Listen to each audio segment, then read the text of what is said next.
blind faith and science, and in other writings, declared everything to be super. This is a reading of the book by Rudolf Steiner, Cosmic Memory, Prehistory of Earth and Man, by Rudolf Steiner. Chapter 1, Contemporary Civilization in the Mirror of the Science of the Spirit, from 1904. The observer of the course of scientific development in the last decades cannot doubt that a great revolution is in preparation. Today, when a scientist talks about the so-called enigmas of existence, it sounds quite different than it did a short time ago. Around the middle of the 19th century, some of the most daring spirits saw in scientific materialism the only creed possible to one familiar with the then recent results of research. The blunt saying of that time has become famous, quote, "Thoughts stand in about the same relationship to the brain as gall to the liver," unquote. This was stated by Karl Vogt in his Köhler Glauben und Wissenschaft, Blind Faith and Science, and in other writings, declared everything to be superannuated, which did not make spiritual activity and the life of the soul proceed from the mechanism of the nervous system and of the brain, in the same manner in which the physicist explains that the movement of the hands proceeds from the mechanism of the clock. That was the time when Ludwig Beuchner's Kraft und Stoff, titled Kraft und Stoff, Force and Matter, became a sort of gospel among wide circles of the educated. One may well say that excellent, independently thinking minds came to such convictions because of the powerful impression made by the successes of science in those times. A short time before, the microscope had shown the synthesis of living beings out of their smallest parts, the cells. Geology, the science of the formation of the earth, had come to the point of explaining the development of the planets in terms of the same laws which still operate today.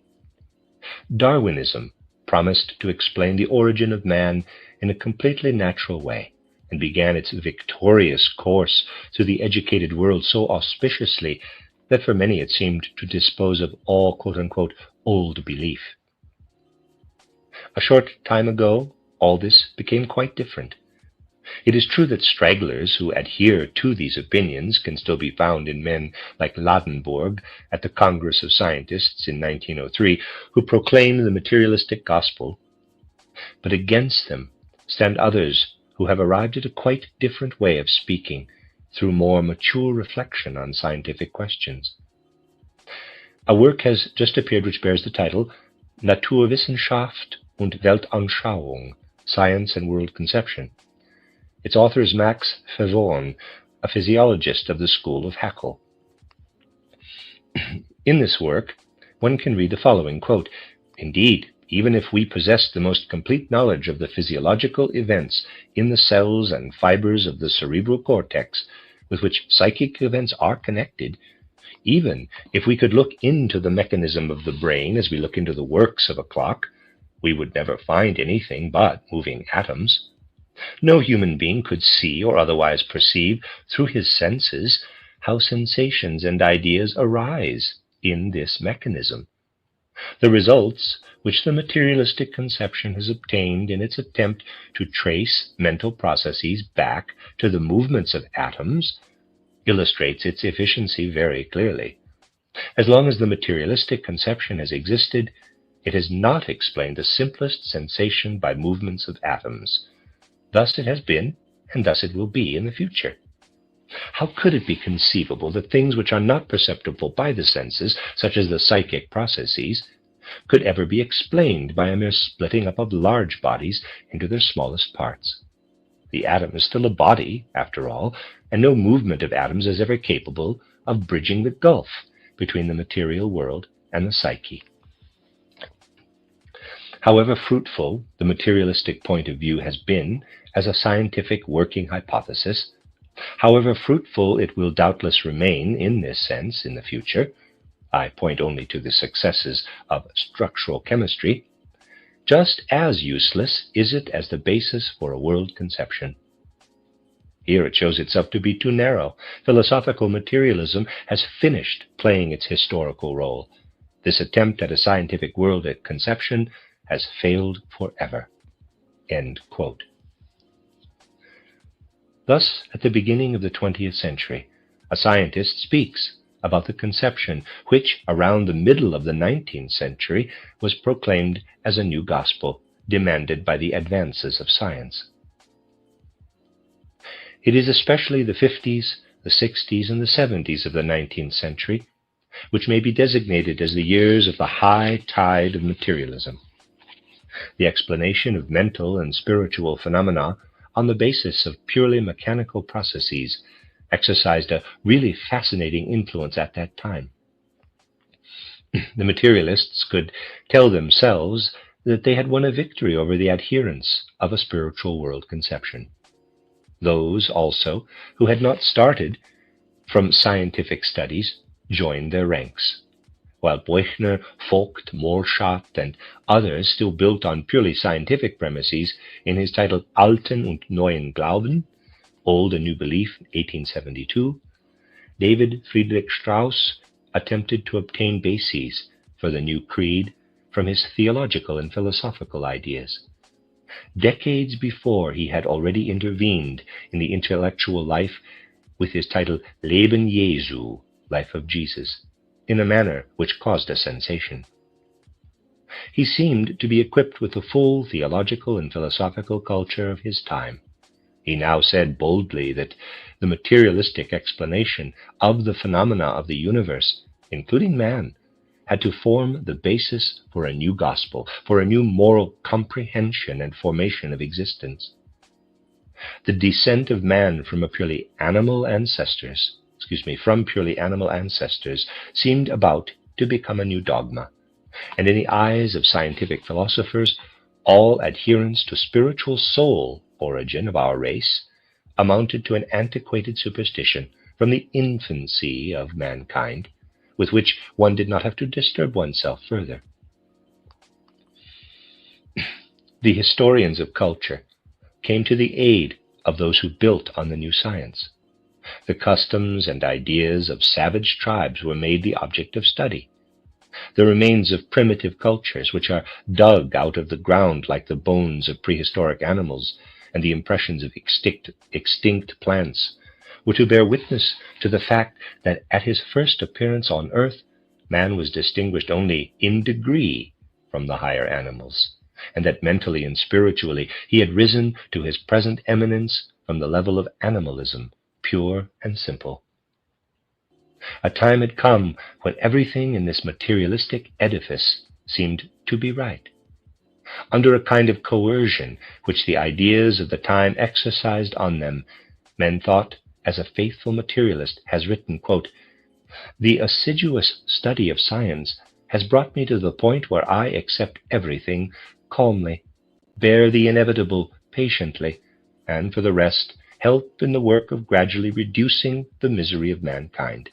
The fantastic consolations which a credulous mind seeks in marvelous formulas, I can renounce all the more easily, since my imagination receives the most beautiful stimulation through literature and art.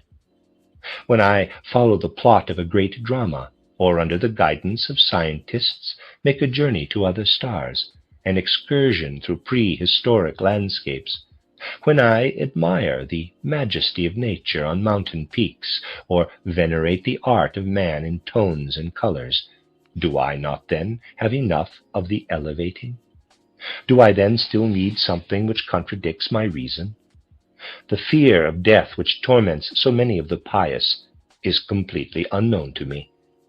I know that I no more survive than my body decays. I know that I no more survive after my body decays than I lived before my birth. The agonies of purgatory and of hell do not exist for me. I return to the boundless realm of nature, who embraces all her children lovingly.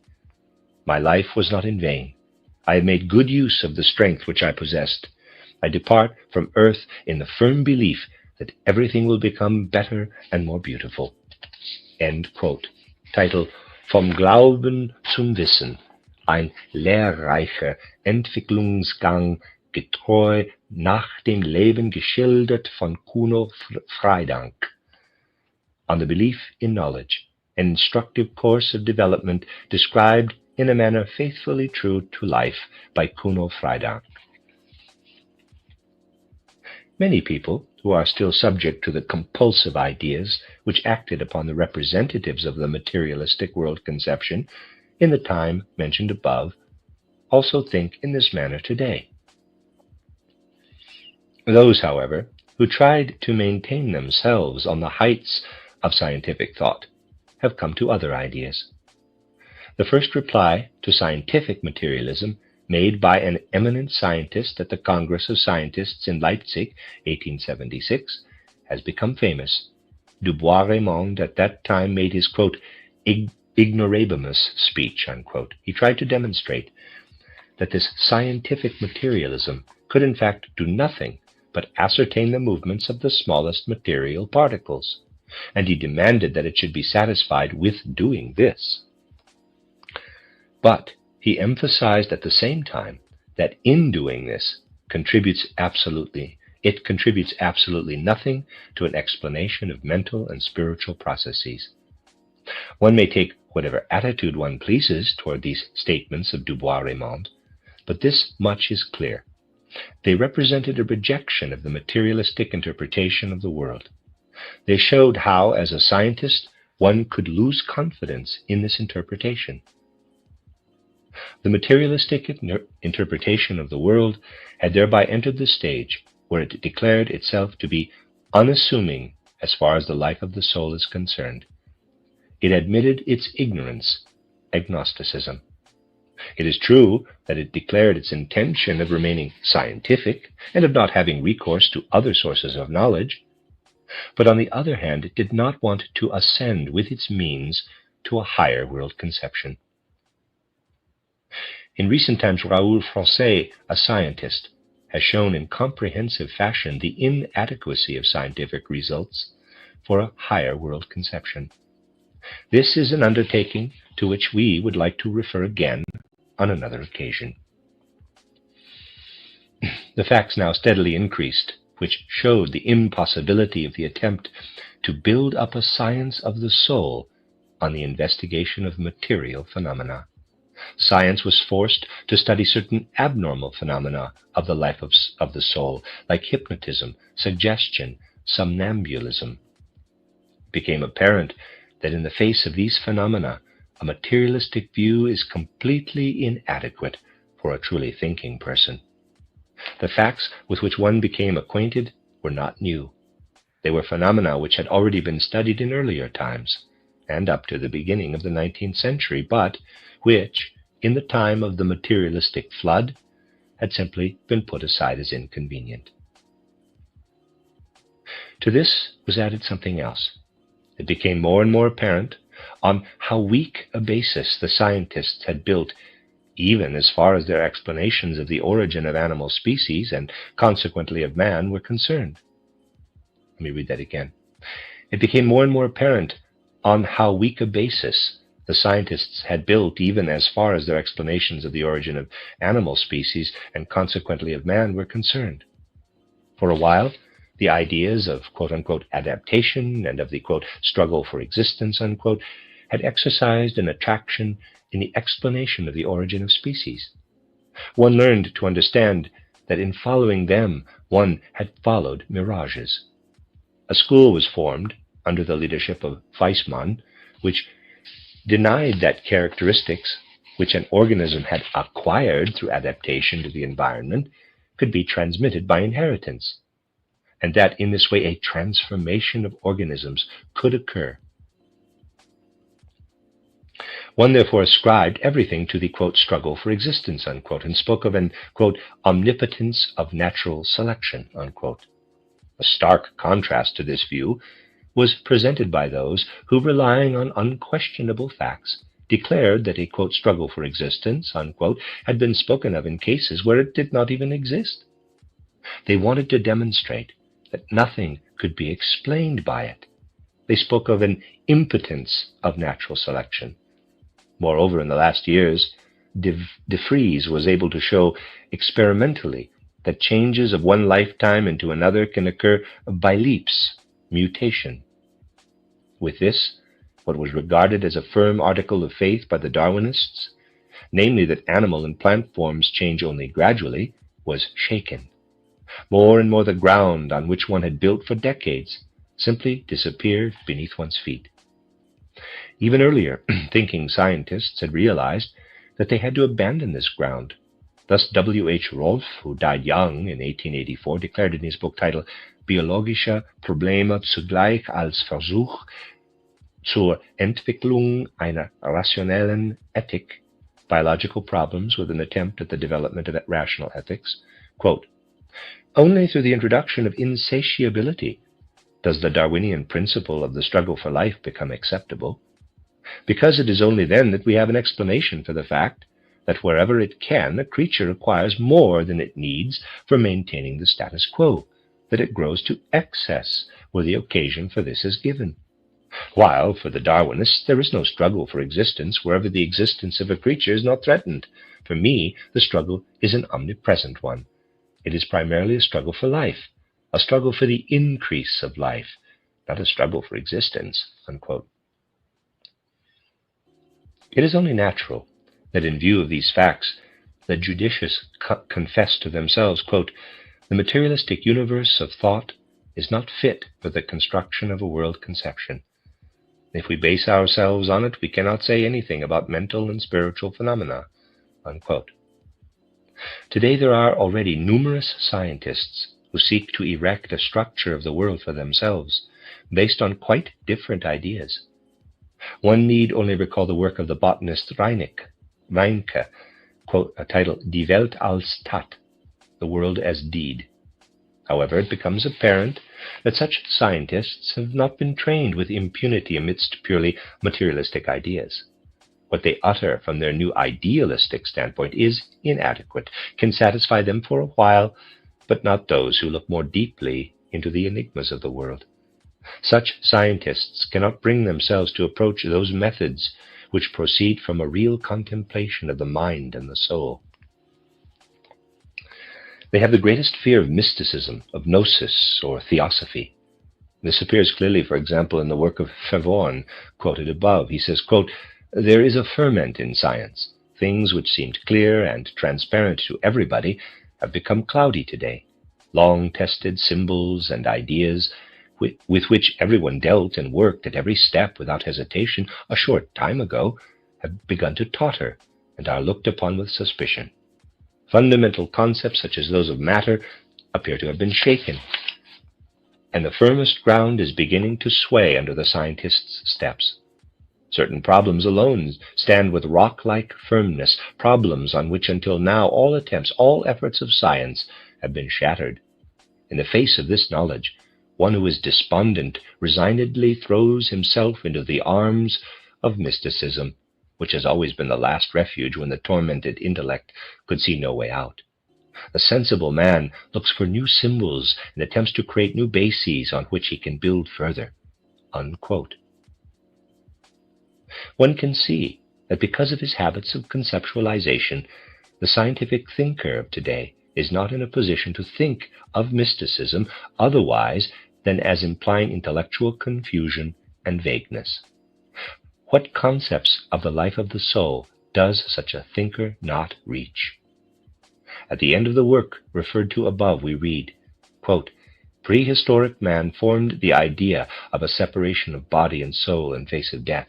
The soul separated itself from the body and led an independent existence. It found no rest and returned as a ghost unless it was banned by sepulchral ceremonies. Man was terrorized by fear and superstition. The remains of these ideas have come down to our time. The fear of death, that is, of what is to come after, is widespread today. How differently does all this appear from the standpoint of psychomonism? Since the psychic experiences of the individual only take place when certain regular connections exist, they cease when these connections are in any way disturbed, as happens numberless times in the course of a day. With the bodily changes at death, these connections stop entirely. Thus, no sensation and conception, no thought and no feeling of the individual can remain. The individual soul is dead. Nevertheless, the sensations and thoughts and feelings continue to live. They live beyond the transitory individual in other individuals, wherever the same complexes of conditions exist.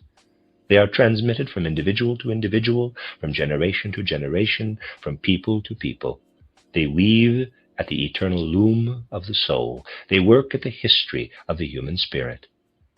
Thus we all survive after death as links in the great interconnected chain of spiritual development. End quote. But is that something different from the survival of the wave in others which it has caused, itself meanwhile disappearing? Let me read that again. But is that something different from the survival of the wave in others which it has caused, itself meanwhile disappearing? Does one really survive when one continues to exist only in one's effects? Does one not have such a survival in common with all phenomena, even those of physical nature? One can see that the materialistic world conception had to undermine its own foundations. As yet it cannot lay new ones. Only a true understanding of mysticism, theosophy, and gnosis will enable it to do so. The chemist Osterwald spoke several years ago at the Congress of Scientists at Lübeck of the, quote, overcoming of materialism, unquote, and for this purpose founded a new periodical dealing with the philosophy of nature. Science is ready to receive the fruits of a higher world conception. All resistance will avail it nothing. It will have to take into account the needs of the longing human soul. The end of chapter 1. This is a reading of the book Cosmic Memory. Chapter 2 is entitled From the Akasha Chronicle. It is a preface. By means of ordinary history, man can learn only a small part of what humanity experienced in prehistory. Historical documents shed light on but a few millennia. What archaeology, paleontology, and geology can teach us is very limited. Furthermore, everything built on external evidence is unreliable. Need only consider how the picture of an event or people, not so very remote from us, has changed when new historical evidence has been discovered. One need but compare the descriptions of one and the same thing as given by different historians, and he will soon realize on what uncertain ground he stands in these matters. Everything belonging to the external world of the senses is subject to time. In addition, time destroys what has originated in time. On the other hand, external history is dependent on what has been preserved in time. Nobody can say that the essential has been preserved if he remains content with external evidence. Everything which comes into being in time has its origin in the eternal, but the eternal is not accessible to sensory perception. Nevertheless, the ways to the perception of the eternal are open for man. He can develop forces dormant in him so that he can recognize the eternal. In the essays titled Wie erlangt man Erkenntnisse der höheren Welten, title How Does One Attain Knowledge of Higher Worlds, which appear in this periodical, footnote these essays were published in book form Berlin 1909, this development is referred to. These present essays will also show that at a certain high level of his cognitive power, man can penetrate to the eternal origins of the things which vanish with time. A man broadens his power of cognition in this way, if he is no longer limited to external evidence, where knowledge of the past is concerned. Then he can see in events what is not perceptible to the senses, that part which time cannot destroy. He penetrates from transitory to non-transitory history. It is a fact that this history is written in other characters than is ordinary history. In Gnosis and in Theosophy, it is called the Akasha Chronicle. Only a faint conception of this chronicle can be given in our language, for our language corresponds to the world of the senses. That which is described by our language at once receives the character of this sense world. To the uninitiated who cannot yet convince himself of the reality of a separate spiritual world through his own experience, the initiate easily appears to be a visionary, if not something worse. The one who has acquired the ability to perceive in the spiritual world comes to know past events in their eternal character. They do not stand before him like the dead testimony of history, but appear in full life. In a certain sense, what has happened takes place before him. Those initiated into the reading of such a living script can look back into a much more remote past than is represented by external history, and on the basis of direct spiritual perception, they can also describe much more dependably the things of which history tells. In order to avoid possible misunderstanding, it should be said that spiritual perception is not infallible. This perception also can err, can see in an inexact, oblique, wrong manner. No man is free from error in this field, no matter how high he stands. Therefore, one should not object when communications emanating from such spiritual sources do not always entirely correspond. But the dependability of observation is much greater here than in the external world of the senses. What various initiates can relate about history and prehistory will be in essential agreement. Such a history and prehistory does in fact exist in all mystery schools. Here, for millennia, the agreement has been so complete that the conformity existing among external historians of even a single century cannot be compared with it. The initiates describe essentially the same things at all times and in all places. Following this introduction, several chapters from the Akasha Chronicle will be given.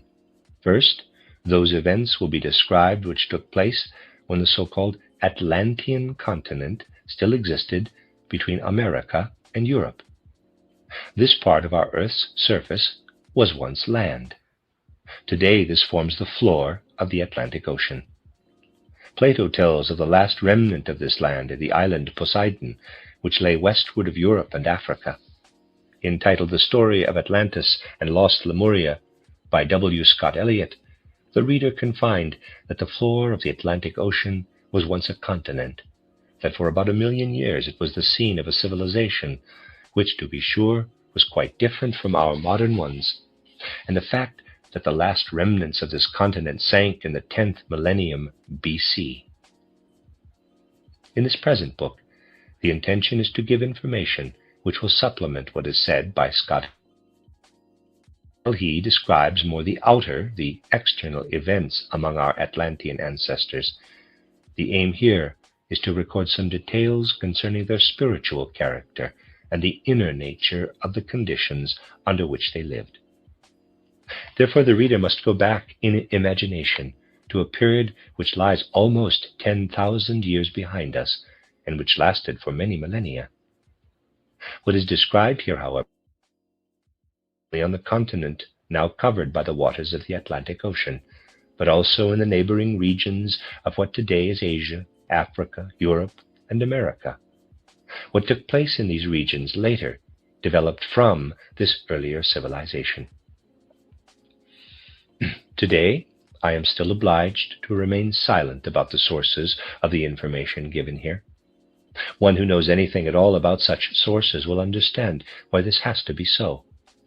But events can occur which will make a breaking of this silence possible very soon. How much of the knowledge hidden within the theosophical movement may gradually be communicated depends entirely on the attitude of our contemporaries. Now follows the first of the writings which can be given here. That is the end of chapter 2. This is a reading of the book by Rudolf Steiner, Cosmic Memory. This is Chapter 3, Our Atlantean Ancestors.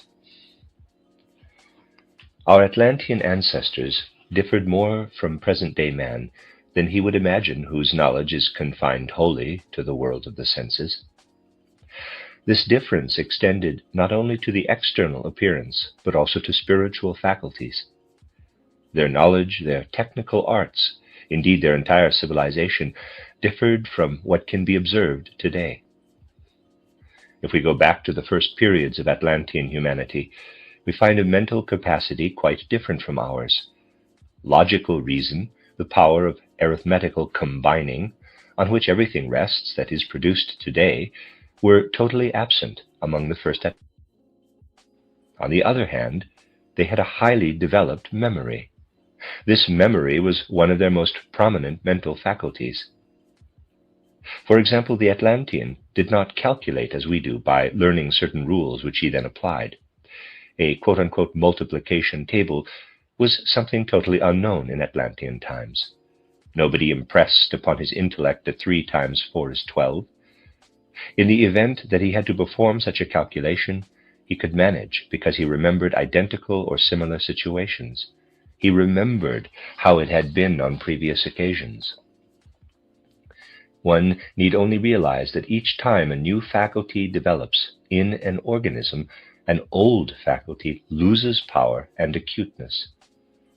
The man of today is superior to the Atlantean in logical reasoning, in the ability to combine. On the other hand, memory has deteriorated. Nowadays, man thinks in concepts. The Atlantean thought in images. When an image appeared in his soul, he remembered a great many similar images which he had already experienced. He directed his judgment accordingly. For this reason, all teaching at that time was different from what it became later. It was not calculated to further the child with rules, to sharpen his reason. Instead, life was presented to him in vivid images, so that later he could remember as much as possible when he had to act under particular conditions. When the child had grown and had gone out into life, for everything he had to do, he could remember something similar which had been presented to him in the course of his education. He could manage best when the new situation was similar to one he had already seen. Under totally new conditions, the Atlantean had to rely on experiment, while in this respect much has been spared modern man due to the fact that he is equipped with rules. He can easily apply these in those situations which are new to him. The Atlantean system of education gave a uniformity to all of life. For long periods, things were done again and again in the same way. The faithful memory did not allow anything to develop which was even remotely similar to the rapidity of our present-day progress. One did what one had always seen before. One did not invent. One remembered.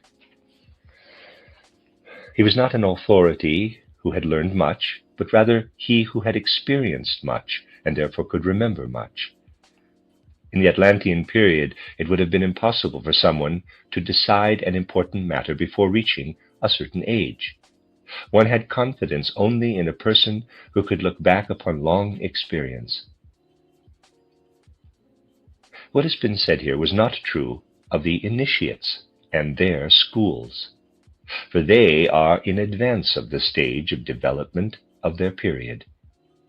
For admission into such schools, the decisive factor is not age, but whether in his previous incarnations the applicant has acquired the faculties for receiving higher wisdom. The confidence placed in the initiates and their representatives during the Atlantean period was not based on the richness of their personal experience, but rather on the antiquity of their wisdom. In the case of the initiate, personality ceases to have any importance. He is totally in the service of eternal wisdom. Therefore, the characteristic features of a particular period do not apply to him. While the power to think logically was absent among the Atlanteans, especially the earlier ones. In their highly developed memory, they possessed something which gave a special character to everything they did. But with the nature of one human power, others are always connected. Memory is closer to the deeper natural basis of man than reason, and in connection with it, other powers were developed which were still closer to those of subordinate natural beings than our contemporary human powers. Thus the Atlanteans could control what one calls the life force.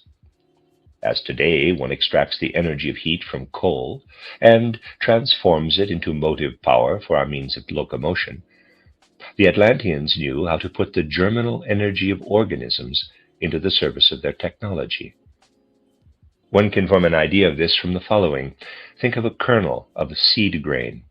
In this, an energy lies dormant. This energy causes the stalk to sprout from the kernel. Nature can awaken this energy, which reposes in the seed. Modern man cannot do it at will. He must bury the seed in the ground and leave the awakening to the forces of nature. The Atlantean could do something else.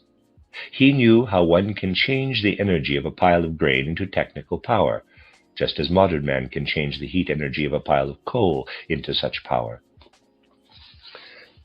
Plants were cultivated in the Atlantean period, not merely for use as foodstuffs, but also in order to make the energies dormant in them available to commerce and industry. Just as we have mechanisms for transforming the energy dormant in coal into energy of motion in our locomotives, so the Atlanteans had mechanisms in which they, so to speak, burned plant seeds, and in which the life force was transformed into technically utilizable power. The vehicles of the Atlanteans, which floated a short distance above the ground, were moved in this way. These vehicles traveled at a height lower than that of the mountain ranges of the Atlantean period, and they had steering mechanisms by the aid of which they could rise above these mountain ranges. One must imagine that with the passage of time, all conditions on our earth have changed very much. Today, the above-mentioned vehicles of the Atlanteans would be totally useless. Their usefulness depended on the fact that then the cover of air which envelops the earth was much denser than at present. Whether in face of current scientific beliefs, one can easily imagine such greater density of air must not occupy us here. Because of their very nature, science and logical thinking can never decide what is possible or impossible. Their only function is to explain what has been ascertained by experience and observation. The above-mentioned density of air is as certain for occult experience as any fact of today given by the senses can be. Equally certain, however, is the fact, perhaps even more inexplicable for contemporary physics and chemistry, that at that time the water on the whole earth was much thinner than today. Because of this thinness, the water could be directed by the germinal energy used by the Atlanteans into technical services which today are impossible. As a result of the increased density of the water, it has become impossible to move and to direct it in such ingenious ways as once were possible. From this it must be sufficiently clear that the civilization of the Atlantean period was radically different from ours. It will also be understood that the physical nature of an Atlantean was quite different from that of a contemporary man. The Atlantean took into himself water, which could be used by the life force inherent in his own body in a manner quite different from that possible in today's physical body.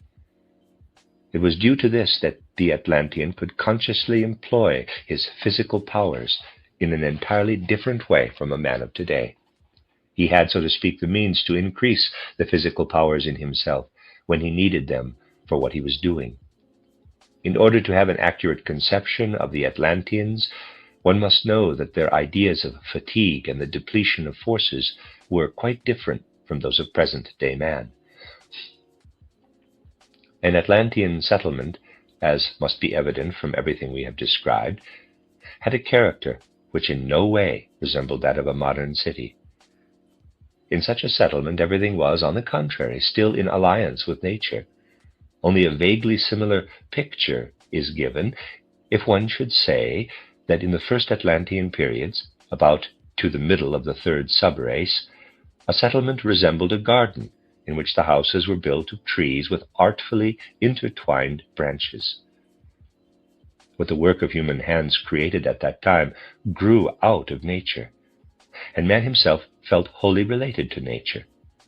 Hence his social sense also was quite different from that of today. After all, nature is common to all men. What the Atlantean built up on the basis of nature, he considered to be common property, just as a man of today thinks it only natural to consider as his private property what his ingenuity, his intelligence have created for him. One familiar with the idea that the Atlanteans were equipped with such spiritual and physical powers as have been described will also understand that in still earlier times, mankind presented a picture which reminds him, in only a few particulars, of what he is accustomed to see today.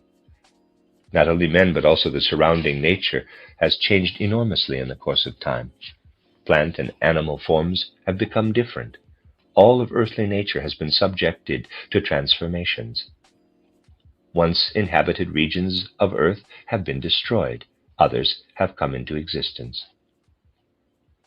The ancestors of the Atlanteans lived in a region which has disappeared, the main part of which lay south of contemporary Asia. In theosophical writings, they are called the Lemurians. After they had passed through various stages of development, the greatest part of them declined. These became stunted men, whose descendants still inhabit certain parts of the earth today as so-called savage tribes. Only a small part of Lemurian humanity was capable of further development. From this part the Atlanteans were formed. Later, something similar again took place. The greatest part of the Atlantean population declined, and from a small portion are descended the so-called Aryans, who comprise present-day civilized humanity.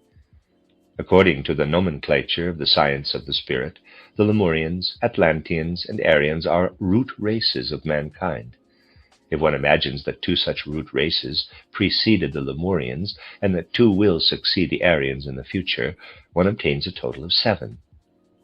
One always arises from another, in the manner just indicated, with respect to the Lemurians, Atlanteans, and Aryans.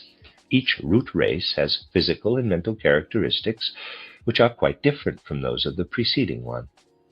While, for example, the Atlanteans especially developed memory and everything connected with it, at the present time it is the task of the Aryans to develop the faculty of thought and all that belongs to it. In each root race, various stages must also be gone through. There are always 7 of these.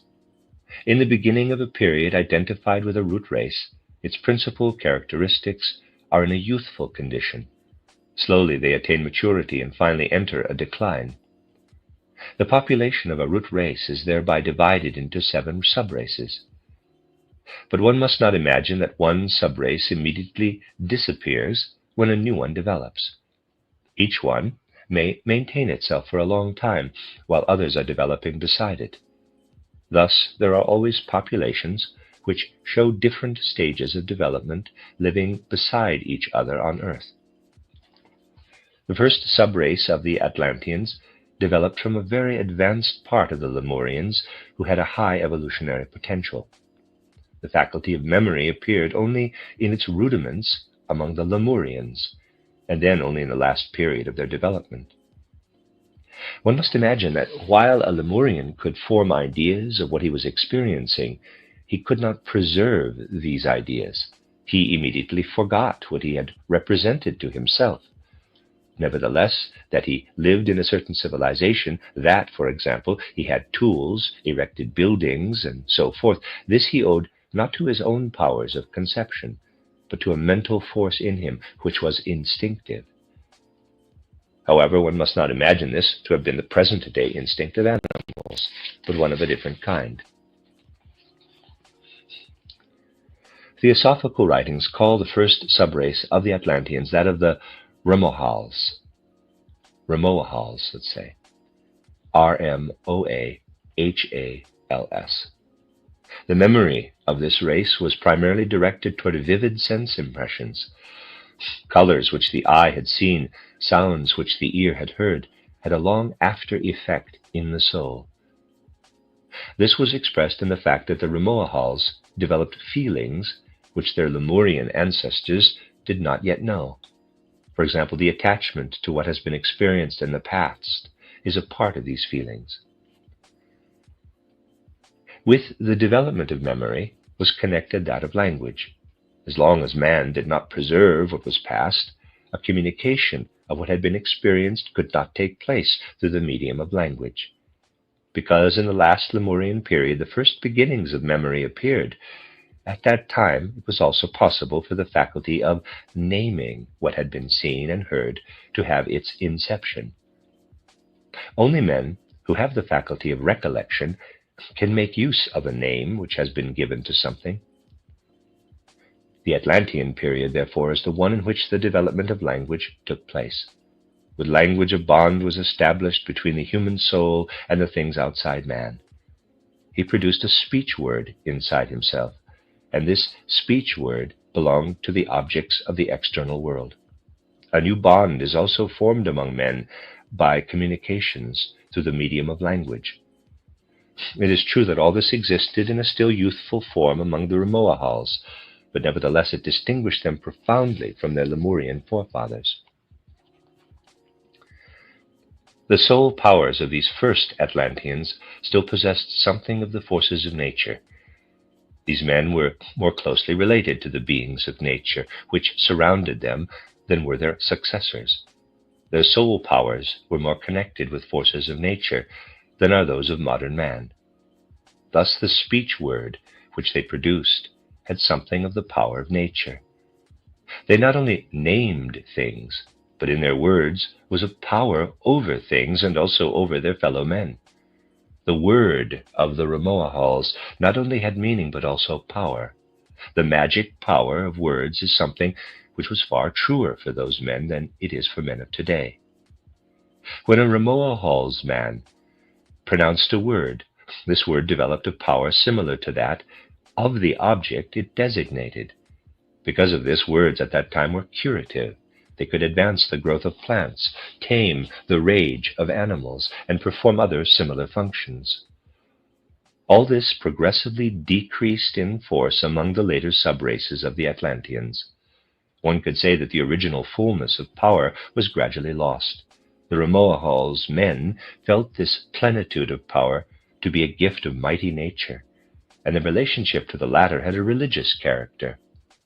For them, language was something especially sacred.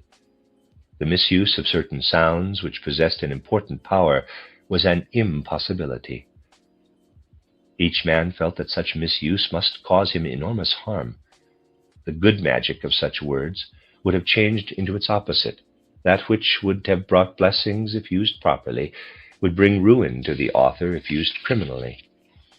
In a kind of innocence of feeling, the Rimoahals ascribed their power not so much to themselves as to the divine nature acting within them. This changed among the second subrace, the so-called Tlavatli peoples, Tlavatli, Tlavatli. Tlavatli, I guess. The men of this race began to feel their own personal value. Ambition, a quality unknown to the Rimoahals, made itself felt among them. Memory was in a sense transferred to the conception of communal life. He who could look back upon certain deeds demanded recognition of them from his fellow men.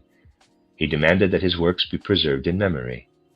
Based upon this memory of deeds, a group of men who belonged together elected one as leader. A kind of regal rank developed. This recognition was even preserved beyond death. The memory, the remembrance of the ancestors, or of those who had acquired merit in life, developed. From this there emerged among some tribes a kind of religious veneration of the deceased, an ancestor cult. This cult continued into much later times and took the most varied forms. Among the Ramoahals, a man was still esteemed only to the degree to which he could command respect at a particular moment through his powers. If someone among them wanted recognition for what he had done in earlier days, he had to demonstrate by new deeds that he still possessed his old power. He had to recall the old works to memory by means of new ones. What had been done was not esteemed for its own sake. Only the second subrace considered the personal character of a man to the point where he took his past life into account in the evaluation of this character.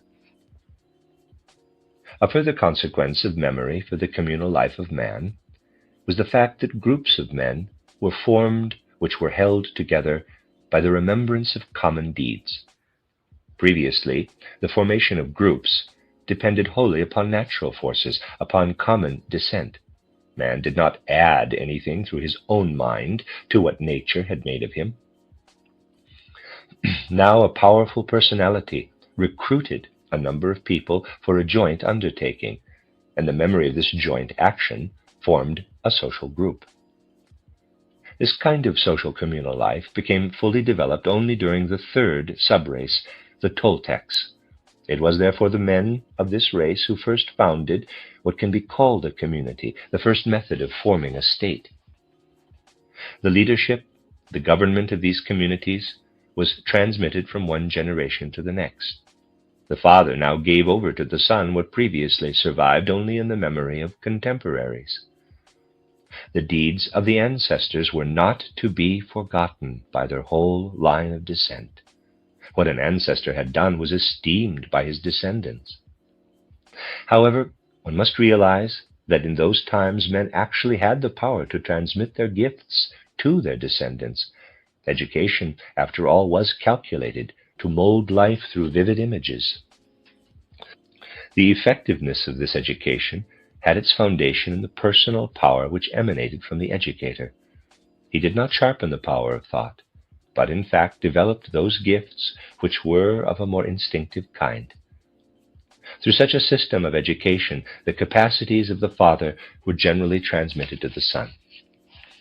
Under such conditions, personal experience acquired more and more importance among the third subrace. When one group of men separated from another for the foundation of a new community, it carried along the remembrance of what it had experienced at the old scene. But at the same time, there was something in this remembrance which the group did not find suitable for itself, in which it did not feel at ease. Therefore, it then tried something new. Thus, conditions improved with every one of these new foundations. It was only natural that what was better was imitated. These are the facts which explain the development of those flourishing communities in the period of the third subrace described in Theosophic literature. The personal experiences which were acquired found support from those who were initiated into the eternal laws of spiritual development. Powerful rulers themselves were initiated so that personal ability might have full support. Through his personal ability, man slowly prepares himself for initiation. He must first develop his powers from below in order that the enlightenment from above can be given to him. In this way, the initiated kings and leaders of the Atlanteans came into being. Enormous power was in their hands, and they were greatly venerated. But in this fact also lay the reason for decline and decay.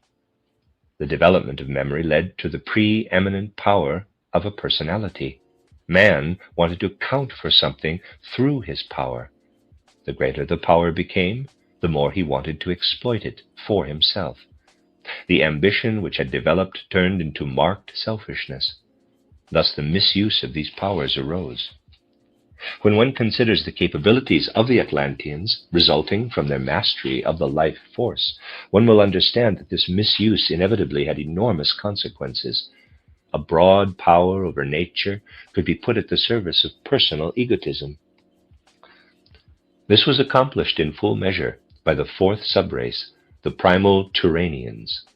The members of this race, who were instructed in the mastery of the above-mentioned powers, often used them in order to satisfy their selfish wishes and desires. But used in such a manner, these powers destroy each other in their reciprocal effects. It is as if the feet were stubbornly to carry a man forward, while his torso wanted to go backward. Such a destructive effect could only be halted through the development of a higher faculty in man. This was the faculty of thought.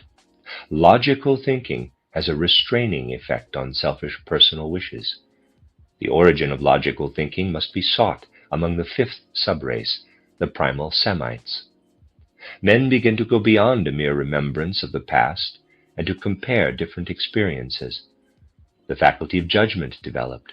Wishes and appetites were regulated in accordance with this faculty of judgment.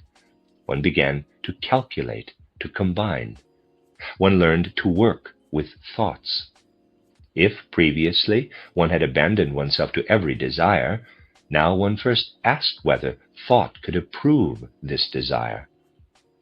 While the men of the fourth subrace rushed wildly toward the satisfaction of their appetites, those of the fifth began to listen to an inner voice. This inner voice checks the appetites, although it cannot destroy the claims of the selfish personality.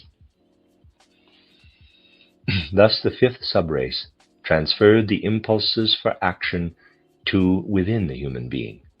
Man wishes to come to terms within himself as to what he must or must not do.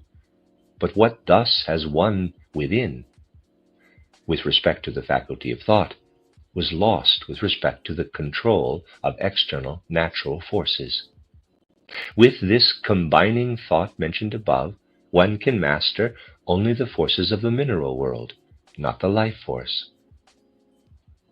The fifth subrace therefore developed thought at the expense of control of the life force. And it was just through this that it produced the germ of the further development of mankind. Now personality, self-love, even complete selfishness could grow freely, for thought alone, which works wholly within and can no longer give direct orders to nature, is not capable of producing such devastating effects as the previously misused powers. From this fifth subrace, the most gifted part was selected, which survived the decline of the fourth root race and formed the germ of the fifth, the Aryan race, whose mission is the complete development of the thinking faculty.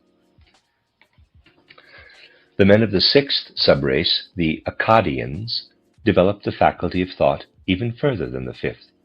They differed from the so-called primal Semites in that they employed this faculty in a more comprehensive sense than the former. It has been said that while the development of the faculty of thought prevented the claims of the selfish personality from having the same devastating effects as among the earlier races, these claims were not destroyed by it. The primal Semites at first arranged their personal circumstances as their faculty of thought directed. Intelligence took the place of mere appetites and desires. The conditions of life changed. If preceding races were inclined to acknowledge as leader one whose deeds had impressed themselves deeply upon their memory, or who could look back upon a life of rich memories, this role was now conferred upon the intelligent.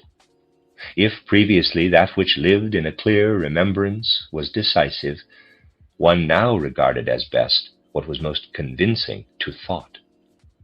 Under the influence of memory, one formerly held fast to a thing until one found it to be inadequate, and in that case it was quite natural that he who was in a position to remedy a want could introduce an innovation. But as a result of the faculty of thought, a fondness for innovations and changes developed. Each wanted to put into effect what his intelligence suggested to him. Turbulent conditions therefore began to prevail under the fifth subrace, and in the sixth they led to a feeling of the need to bring the obdurate thinking of the individual under general laws. The splendor of the communities of the third subrace was based on the fact that common memories brought about order and harmony. In the sixth, this order had to be brought about by thought-out laws. Thus it is in this sixth subrace that one must look for the origin of regulations of justice and law. During the third subrace, the separation of a group of men took place only when they were forced out of their community, so to speak, because they no longer felt at ease in the conditions prevailing as a result of memory. In the sixth, this was considerably different. The calculating faculty of thought sought the new as such. It spurred men to enterprises and new foundations.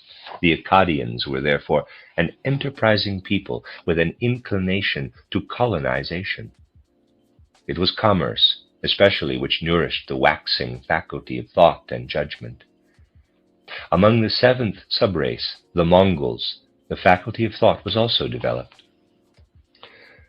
But characteristics of the earlier subraces, especially of the fourth, remained present in them to a much higher degree than in the fifth and sixth. They remained faithful to the feeling for memory, and thus they reached the conviction that what is oldest is also what is most sensible and can best defend itself against the faculty of thought. It is true that they also lost the mastery over the life forces, but what developed in them as the thinking faculty also possessed something of the natural might of this life force.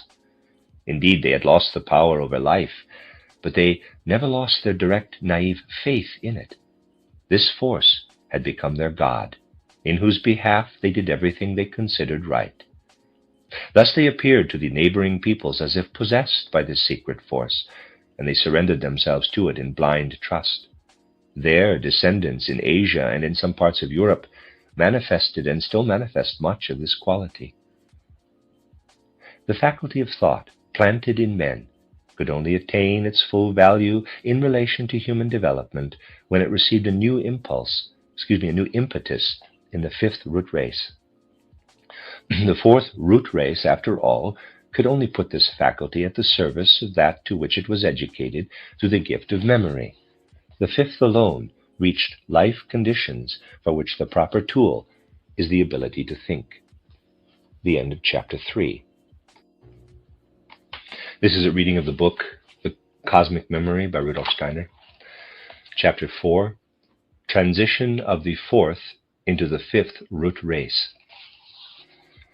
In this chapter, we shall learn about the transition of the fourth, the Atlantean root race, into the fifth, the Aryan, to which contemporary civilized mankind belongs. Only he will understand it aright who can steep himself in the idea of development to its full extent and meaning. Everything which man perceives around him is in process of development. In this sense, the use of thought, which is characteristic of the men of our fifth root race, had first to develop. It is this root race in particular which slowly and gradually brings the faculty of thought to maturity. In his thought, man decides upon something and then executes it as the consequence of his own thought. This ability was only in preparation among the Atlanteans. It was not their own thoughts, but those which flowed into them from entities of a higher kind that influenced their will. Thus, in a manner of speaking, their will was directed from outside. The one who familiarizes himself with the thought of this development of the human being and learns to admit that man, as earthly man, was a being of a quite different kind in prehistory, will also be able to rise to a conception of the totally different entities which are spoken of here. The development to be described required enormously long periods of time. What has previously been said about the fourth root race, the Atlanteans, refers to the great bulk of mankind. But they followed leaders whose abilities towered far above theirs. The wisdom these leaders possessed and the powers at their command were not to be attained by any earthly education. They had been imparted to them by higher beings, which did not belong directly to earth. Therefore, it was only natural that the great mass of men felt their leaders to be beings of a higher kind, to be, quote-unquote, messengers of the gods. For what these leaders knew and could do would not have been attainable by human sense organs and by human reason. They were venerated as divine messengers, and men received their orders, their commandments, and also their instruction. It was by beings of this kind that mankind was instructed in the sciences, in the arts, and in the making of tools. Such divine messengers either directed the communities themselves or instructed men who were sufficiently advanced in the art of government.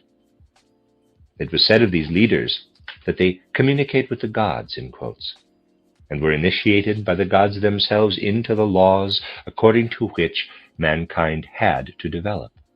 This was true. In places about which the average people knew nothing, this initiation, this communication with the gods actually took place. These places of initiation were called temples of the mysteries. From them the human race was directed. What took place in the temples of the mysteries was therefore incomprehensible to the people. Equally little did the latter understand the intentions of their great leaders. After all, the people could grasp with their senses only what happened directly upon earth, not what was revealed from higher worlds for the welfare of earth. Therefore, the teachings of the leaders had to be expressed in a form unlike communications about earthly events. The language that God spoke with their messengers in the mysteries was not earthly, and neither were the shapes in which these gods revealed themselves. The higher spirits appeared to their messengers, quote, in fiery clouds, unquote, in order to tell them how they were to lead men. Only man can appear in human form. Entities whose capacities tower above the human must reveal themselves in shapes which are not to be found on earth. Because they themselves were the most perfect among their human brothers, the divine messengers could receive these revelations. In earlier stages, they had already gone through what the majority of men still had to experience. They belonged among their fellow humans only in a certain respect. They could assume human form, but their spiritual mental qualities were of a superhuman kind. Thus they were divine human hybrid beings. One can also describe them as higher spirits who assumed human bodies in order to help mankind forward on their earthly path. The real home of these beings was not on earth. These divine human beings led men without being able to inform them of the principles by which they directed them. For until the fifth subrace of the Atlanteans, the primal Semites, man had absolutely no capacities for understanding these principles. The faculty of thought, which developed in this subrace, was such a capacity, but this evolved slowly and gradually. Even the last subraces of the Atlanteans could understand very little of the principles of their divine leaders. They began at first quite imperfectly to have a presentiment of such principles. Therefore, their thoughts and also the laws which we have mentioned among their governmental institutions were guessed at rather than clearly thought out. The principal leader of the fifth Atlantean subrace gradually prepared it so that in later times, after the decline of the Atlantean way of life, it could begin a new one which was to be wholly directed by the faculty of thought. One must realize that at the end of the Atlantean period, there existed three groups of man-like beings. One, the above-mentioned divine messengers, who, in their development, were far ahead of the great mass of the people, and who taught divine wisdom and accomplished divine deeds. Number two, the great mass of humanity, among which the faculty of thought was in a dull condition, although they possessed natural abilities which modern men have lost. Number three, a small group of those who were developing the faculty of thought.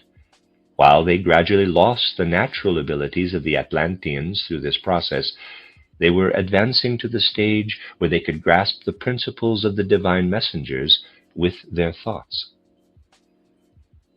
The second group of human beings was doomed to gradual extinction. The third, however, could be trained by a being of the first kind to take its direction into its own hands. From this third group, The above-mentioned principal leader, whom occult literature designates as Manu, selected the ablest in order to cause a new humanity to emerge from them. These most capable ones existed in the fifth subrace. The faculty of thought of the sixth and seventh subraces had already gone astray in a certain sense and was not fit for further development. The best qualities of the best had to be developed. This was accomplished by the leader through the isolation of the selected ones in a certain place on earth, in Inner Asia, where they were freed from any influence of those who remained behind or of those who had gone astray. The task which the leader imposed upon himself was to bring his followers to the point where in their own soul, with their own faculty of thought, they could grasp the principles according to which they had hitherto been directed in a way vaguely sensed, but not clearly recognized by them. Men were to recognize the divine forces which they had unconsciously followed. Hitherto the gods had led men through their messengers. Now men were to know about these divine entities. They were to learn to consider themselves as the implementing organs of divine providence. The isolated group thus faced an important decision. The divine leader was in their midst, in human form. From such divine messengers, men had previously received instructions and orders as to what they were or were not to do. Human beings had been instructed in the sciences which dealt with what they could perceive through the senses. Men had vaguely sensed a divine control of the world, had felt it in their own actions, but they had not known anything of it clearly. Now their leader spoke to them in a completely new way. He taught them that invisible powers directed what confronted them visibly, and that they themselves were servants of these invisible powers, that they had to fulfill the laws of these invisible powers with their thoughts. Men heard of the supernatural divine. They heard that the invisible spiritual was the creator and preserver of the visible physical. Hitherto they had looked up to their visible divine messengers, to the superhuman initiates, and through the latter was communicated what was and was not to be done. But now they were considered worthy of having the divine messenger speak to them of the gods themselves. Mighty were the words which again and again he impressed upon his followers, quote, "Until now you have seen those who led you, but there are higher leaders whom you do not see. It is these leaders to whom you are subject. You shall carry out the orders of the God whom you do not see, and you shall obey one of whom you can make no image to yourselves." Unquote. Thus did the new and highest commandment come from the mouth of the great leader, prescribing the veneration of a God whom no sensory visible image could resemble, and therefore of whom none was to be made. Of this great fundamental commandment of the fifth human root race, the well-known commandment which follows is an echo, quote, "Thou shalt not make unto thee any graven image, or any likeness of anything that is in heaven above, or that is in the earth beneath, or that is in the water under the earth." Unquote, Exodus 20:31. The principal leader, Manu, was assisted by other divine messengers who executed his intentions for particular branches of life and worked on the development of the new race. For it was a matter of arranging all of life according to the new conception of a divine administration of the world. Everywhere the thoughts of men were to be directed from the visible to the invisible. Life is determined by the forces of nature. The course of human life depends on day and night, on winter and summer, on sunshine and rain. How these influential visible events are connected with the invisible divine powers, and how man was to behave in order to arrange his life in accordance with these invisible powers, was shown to him. All knowledge and all labor was to be pursued in this sense. In the course of the stars and of the weather, man was to see divine decrees, the emanation of divine wisdom. Astronomy and meteorology were taught with this idea. Man was to arrange his labor, his moral life, in such a way that they would correspond to the wise laws of the divine. Life was ordered according to divine commandments, just as the divine thoughts were explored in the course of the stars and in the changes of the weather. Man was to bring his works into harmony with the dispensations of the gods through sacrificial acts. It was the intention of Manu to direct everything in human life toward the higher worlds. All human activities, all institutions were to bear a religious character. Through this, Manu wanted to initiate the real task imposed upon the fifth root race. This race was to learn to direct itself by its own thoughts. But such a self-determination can only lead to good if man also places himself at the service of the higher powers. Man should use his faculty of thought, but this faculty of thought should be sanctified by being devoted to the divine. One can only understand completely what happened at that time if one knows that the development of the faculty of thought, beginning with the fifth subrace of the Atlanteans, also entailed something else. From a certain quarter, men had come into possession of knowledge and of arts, which were not immediately connected with what the above-mentioned Manu had to consider as his true task. This knowledge and these arts were at first devoid of religious character. They came to man in such a way that he could think of nothing other than to place them at the service of self-interest, of his personal needs. Footnote: for the present, it is not permitted to make public communications about the origin of this knowledge and these arts. A passage from the Akasha Chronicle must therefore be omitted here. End of footnote. To such knowledge belongs, for example, that of the use of fire in human activities. In the first Atlantean times, man did not use fire, since the life force was available for his service. But with the passage of time, he was less and less in a position to make use of this force. Hence he had to learn to make tools, utensils, from so-called lifeless objects. He employed fire for this purpose. Similar conditions prevailed with respect to other natural forces. Thus man learned to make use of such natural forces without being conscious of their divine origin. So it was meant to be. Man was not to be forced by anything to relate these things which served his faculty of thought to the divine order of the world. Rather was he to do this voluntarily in his thoughts. It was the intention of Manu to bring men to the point where, independently, out of an inner need, they brought such things into a relation with the higher order of the world. Men could choose whether they wanted to use the insight they had attained purely in a spirit of personal self-interest or in the religious service of a higher world. If man was previously forced to consider himself as a link in the divine government of the world, by which, for example, the domination over the life force was given to him without his having to use the faculty of thought, he could now employ the natural forces without directing his thoughts to the divine. Not all the men whom Manu had gathered around him were equal to this decision, but only a few of them. It was from this few that Manu could really form the germ of the new race.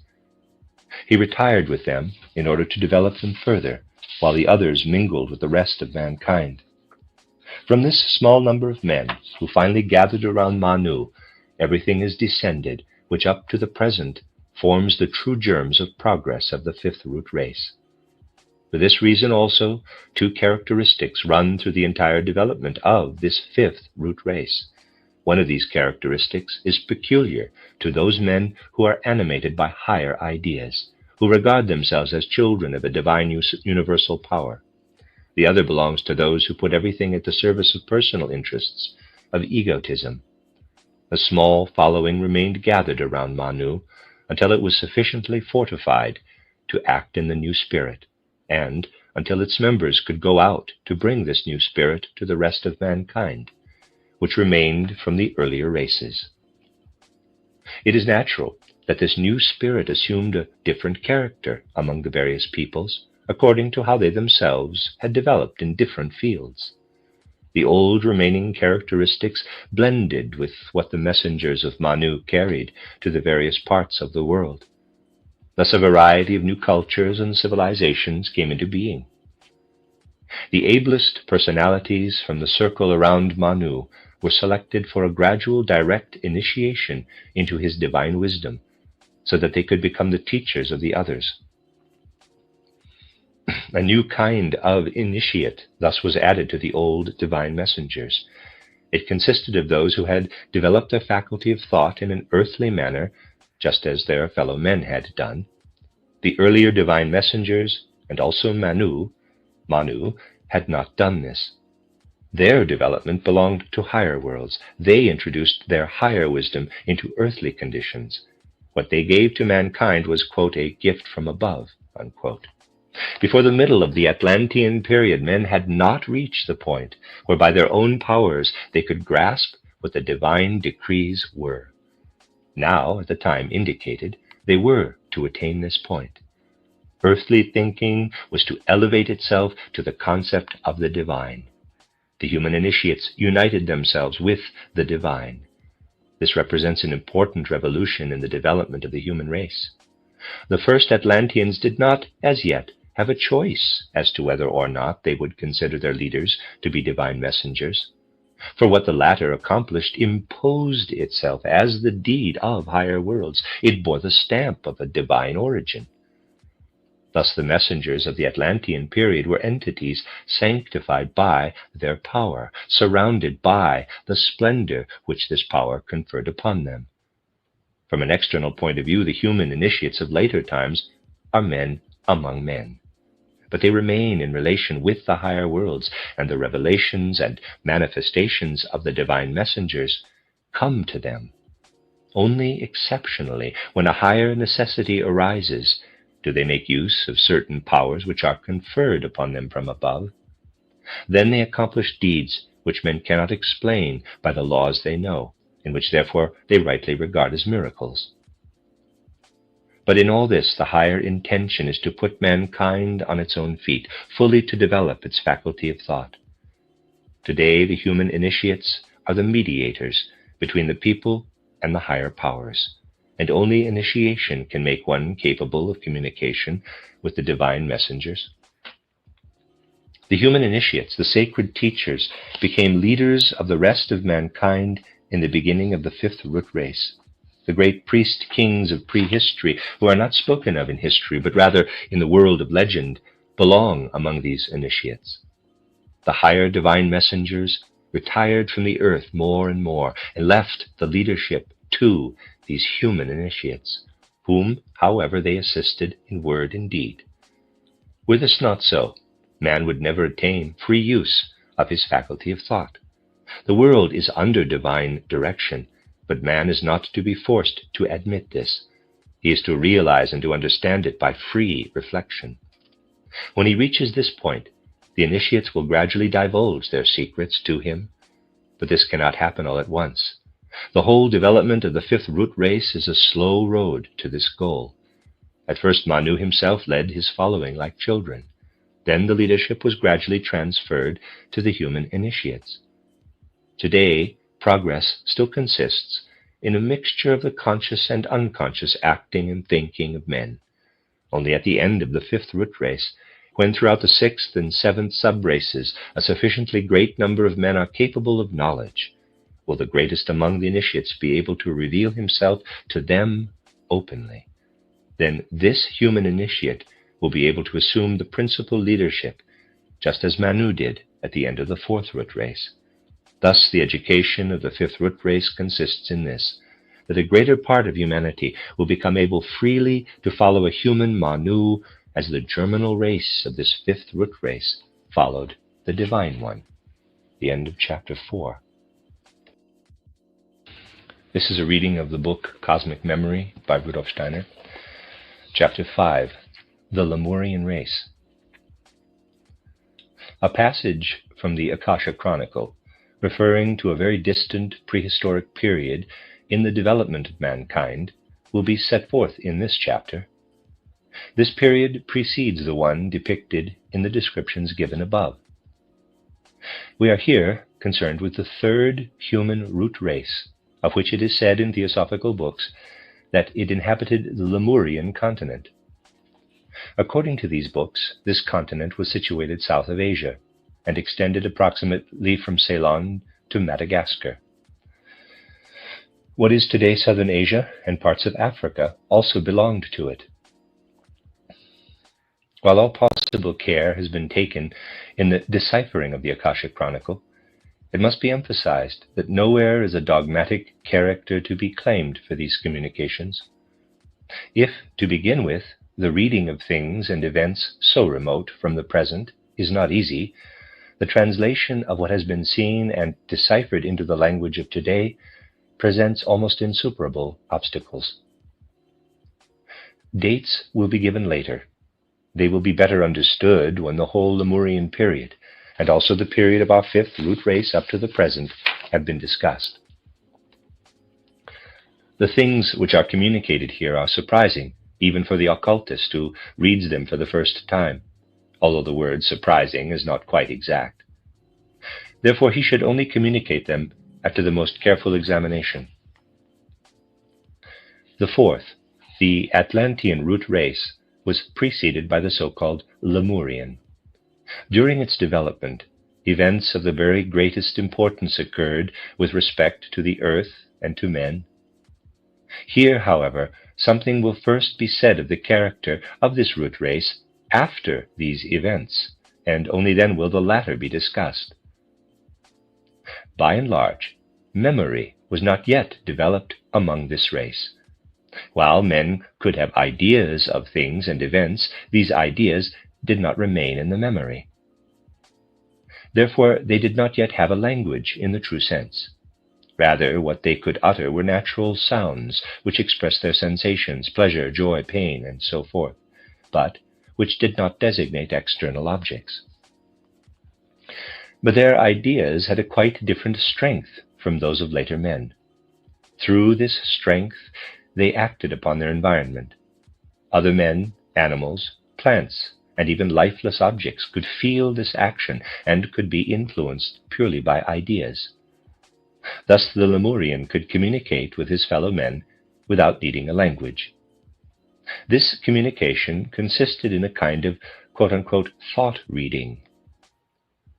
The Lemurian derived the strength of his ideas directly from the objects which surrounded him. It flowed to him from the energy of growth of plants, from the life force of animals.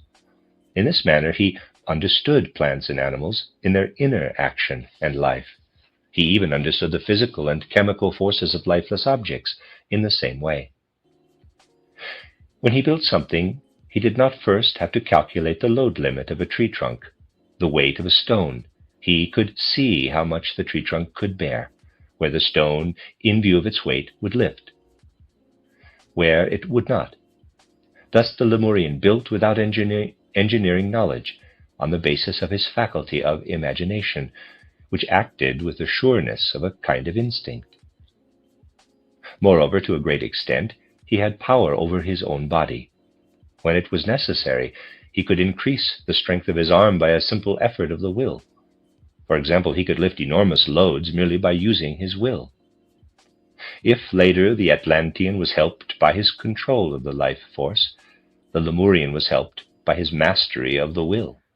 He was, the expression should not be misinterpreted, a born magician in all fields of lower human activities. The goal of the Lemurians was the development of the will, of the faculty of imagination. The education of children was wholly directed toward this. The boys were hardened in the strongest manner. They had to learn to undergo dangers, to overcome pain, to accomplish daring deeds. Those who could not bear tortures, who could not undergo dangers, were not regarded as useful members of mankind. They were left to perish under these exertions. What the Akasha Chronicle shows with respect to this raising of children surpasses everything contemporary man can picture to himself in his boldest imaginings. The bearing of heat, even of a searing fire, the piercing of the body with pointed objects were quite common procedures. The raising of girls was different. While the female child was also hardened, everything else was directed toward her developing a strong imagination. For example, she was exposed to the storm in order calmly to feel its dreadful beauty. She had to witness the combats of the men fearlessly, filled only with a feeling of appreciation of the strength and power she saw before her. Thereby propensities for dreaming and for fantasy developed in the girl, and these were highly valued.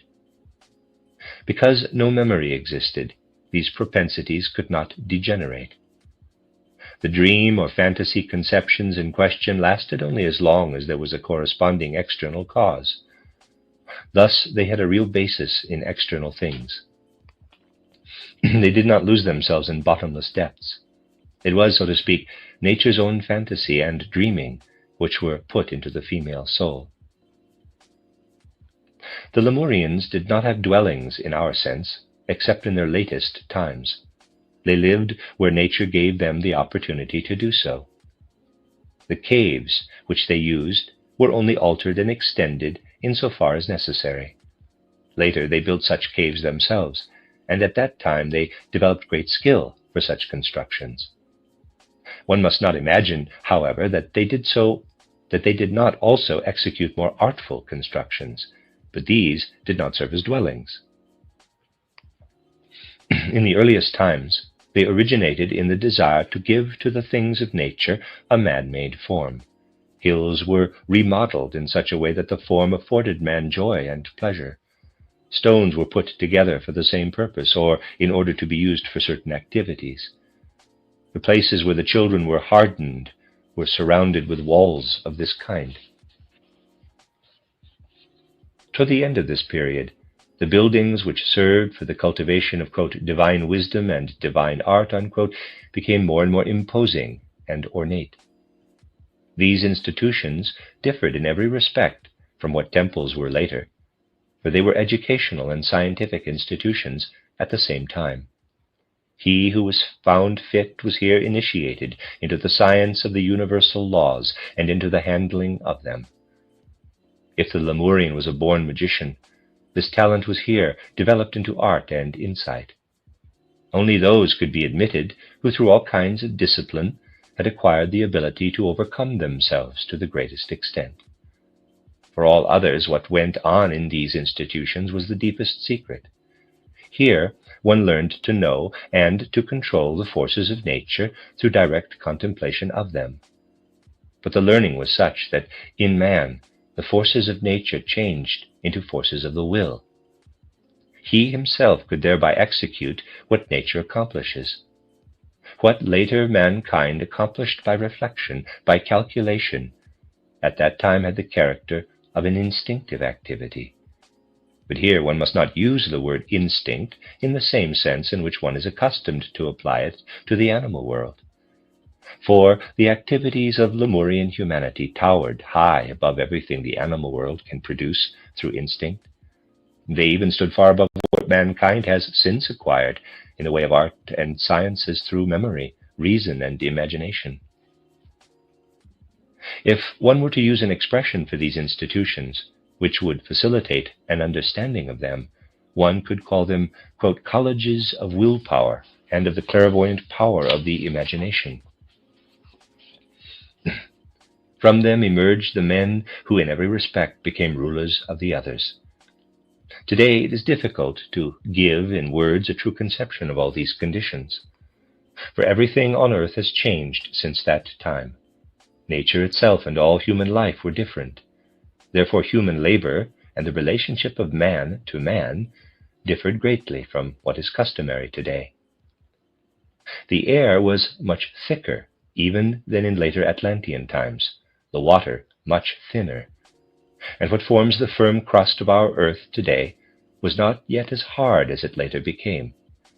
The world of plants and animals had developed only as far as the amphibians, the birds, and the lower mammals, and as far as vegetable growths which resemble our palms and similar trees.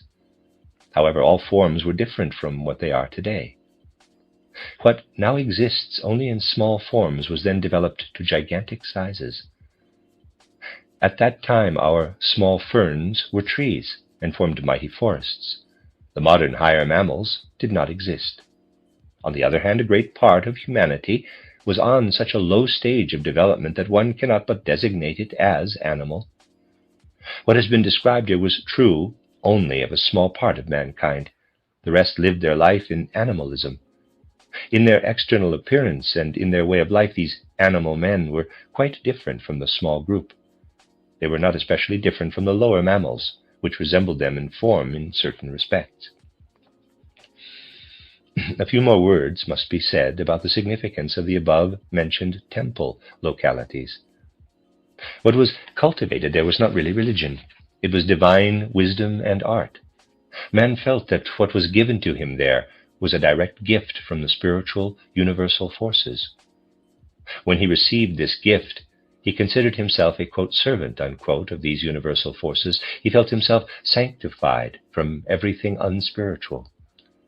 If one wishes to speak of religion at this stage of the development of mankind, one could call it, quote, religion of the will, unquote.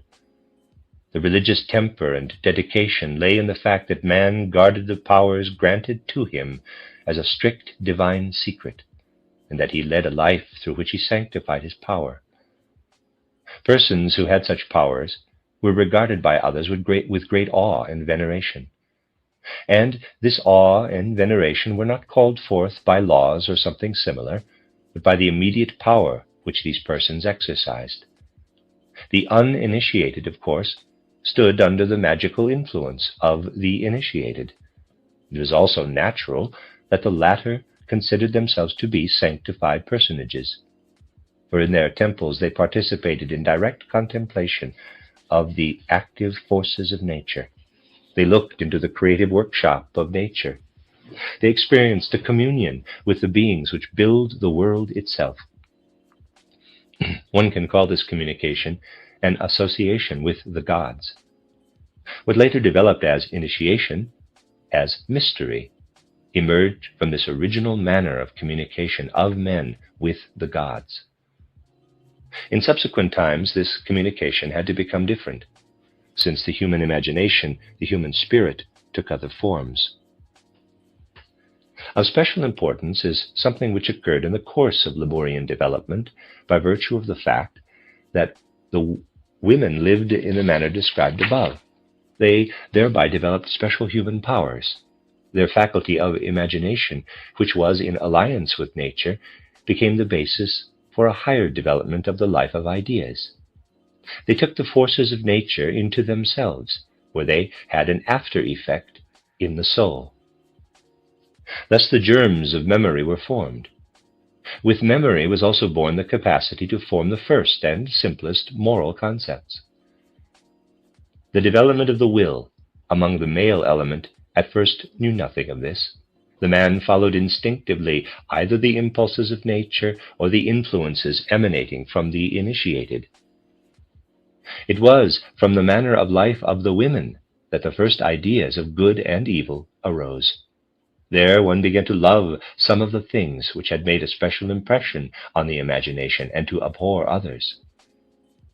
While the control which the male element exercised was directed more toward the external action of the powers of the will, toward the manipulation of the forces of nature, beside it, in the female element, there developed an action through the soul, through the inner personal forces of man. The development of mankind can only be correctly understood by the one who takes into consideration that the first progress in the life of the imagination was made by women.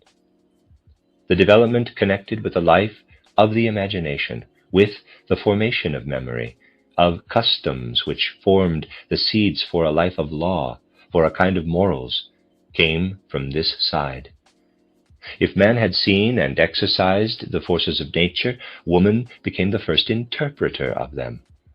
It was a special new manner of living through reflection which developed here. This manner had something much more personal than that of the men. One must imagine this manner of the women to have been also a kind of clairvoyance, although it differed from the magic of the will of the men. In her soul, woman was accessible to another kind of spiritual powers. The latter spoke more to the feeling element of the soul, less to the spiritual, to which man was subject. Thus there emanated from men an effect which was more natural divine, from women one which was more soul divine.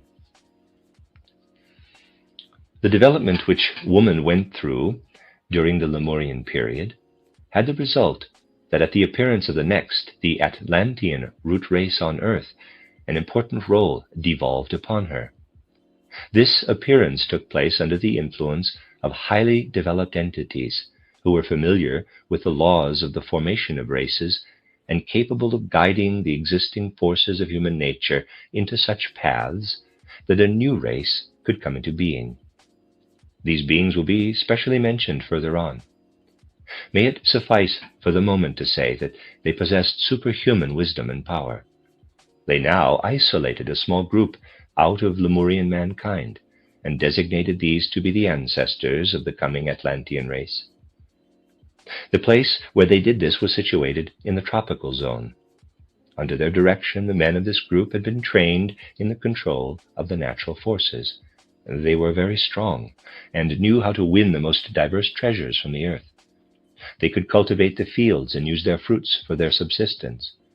They had become characters of strong will through the discipline to which they had been subjected. Their souls and hearts were developed only in small measure. On the other hand, these had been developed among the women. Memory and fantasy and everything connected with them were to be found among the latter. The above-mentioned leaders caused the group to divide itself into smaller groups. They put the women in charge of ordering and establishing these groups. Through her memory, woman had acquired the capacity to make the experiences and adventures of the past useful for the future. What had proved helpful yesterday, she used today and realized that it would also be useful tomorrow. The institutions for communal life, therefore, emanated from her. Under her influence, the concepts of good and evil developed. Through her thoughtful life, she had acquired an understanding for nature. Out of the observation of nature, those ideas developed in her, according to which she directed the actions of men. The leaders had arranged things in such a way that through the soul of woman, the willful nature, the vigorous strength of men were ennobled and refined. Of course, one must represent all this to oneself as childish beginnings. The words of our language all too easily call up ideas which are taken from the life of the present. By way of the awakened soul life of the women, the leaders first developed the soul life of the men. In the colony we have described, the influence of the women was therefore very great. One had to go to them for advice when one wanted to interpret the signs of nature. The whole manner of their soul life, however, was still dominated by the hidden human soul forces. One does not describe the matter quite exactly, but fairly closely, if one speaks of a somnambulistic contemplating among these women. In certain higher dreams, the secrets of nature were divulged to them, and they received the impulses for their actions. Everything was animated for them and showed itself to them in soul powers and apparitions. They abandoned themselves to the mysterious weaving of their soul forces. That which impelled them to their actions were inner voices, or what plants, animals, stones, wind, and clouds, the whispering of the trees, and so on, told them. From this state of soul originated that which one can call human religion. The spiritual in nature and in human life gradually came to be venerated and worshipped. Some women attained a special preeminence, because out of special mysterious depths they could interpret what the world contained. Thus it could come to pass among such women that that which lived within them could transpose itself into a kind of natural language. For the beginning of language lies in something which is similar to song. The energy of thought was transformed into audible sound. The inner rhythm of nature sounded from the lips of wise women. One gathered around such women, and in their song-like sentences felt the utterances of higher powers. Human worship of the gods began with such things. For that period, there can be no question of sense in that which was spoken. Sound, tone, and rhythm were perceived. One did not imagine anything along with these, but absorbed in the soul the power of what was heard. The whole process was under the direction of the higher leaders. They had inspired the wise priestesses with tones and rhythms in a manner which cannot now be further discussed. Thus they could have an ennobling effect on the souls of men. One can say that in this way the true life of the soul first awakened. In this realm, beautiful scenes are shown by the Akasha Chronicle. One of these will be described. We are in a forest near a mighty tree. The sun has just risen in the east. The palm-like tree, from around which the other trees have been removed, casts mighty shadows. The priestess, her face turned to the east, ecstatic, sits on a seat made of rare natural objects and plants. Slowly, in rhythmical sequence, a few strange, constantly repeated sounds stream from her lips. A number of men and women are sitting in circles around her, their faces lost in dreams, absorbing inner life from what they hear. Other scenes too can be seen. At a similarly arranged place, a priestess sings in a similar manner, but her tones have in them something mightier, more powerful.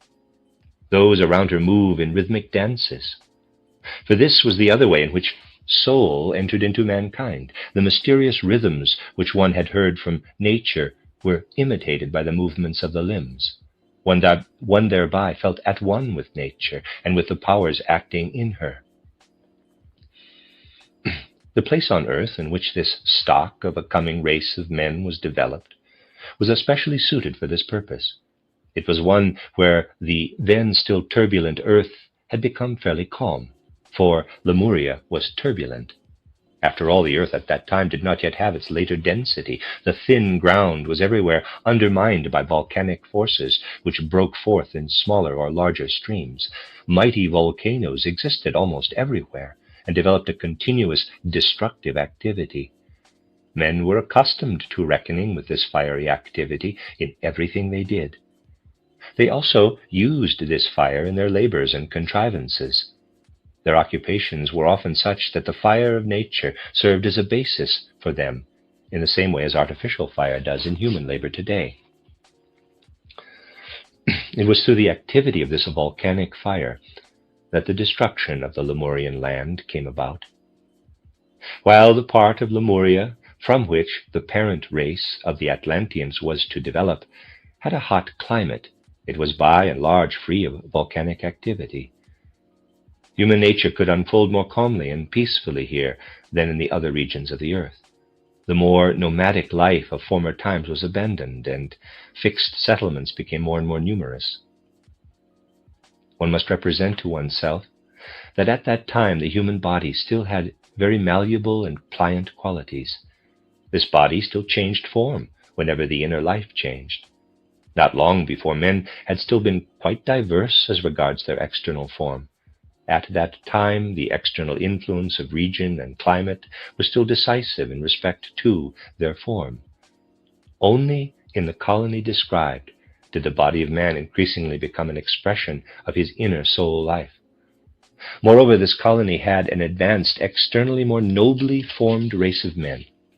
One must say that through the things which they had done, the leaders had really first created what is the true human form. This occurred quite slowly and gradually. It happened in such a way that the soul life of man was first developed, and that the still soft and malleable body adapted itself to this. It is a law in the development of mankind that as progress continues, man has less and less of a molding influence on his physical body. This physical human body, in fact, received a fairly unchanging form only with the development of the faculty of reason and with the hardening of the rock, mineral, and metal formations of earth connected with this development. For in the Lemurian, and even in the Atlantean period, stones and metals were much softer than later. This is not contradicted by the fact that there exist descendants of the last Lemurians and Atlanteans who today exhibit forms as fixed as the human races which were formed later. These remnants had to adapt themselves to the changed environmental conditions of Earth and thus became more rigid. Just this is the reason for their decline. They did not transform themselves from within. Instead, their less developed interior was forced into rigidity from the outside and thus compelled to stagnation. This stagnation is really a regression, for the inner life too has degenerated because it could not fulfill itself within the rigid external bodily structure. Animal life was subject to even greater changeability. We shall speak further about the animal species existing at the time of the development of man and about their origin, as well as about the development of new animal forms after man already existed. Here we shall say only that the existing animal species continually transformed themselves and that new ones were developing. This transformation was, of course, a gradual one. The reasons for the transformation lay in part in a change of habitat and of the manner of life. The animals had a capacity of extraordinarily rapid adaptation to new conditions. The malleable body changed its organs comparatively rapidly, so that after a more or less brief period, the descendants of a particular animal species resembled their ancestors only slightly. The same was the case in even greater measure for the plants. The greatest influence on the transformation of men and animals was exercised by man himself. This was true whether he instinctively brought organisms into such an environment that they assumed certain forms, or whether he achieved this by experiments in breeding. The transforming influence of man on nature was immeasurably great at that time compared with the conditions of today. This was especially the case in the colony we have described, for there the leaders directed this transformation in a way of which men were not conscious. This was the case to such a degree that when men left the colony in order to found the different Atlantean races, they could take with them a highly developed knowledge of the breeding of animals and plants. The labor of cultivation in Atlantis was then essentially a consequence of the knowledge thus brought along. But here again it must be emphasized that this knowledge had an instinctive character. In this state, essentially, it remained among the first Atlantean races.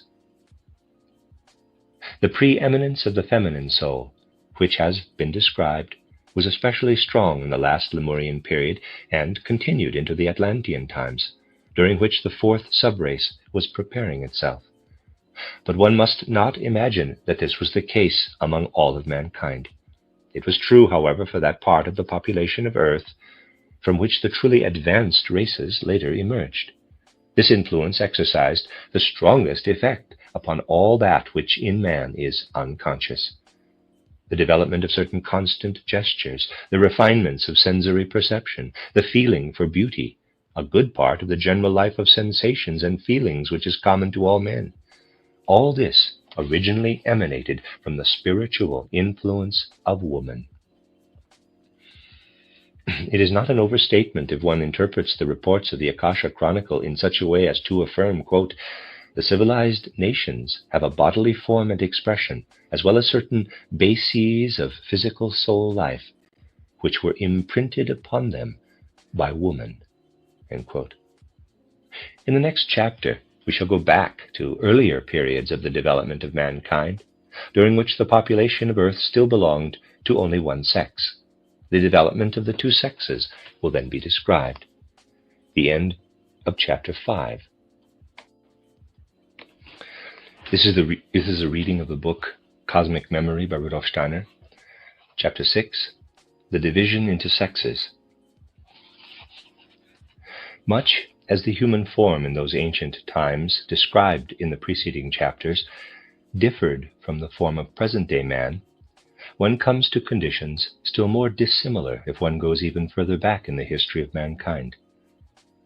For only in the course of time did the forms of man and woman develop from an older, basic form, in which human beings were neither the one nor the other, but rather were both at once.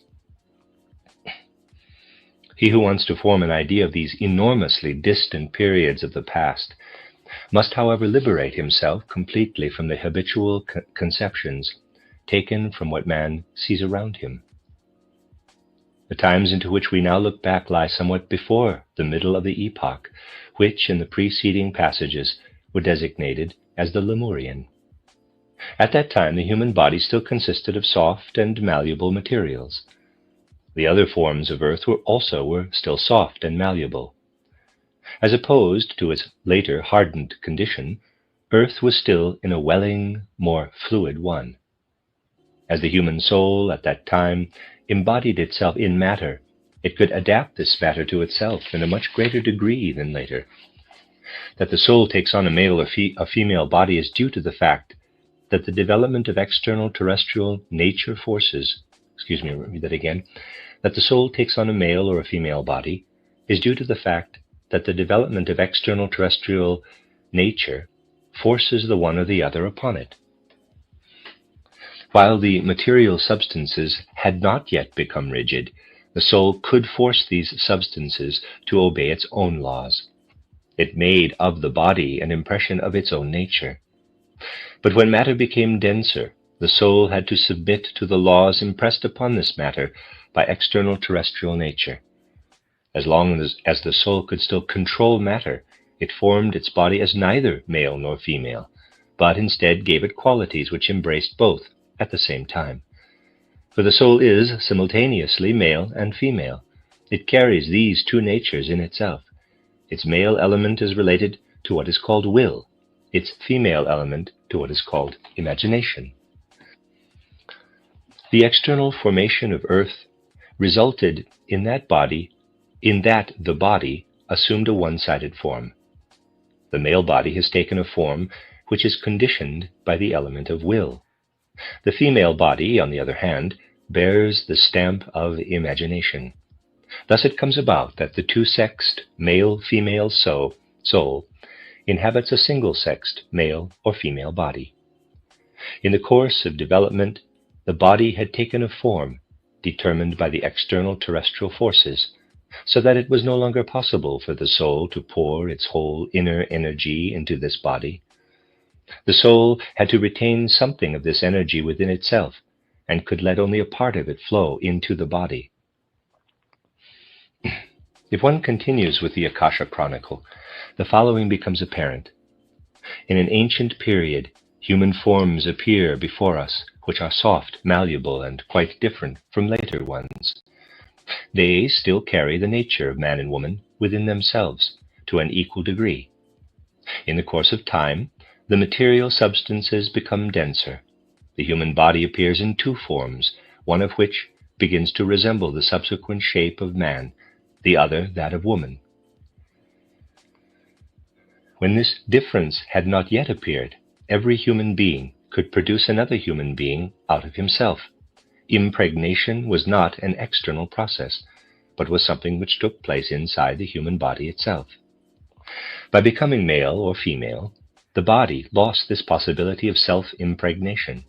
It had to act together with another body in order to produce a new human being. The division into sexes takes place when the earth enters a certain stage of its densification.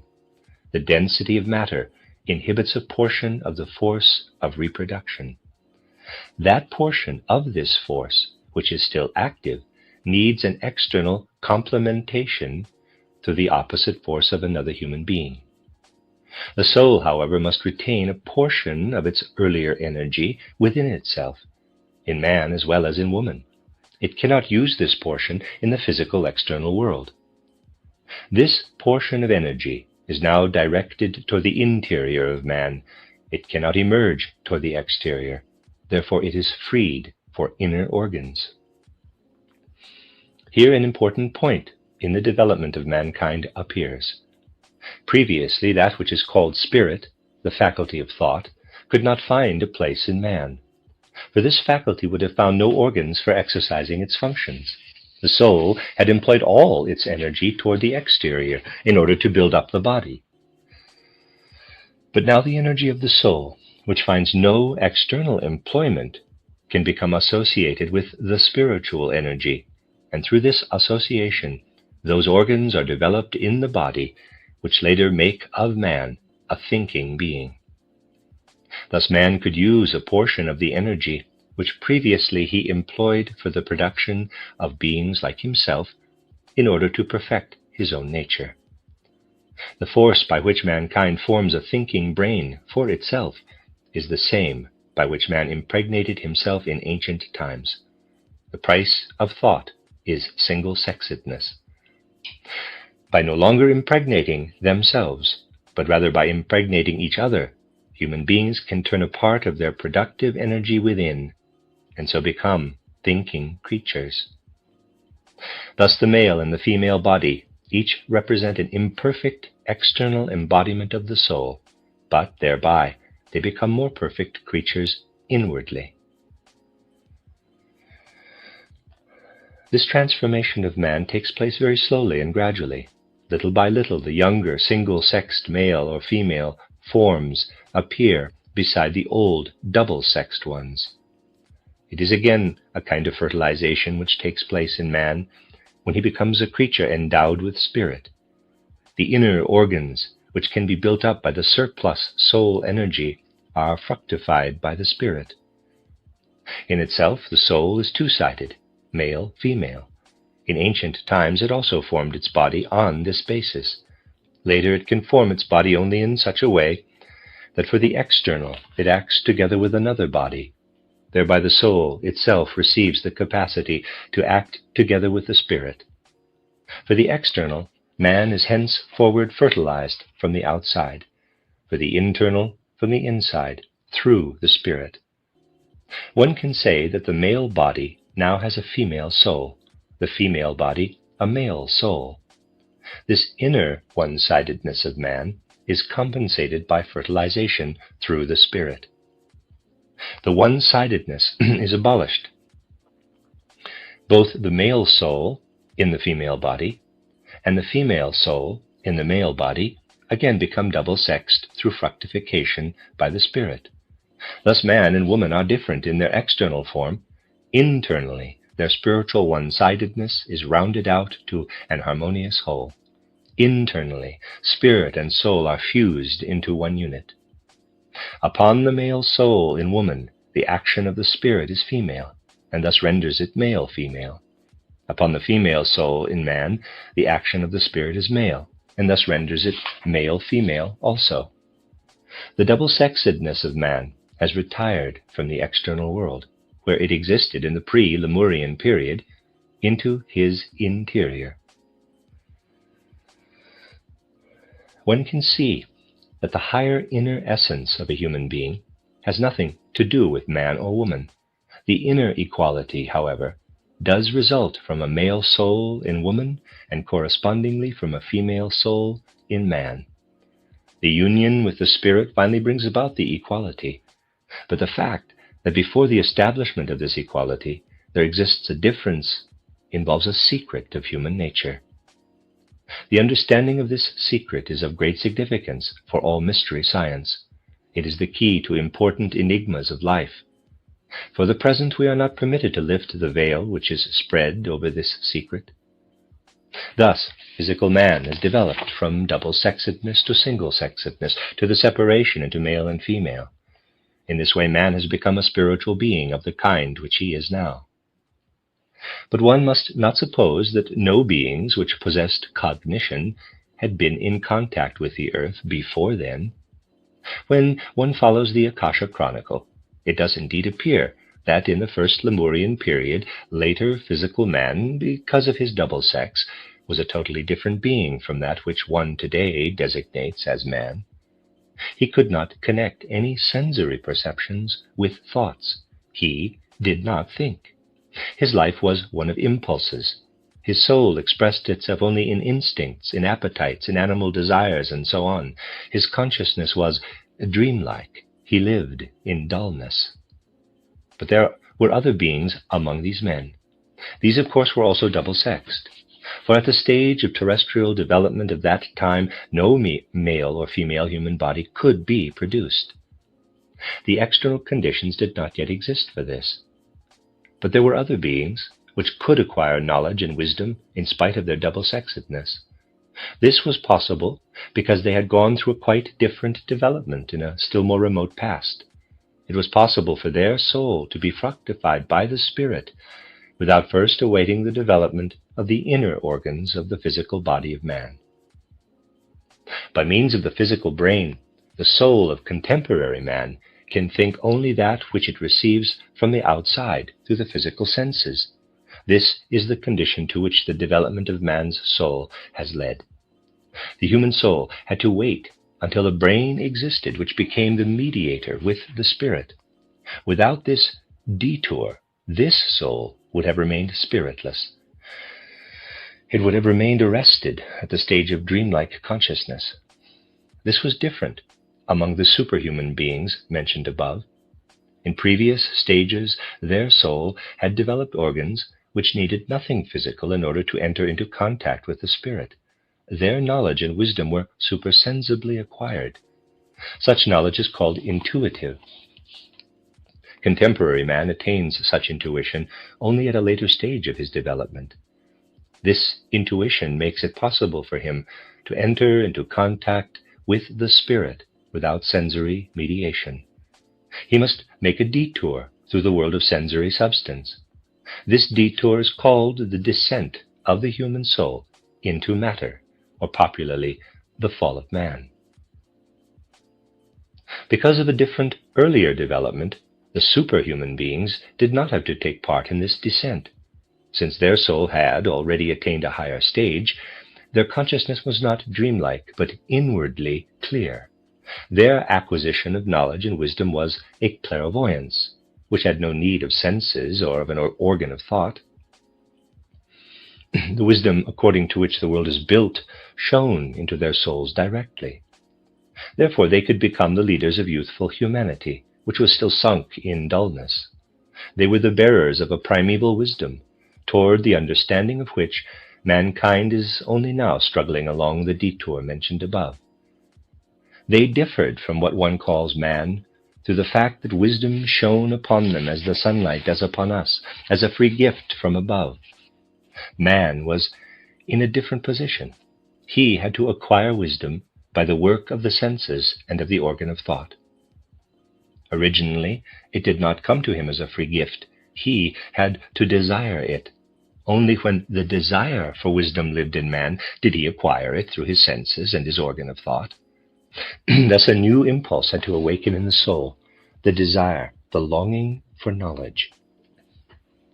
In its earlier stages, the human soul could not have had this longing. The impulses of the soul were directed only toward materialization, in that which assumed form externally, in what took place in it as a dreamlike life, but not toward cognition of the external world, nor toward knowledge. It is with the division into sexes that the impulse toward knowledge first appears. The superhuman beings received wisdom by way of clairvoyance, just because they did not have this desire for it. They waited until wisdom shone into them, as we wait for the sunlight, which we cannot produce at night, but which must come to us by itself in the morning. The longing for knowledge is produced by the fact that the soul develops inner organs, the brain, and so forth, by means of which it gains possession of knowledge. This is a consequence of the circumstance that a part of the energy of the soul is no longer directed toward the outside, but toward the inside. The superhuman beings, however, which have not carried out this separation of their spiritual forces, direct all the energy of their soul toward the outside. Therefore, that force is also available to them externally for fructification by the spirit, which man turns inward for the development of the organs of cognition. Now, that force by means of which one human being turns toward the outside in order to act together with another is love.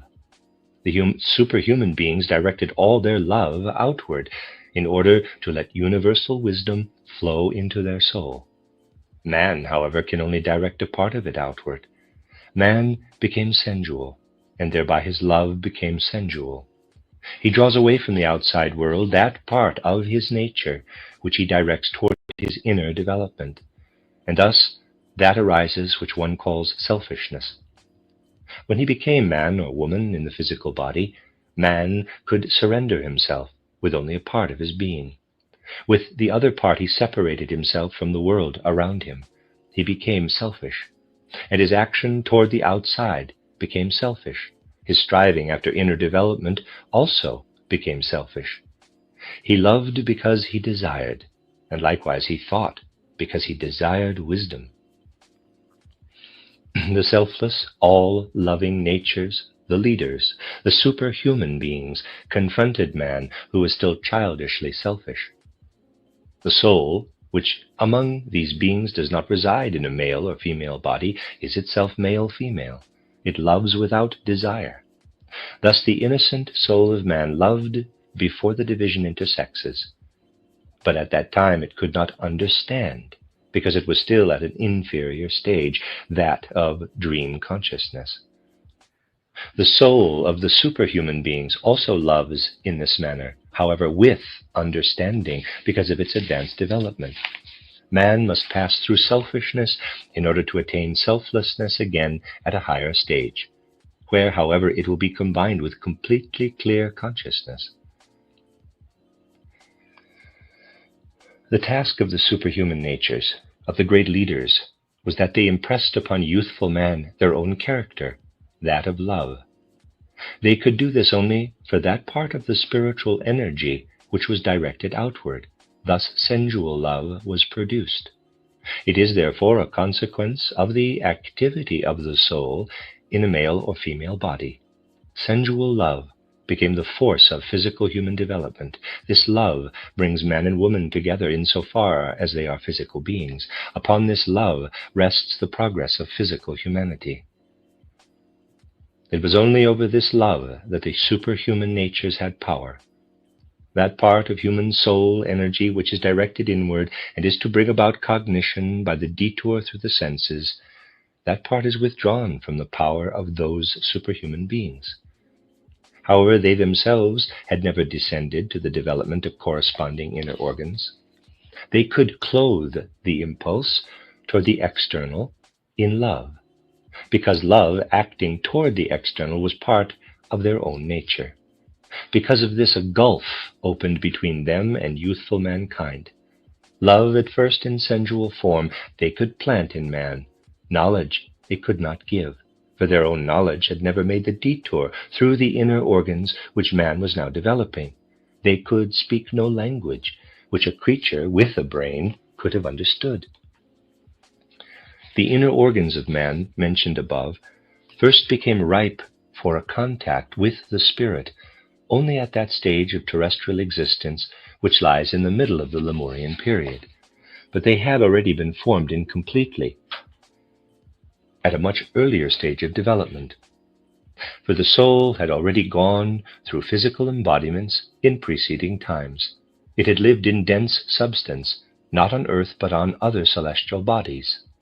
Details about this must be given later.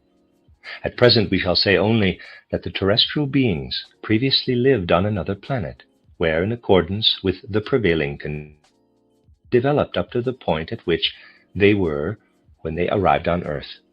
They put off the substances of this preceding planet like clothing, and at the level of development which they thus attained, became pure soul germs with the capacity to perceive, to feel, and so forth. In short, to lead that dreamlike life which remained peculiar to them in the first stages of their terrestrial existence. The superhuman entities, previously mentioned, the leaders in the field of love, had already been so perfect on the preceding planet that they did not have to descend to develop the rudiments of those inner organs. But there were other beings, not as far advanced as these leaders of love, who, on the preceding planet, were still numbered among quote-unquote men, but at that period were hurrying ahead of men. Thus, at the beginning of the formation of the earth, they were further advanced than men, but still were at the stage where knowledge must be acquired through inner organs. These beings were in a special position. They were too far advanced to pass through the physical human body, male or female, but on the other hand were not so far advanced that they could act through full clairvoyance, like the leaders of love. They could not yet be beings of love. They could no longer be men. Thus they could only continue their own development as half-superhuman beings, in which they were aided by men. They could speak to creatures with a brain, in a language which the latter could understand. Thereby the human soul energy, which was turned inward, was stimulated, and could connect itself with knowledge and wisdom. It was thus that wisdom of a human kind first appeared on earth. The, quote, half-superhuman beings, unquote, mentioned above could use this human wisdom in order to achieve for themselves that of perfection which they still lacked. In this manner they became the stimulators of human wisdom. One therefore calls them bringers of light, Lucifer. Youthful mankind thus had two kinds of leaders, beings of love and beings of wisdom. Human nature was balanced between love and wisdom when it assumed its present form on this earth.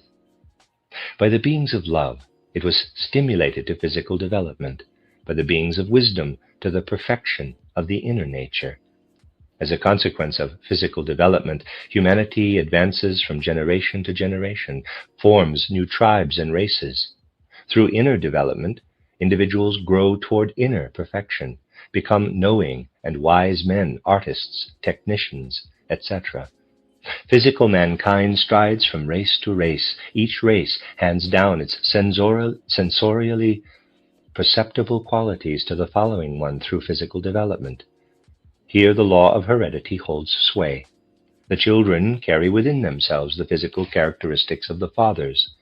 Beyond this lies a process of spiritual soul perfection, which can only take place through the development of the soul itself. With this we stand before the law of the development of the soul within terrestrial existence. This development is connected with the law and mystery of birth and death. The end of chapter 6. This is a reading of the book Cosmic Memory by Rudolf Steiner, chapter 7, the last periods before the division into sexes. We shall now describe the state of man before his division into male and female. At that time, the body consisted of a soft, malleable mass. The will had a much greater power over this mass than later. When man separated from his parent entity, he appeared as a truly articulated organism, but as an incomplete one. The further development of the organs took place outside the parent entity. Much of what later matured inside the mother organism was at that time brought to completion outside of it by a force which was akin to our will power. In order to bring about such an external maturation, the care of the parent being was necessary. Man brought certain organs into the world which he later cast off. Others, which were quite incomplete at his first appearance, developed more fully. The whole process had something which can be compared with the emergence from an egg form and the casting off of an egg shell, but here one must not think of a firm egg shell. The body of man was warm-blooded. This must be stated explicitly, for in even earlier times it was different, as will be shown later. The maturation, which took place outside the mother organism, occurred under the influence of an increased warmth, which also was supplied from the outside. But one must by no means think that the egg man, as he will be called for the sake of brevity, was brooded. The conditions of heat and fire on the earth of that time were different from those of later times. By means of his powers, man could confine fire, or, respectively, heat, to a certain space. He could, so to speak, contract or concentrate heat. He was thus in a position to supply the young organism with the warmth which it needed for its maturation. The most highly developed organs of man at that time were the organs of motion. The sense organs of today were as yet quite undeveloped. The most advanced among them were the organs of hearing and of perception of cold and hot, the sense of touch. The perception of light lagged far behind. Man came into the world with the senses of hearing and touch. The perception of light developed somewhat later. Everything which is said here applies to the last periods before the division into sexes. This division took place slowly and gradually. Long before its actual occurrence, human beings were already developing in such a way that one individual would be born with more male, another with more female characteristics. Each human being, however, also possessed the opposite sexual characteristics, so that self-impregnation was possible. But the latter could not always take place, because it depended on the influences of external conditions in certain seasons. With respect to many things, and to a great extent, man was generally dependent on such outer conditions. Therefore he had to regulate all his institutions in accordance with such external conditions, for example, in accordance with the course of the sun and the moon. But his regulation did not take place consciously in the modern sense, but was accomplished in a manner which one must call instinctive. With this we already indicate the soul life of man of that time. This soul life cannot be described as a true inner life. Physical and soul activities and qualities were not yet strictly separated. The outer life of nature was still experienced by the soul. Each single disturbance in the environment acted powerfully on the sense of hearing especially. Every disturbance of the air, every movement was, quote-unquote, heard. In their movements, wind and water spoke an eloquent language to man. In this manner, a perception of the mysterious activity of nature penetrated into him. This activity reverberated in his soul. His own activity was an echo of these impressions. He transformed the perceptions of sound into his own activity. He lived among such tonal movements and expressed them by his will. In this way he was impelled to all his daily labors. He was influenced in a somewhat lesser degree by the influences which act upon the touch, but they also played an important role. He felt the environment in his body and acted accordingly. From such influences upon the touch, he could tell when and how he had to work. He knew from them where he should rest. In them he recognized and avoided dangers which threatened his life. In accordance with these influences, he regulated his food intake. The remainder of the soul life took its course in a manner quite different from that of later periods. In the soul lived images of external objects, not conceptions of them. For instance, when man entered a warmer space from a colder one, a certain colored image arose in his soul. But this colored image had nothing to do with any external object. It originated in an inner force which was akin to the will. Such images continuously filled the soul. One can compare this only with the flowing dream impressions of man. At that time, the images were not completely irregular, but proceeded according to law. Therefore, in relation to this stage of mankind, one should speak of an image consciousness rather than of a dream consciousness. For the most part, colored images filled this consciousness, but these were not the only kind. Thus man wandered through the world, and through his hearing and touch participated in the events of this world.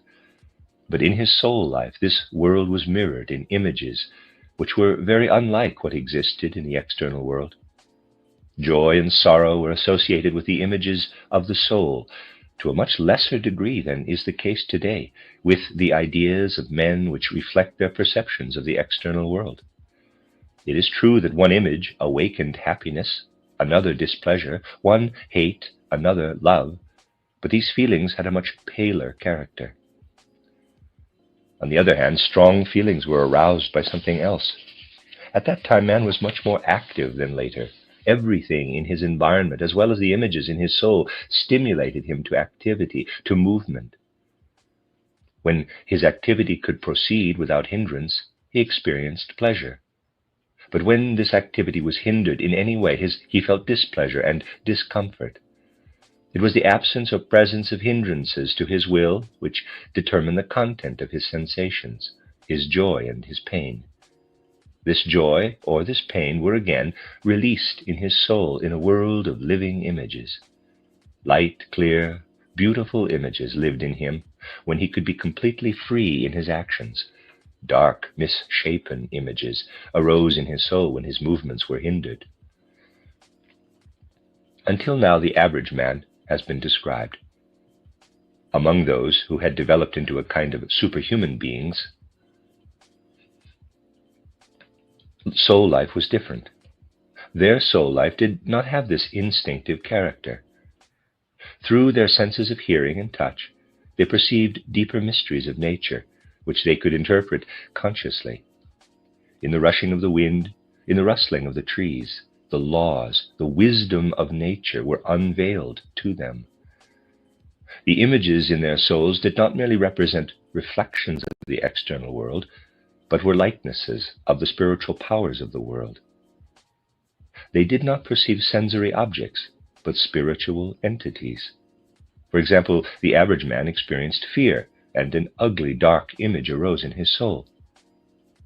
By means of such images, the superhuman being received information and a revelation about the spiritual entities of the world.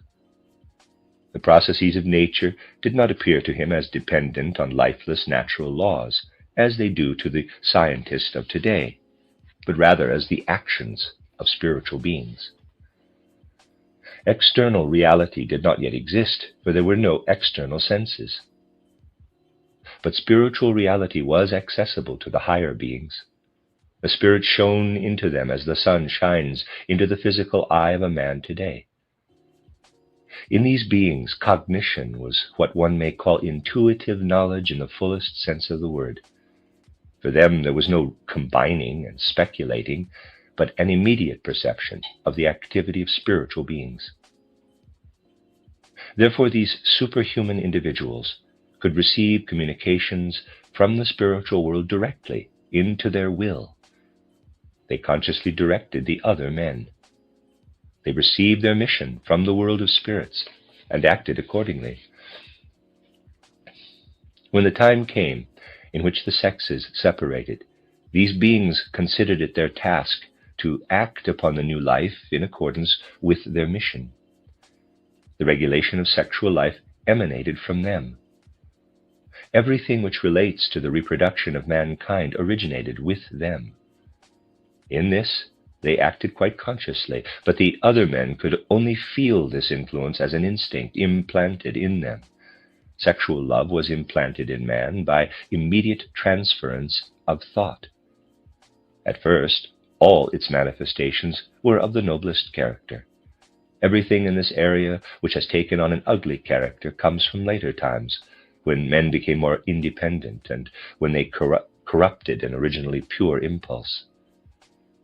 In these older times, there was no satisfaction of the sexual impulse for its own sake.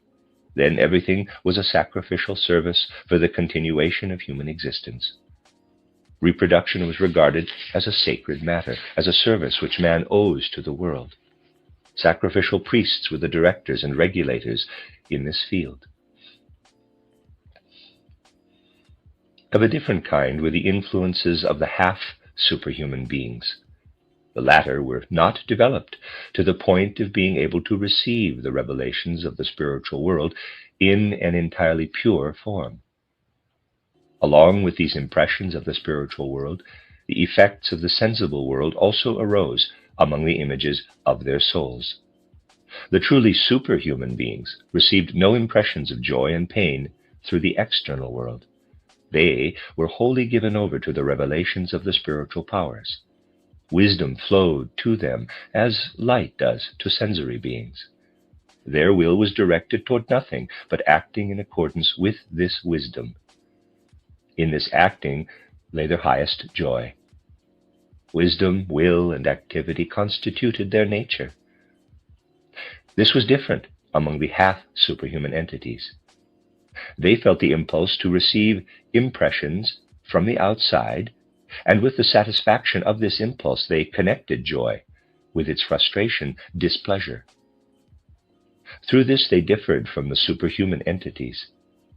To these entities, external impressions were nothing but confirmations of spiritual revelations. They could look out into the world without receiving anything more than a reflection of what they had already received from the Spirit. The half-superhuman beings learned something new, and therefore they could become leaders of men when, in human souls, mere images changed into likenesses and conceptions of external objects. This happened when a portion of the previous reproductive energy of man turned inward, at the time when entities with brains were developed. With the brain, man also received the capacity to transform external sensory impressions into conceptions. It must therefore be said that by half superhuman beings, man was brought to the point of directing his inner nature toward the sensuous external world. He was not permitted to open the images of his soul directly to pure spiritual influences. The capacity of perpetuating the existence of his kind was implanted in him as an instinctive impulse by superhuman beings. Spiritually, he would at first have had to continue a sort of dream existence if the half-superhuman beings had not intervened. Through their influence, the images of his soul were directed toward the sensuous external world. He became a being which was conscious of itself in the world of the senses. Thereby it came about that man could consciously direct his actions in accordance with his perceptions of the world of the senses. Before this, he had acted from a kind of instinct. He had been under the spell of his external environment and of the powers of higher individualities, which acted on him. Now he began to follow the impulses and enticements of his conceptions. Therewith, free choice became possible for man. This was the beginning of good and evil. Before we continue in this direction, something will be said concerning the environment of man on earth. In addition to man, there existed animals, which for their kind were at the same stage of development as he. According to current ideas, one would include them among the reptiles. Apart from them, lower forms of animal life existed. Between man and the animals, there was an essential difference. Because of his still malleable body, man could live only in those regions of the earth which had not yet passed over into the most solid material form. And in these regions, animal organisms, which had a similarly plastic body, lived with him. But in other regions lived animals which already had dense bodies and also had developed separate sexedness and the senses. Where they had come from will be explained later. These animals could not develop further because their bodies had taken on this denser materiality too soon. Some species of these became extinct. Others have perpetuated their kind to the point of contemporary forms. Man could attain higher forms because he remained in the regions which corresponded to his state at that time. Thereby his body remained so pliant and soft that he could develop the organs which were to be fructified by the spirit. With this development, his external body had reached the point where it could pass over into denser materiality and become a prototype envelope for the more delicate spiritual organs. Not all human bodies, however, had reached this point. There were few advanced ones. These were first animated by spirit. Others were not animated. If the spirit had penetrated into them, it could have developed only in a defective manner because of the as yet incomplete inner organs. Therefore, at first, these human beings were compelled to develop further without spirit. A third kind had reached the point where weak spiritual impulses could act in them. They stood between the two other kinds. Their mental activity remained dull. They had to be led by higher spiritual powers. All possible transitions existed between these three kinds. Further development was now possible only in that a portion of the human beings attained higher forms at the expense of the others. First, the completely mindless ones had to be abandoned.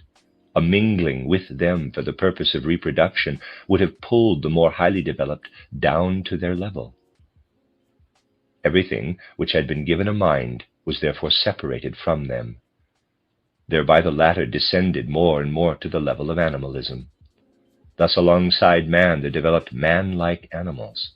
Man left a portion of his brothers behind on his road in order that he himself might ascend higher. This process had by no means come to an end.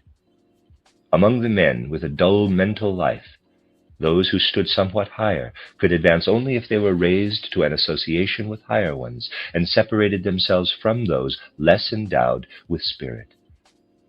Only thus could they develop bodies which would be fit to receive the full human spirit. After a certain time, the physical development had come to a kind of stopping point, in that everything which lay above a certain boundary remained human.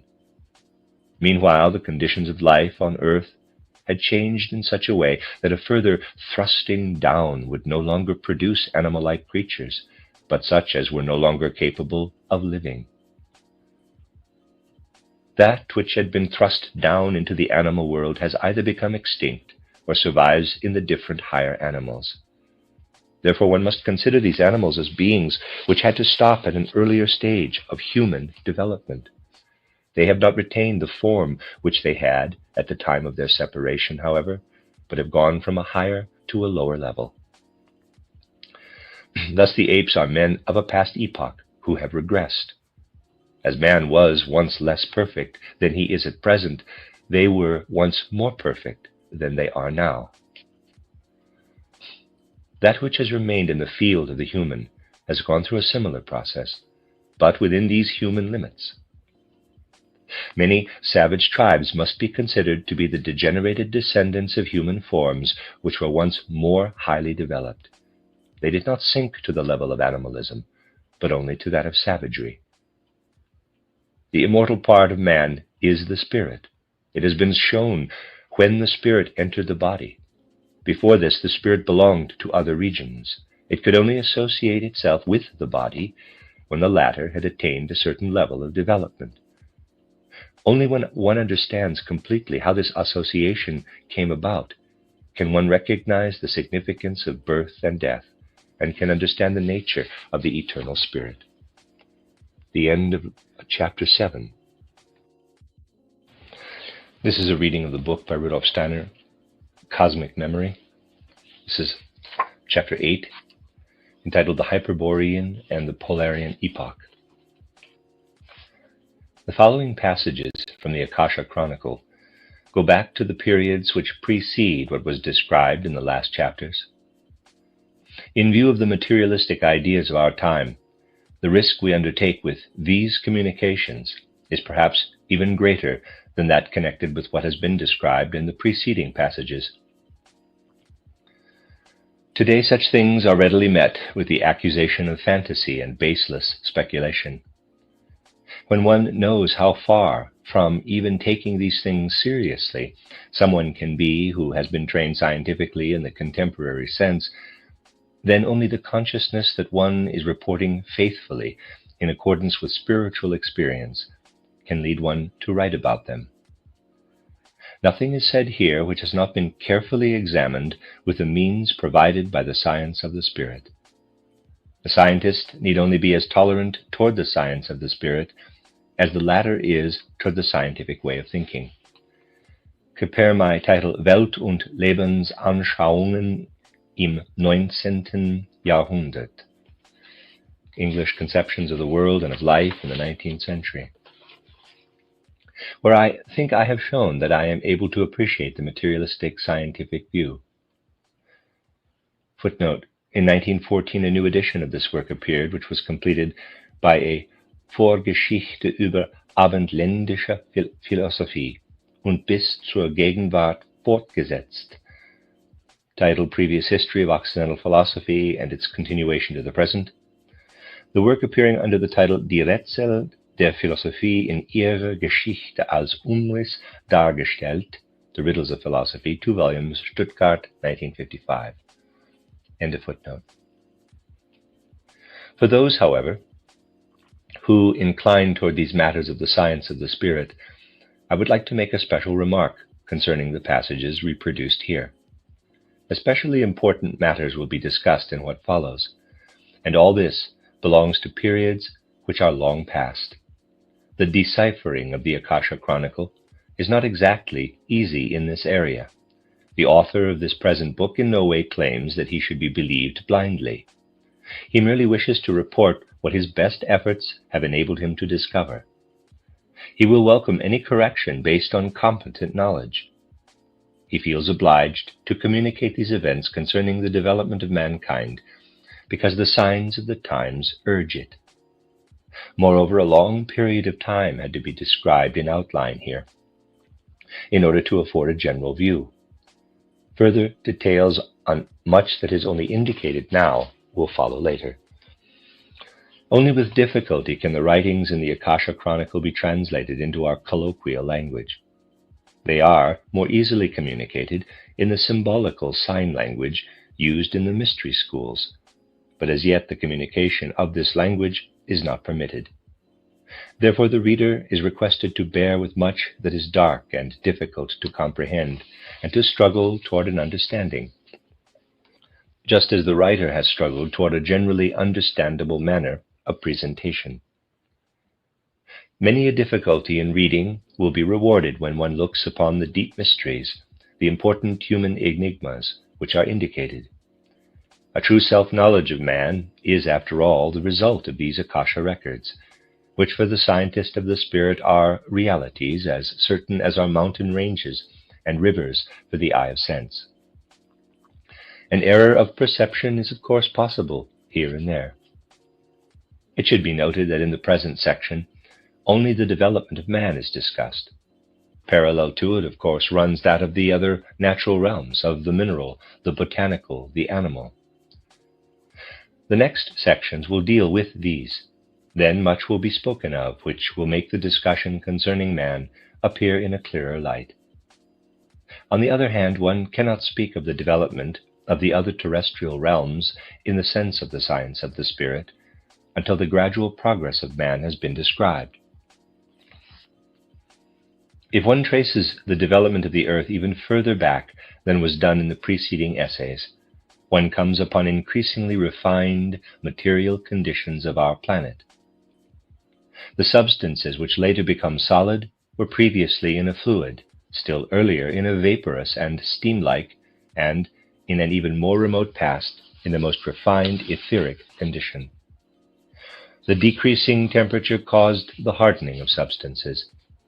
Here we shall go back to the most refined etheric condition of the substances of our earthly dwelling place. Man first entered upon the earth in this epoch of its development. Before that he belonged to other worlds, which will be discussed later. Only the one immediately preceding will be indicated here. This was a so-called astral or soul world. The beings of this world did not lead an external, that is, physical, bodily existence.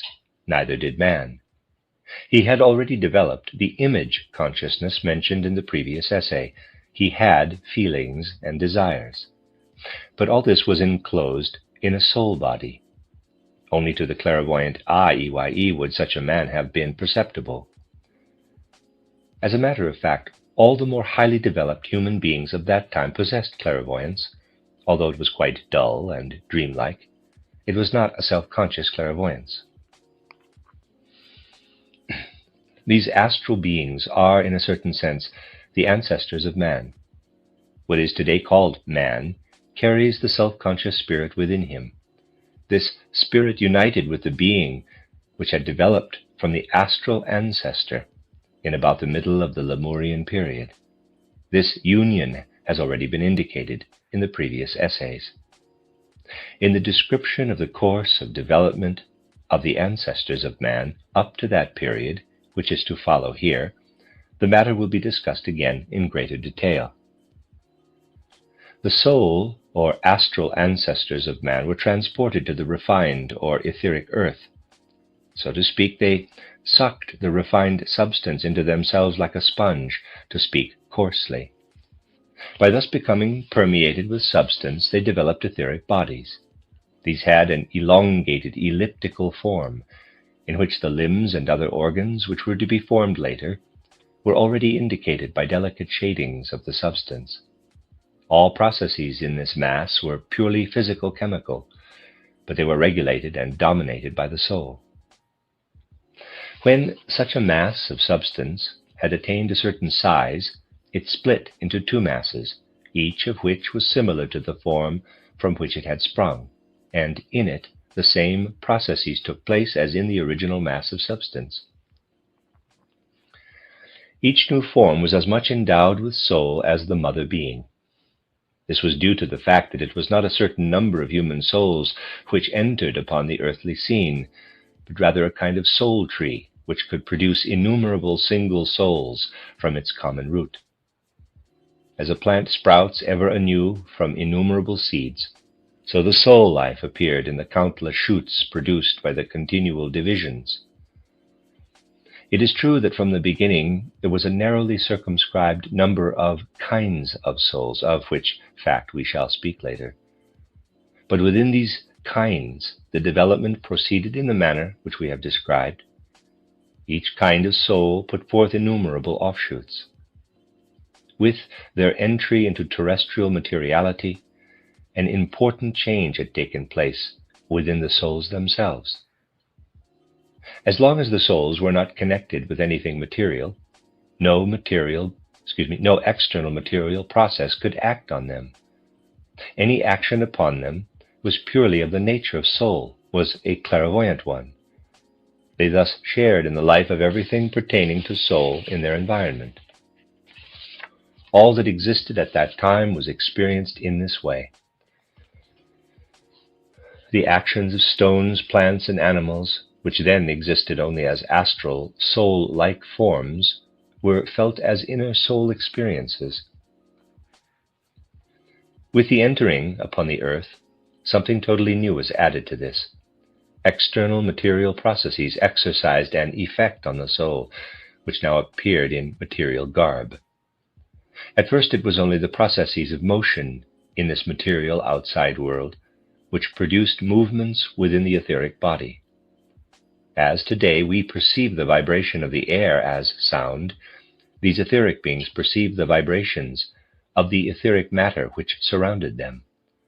Such a being was basically a single organ of hearing. This sense developed first, but one can see from this that separate organs of hearing developed only later. With the increasing densification of terrestrial matter, the spiritual being gradually lost the ability to mold this matter. Only the bodies which had already been formed could produce their like out of themselves. A new manner of reproduction arose. The daughter being appeared as a considerably smaller form than the mother being, and only gradually grew to the size of the latter. While before there had been no signs of reproduction, these now made their appearance. At this time, however, it is no longer merely a physical-chemical process which takes place in these forms. Such a chemical-physical process could not effect reproduction now. Because of its densification, external matter is no longer such that the soul can give life to it without mediation. Therefore, a certain portion within the form is isolated. This portion is withdrawn from the immediate influences of external matter. Only the body, outside of this isolated portion, remains exposed to these influences. It is in the same condition in which the whole body was before. In the separated portion, the soul element continues to act. Here the soul becomes the carrier of the life principle called prana in theosophical literature.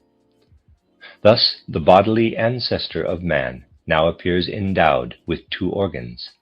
One is the physical body, the physical envelope. It is subject to the chemical and physical laws of the surrounding world. The other is the sum of the organs which are subject to the special life principle. A portion of soul activity is freed in this manner. This activity no longer has any power over the physical part of the body. This part of the soul activity now turns inward and forms a portion of the body into special organs. With this, an inner life of the body begins. The body no longer merely participates in the vibrations of the outside world, but begins to perceive them within itself as special experiences. Here is the starting point of perception. This perception at first appears as a kind of sense of touch. The organism feels the movements of the outside world, the pressure which substances exercise, and so forth. The beginnings of a perception of heat and cold also appear. With this, an important stage in the development of mankind is reached. The immediate influence of the soul has been withdrawn from the physical body. The latter is totally given over to the physical and chemical world of matter. It disintegrates at the moment the soul can no longer dominate it with its activity. Thereupon occurs that which one calls death. In connection with the preceding conditions, there could be no question of death. When a division took place, the mother form survived wholly in the daughter forms, for in these the entire transformed soul energy acted as it did before in the mother form. In the division, there was nothing left which did not contain soul. Now this becomes different. As soon as the soul no longer has any power over the physical body, the latter becomes subject to the chemical and physical laws of the outside world. That is, it dies away. As activity of the soul, there remains only that which acts in reproduction and in the developed inner life. This means that descendants are produced by the force of reproduction, and at the same time these descendants are endowed with a surplus of organ-forming energy. In this surplus, the soul being is constantly reviving.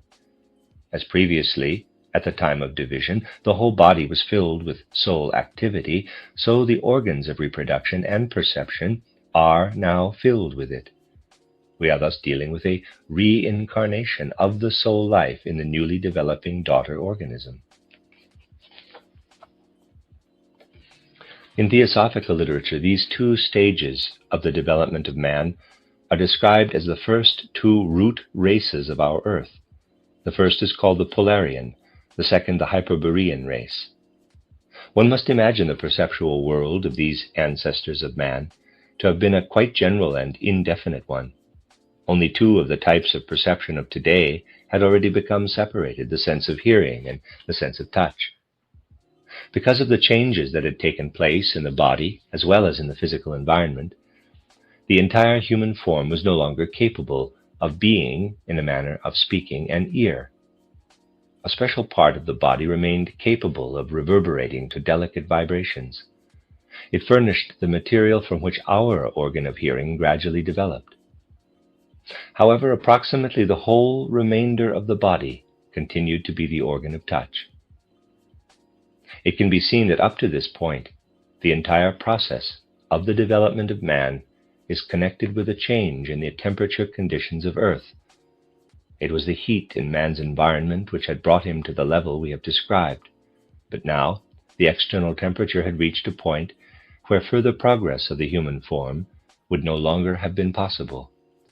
Within the organism, a counteraction against the further cooling of the earth now begins. Man starts to produce his own source of heat. Up to this point, he had shared the temperature of his environment. Now organs develop in him which make him able to create the degree of heat necessary for his life.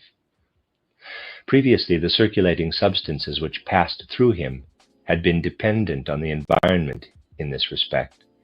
Now, he himself could develop heat for these substances. The bodily fluids now became warm blood. With this, he attained a much higher degree of independence as a physical being than he had possessed before. The whole inner life became more active. Perception still depended entirely on the influences of the outside world. Filled with its own heat, the body acquired an independent physical life.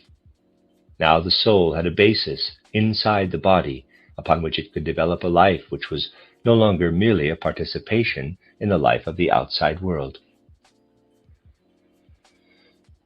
Through this process, the life of the soul was drawn into the realm of the earthly material. Previously, desires, wishes, passions, joy, and grief of the soul could only be produced by something that was itself soul-like. That which proceeded from another soul being awakened sympathy or aversion in the soul, excited the passions, and so forth. No external physical object could have had such an effect. Now, only did it become possible for such external objects to have a significance for the soul. for the latter experienced the enhancement of the inner life, which had awakened when the body produced its own heat, as something pleasant, the disturbance of this inner life as something disagreeable. An external object suitable for contributing to physical well-being could be desired, could be wished for. What in theosophical literature is called kama, K-A-M-A, the body of wishes, became connected with earthly man. The objects of the senses could now become objects of desire. Through his body of wishes, man became tied to earthly existence. This fact coincides with a great event in the universe, with which it is causally connected. Up to this point, there had been no material separation between sun, earth, and moon. In their effect on man, these three were one body. Now the separation took place. The more delicate substantiality, which includes everything which had previously made it possible for the soul to act in an immediately vitalizing manner, separated itself as the sun. The coarsest part was extruded as the moon, and the earth, with respect to its substantiality, stood in the middle between the two others. This separation was, of course, not a sudden one. Rather, the whole process proceeded gradually while man was advancing from the stage of reproduction by division to the one described last. It was indeed by the universal processes just mentioned that this development of man was brought about. The sun first withdrew its substance from the common heavenly body. Thereby it became impossible for the soul element to vitalize the remaining earthly matter without mediation. Then the moon began to form itself. Thus the earth entered the condition which made possible the capacity for perception, characterized above. In association with this process, a new sense developed. The temperature conditions of earth became such that bodies gradually took on the fixed limits which separated the transparent from the opaque. The sun, which had been extruded from the terrestrial mass, received its task as light giver. In the human body, the sense of seeing developed. At first, this seeing was not as we know it today. Light and darkness acted upon man as vague sensations. For instance, under certain conditions, he experienced light as pleasant, as promoting his physical life, and sought it, strove toward it. At the same time, his soul life proper still continued in dreamlike pictures. In this life, colored images, which had no immediate relation to external objects, arose and vanished. Man still related these colored images to spiritual influences. Light images appeared to him when he was affected by pleasant soul influences, dark images when he was touched by unpleasant soul influences. Up to now, what was caused by the development of bodily heat has been described as inner life. But it can be seen that it was not an inner life in the sense of the later development of mankind. Everything proceeds by stages, including the development of the inner life. As it was meant in the preceding essay, this true inner life begins only with the fertilization of the spirit, when man begins to think about that which acts upon him from the outside. Everything which has been described here shows how man grew into the condition pictured in the preceding chapter. Essentially, one is already moving in the period which was characterized there when one describes the following. The soul learns more and more to apply to external bodily existence that which it had previously experienced within itself and related only to the soul-like. This now happens with the colored images. As before, a pleasing impression of something soul-like had been connected with a luminous image in the soul. Now a bright impression of light from the outside became connected with such an image. The soul began to see the objects around it in colors. This was connected with the development of new instruments of sight. At previous stages, for the perception of light and darkness, the body had had an eye, EYE, which no longer exists today. The legend of the Cyclops with one eye is a recollection of these conditions. The two eyes developed when the soul began to connect the light impressions from the outside more intimately with its own life. With this, the capacity for the perception of the soul-like in the environment disappeared. More and more the soul became the mirror of the external world. The outside world is repeated within the soul as image. Hand in hand with this went the division into sexes. On one side, the human body became receptive only to fertilization by another human being.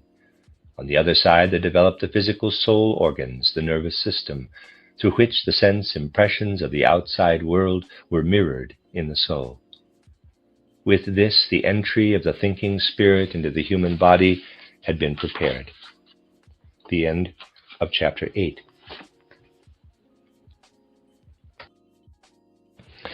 This is a reading of the book Cosmic Memory by Rudolf Steiner. This is chapter 9, entitled Beginning of the Present Earth, Extrusion of the Sun. We shall now follow the Akasha Chronicle back into that remote past in which our present Earth had its beginning. By, in quotes, Earth, is to be understood that condition of our planet by virtue of which it can support minerals, plants, animals, and men in their form of today. For this condition was preceded by others, in which the natural realms just mentioned existed in considerably different forms. That which one now calls Earth went through many changes before it could become the carrier of our present mineral, plant, animal, and human worlds. Minerals, for instance, also existed under the preceding conditions, but they looked quite different from those of today. These past conditions will be discussed further below. Now we shall only call attention to the manner in which the immediately preceding condition changed into the present one. One can conceive of such a transformation to some extent by comparing it to the passage of a plant through the seed stage. Imagine a plant with root, stalk, leaves, blossom, and fruit. It takes in substances from its environment and secretes others. But everything in it, which is substance, form, and process, disappears, except for the small seed. Life develops by passing through it, and in the new year it rises again in the same form. Thus everything which existed on our earth in its preceding condition has disappeared, only to arise again in its present condition. What, for the preceding condition, one might call mineral, plant, animal, has passed away, as in the plant, root, stalk, and so forth pass away. There, as well as here, a germinal stage has remained, from which the old form develops anew. The forces which will cause the new form to emerge lie hidden in the seed. At the period discussed here, we are dealing with a kind of earth germ. This contained within itself the forces which led to the earth of today. These forces were acquired through earlier conditions. This earth germ, however, must not be imagined as a densely material one, like that of a plant. It was rather of a soul character. It consisted of that delicate, malleable, mobile substance which is called astral in occult literature. In this astral germ of earth there are only human rudiments at first. These are the rudiments of the later human souls.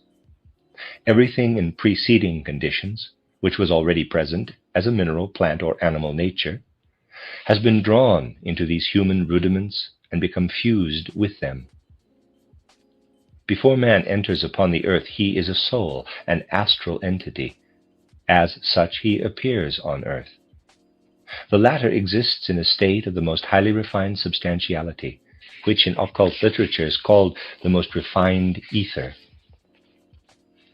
Whence this etheric earth originated will be described in the next essays. The astral human beings combine with this ether. They impress their nature upon this ether in order that it can become a likeness of the astral human entity. In this initial condition, we are dealing with an ether earth, which really consists only of these ether men, which is only a conglomerate of them. Actually, the astral body, or the soul of man, is for the most part still outside the ether body and organizes it from without. To the scientist of the spirit, the earth appears approximately as follows. It is a sphere, which in turn is composed of innumerable small ether spheres, the ether men, and is surrounded by an astral envelope, just as the present earth is surrounded by an envelope of air. It is in this astral envelope, atmosphere, that the astral men live and whence they act upon their ether likenesses. The astral human souls create organs in their ether likenesses and produce a human ether life in them. Within the whole earth, there exists only one condition of matter, the refined, living ether. In Theosophical books, this first humanity is called the Polarian root race. The further development of earth takes place in such a way that from the one condition of matter, there develop two. A denser substantiality is secreted, so to speak, and leaves a thinner one behind. The denser substantiality resembles our present air. The thinner one is that which causes chemical elements to develop from previously undifferentiated substance.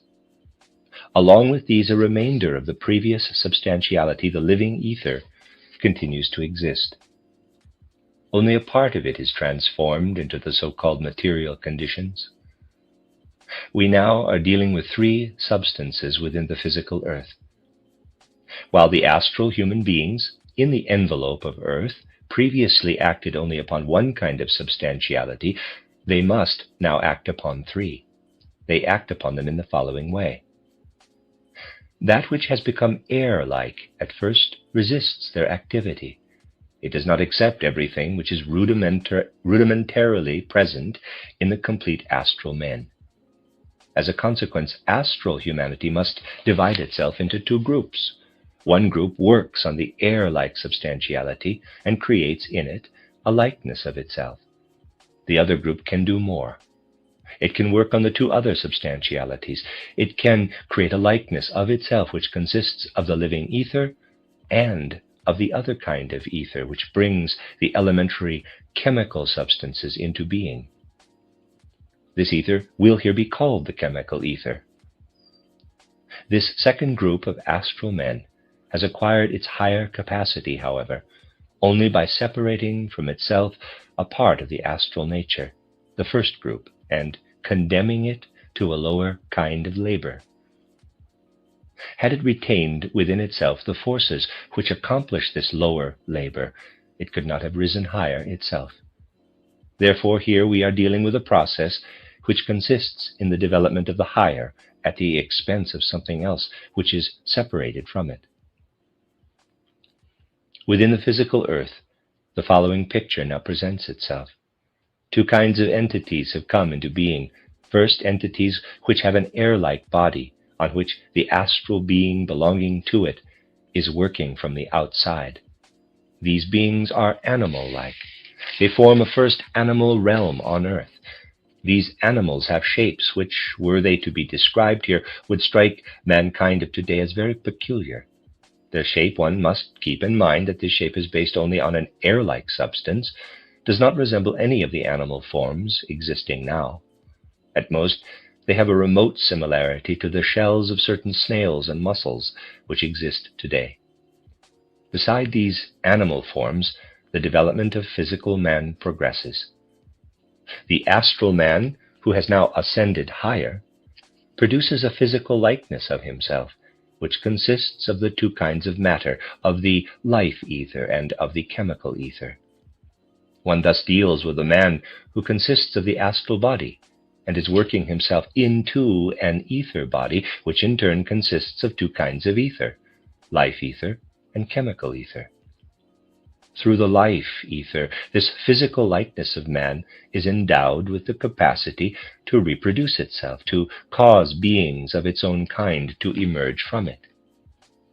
Through the chemical ether, it develops certain forces, which are similar to the present forces of chemical attraction and repulsion. Thereby, this likeness of man is in a position to attract certain substances from the environment and to combine them with itself, secreting them again later by means of the repelling forces. These substances, of course, can only be taken from the animal realm described above and from the realm of man. This constitutes a beginning of nutrition. Thus, these first likenesses of man were eaters of animals and of men. Besides these beings, the descendants of the earlier beings, composed merely of life ether, continue to exist, but they become atrophied since they have to adapt to the new terrestrial conditions. After they have undergone many transformations, the unicellular animal beings develop from them, and also the cells which later make up the more complicated living organisms. The following process then takes place. The air-like substantiality divides itself into two, of which one becomes denser, watery, while the other one remains air-like. The chemical ether also divides itself into two conditions of matter. One of them becomes denser and forms that which we shall here call the light ether. It endows the entities which possess it with the gift of luminosity. On the other hand, a portion of the chemical ether continues to exist as such. We are now dealing with a physical earth which is composed of the following kinds of matter: water, air, light ether, chemical ether, and life ether.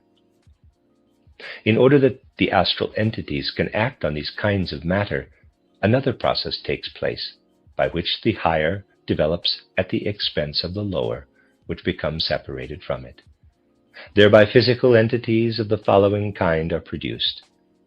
First, those whose physical body consists of water and air. Now, coarse astral entities which have been split off act on these. Thus a new group of animals of coarser materiality than the earlier ones is produced. Another new group of physical entities has a body which consists of air and light ether mixed with water. These are plant-like entities, which, however, are very different in form from the plants of today. Finally, the third new group represents man of that period. His physical body consists of three kinds of ether: the light ether, the chemical ether, and the life ether. If one considers that descendants of the old groups also continue to exist, one can judge what a variety of living beings there already were at that stage of terrestrial existence. There now follows an important cosmic event. The sun is extruded. Thereby certain forces simply leave the earth.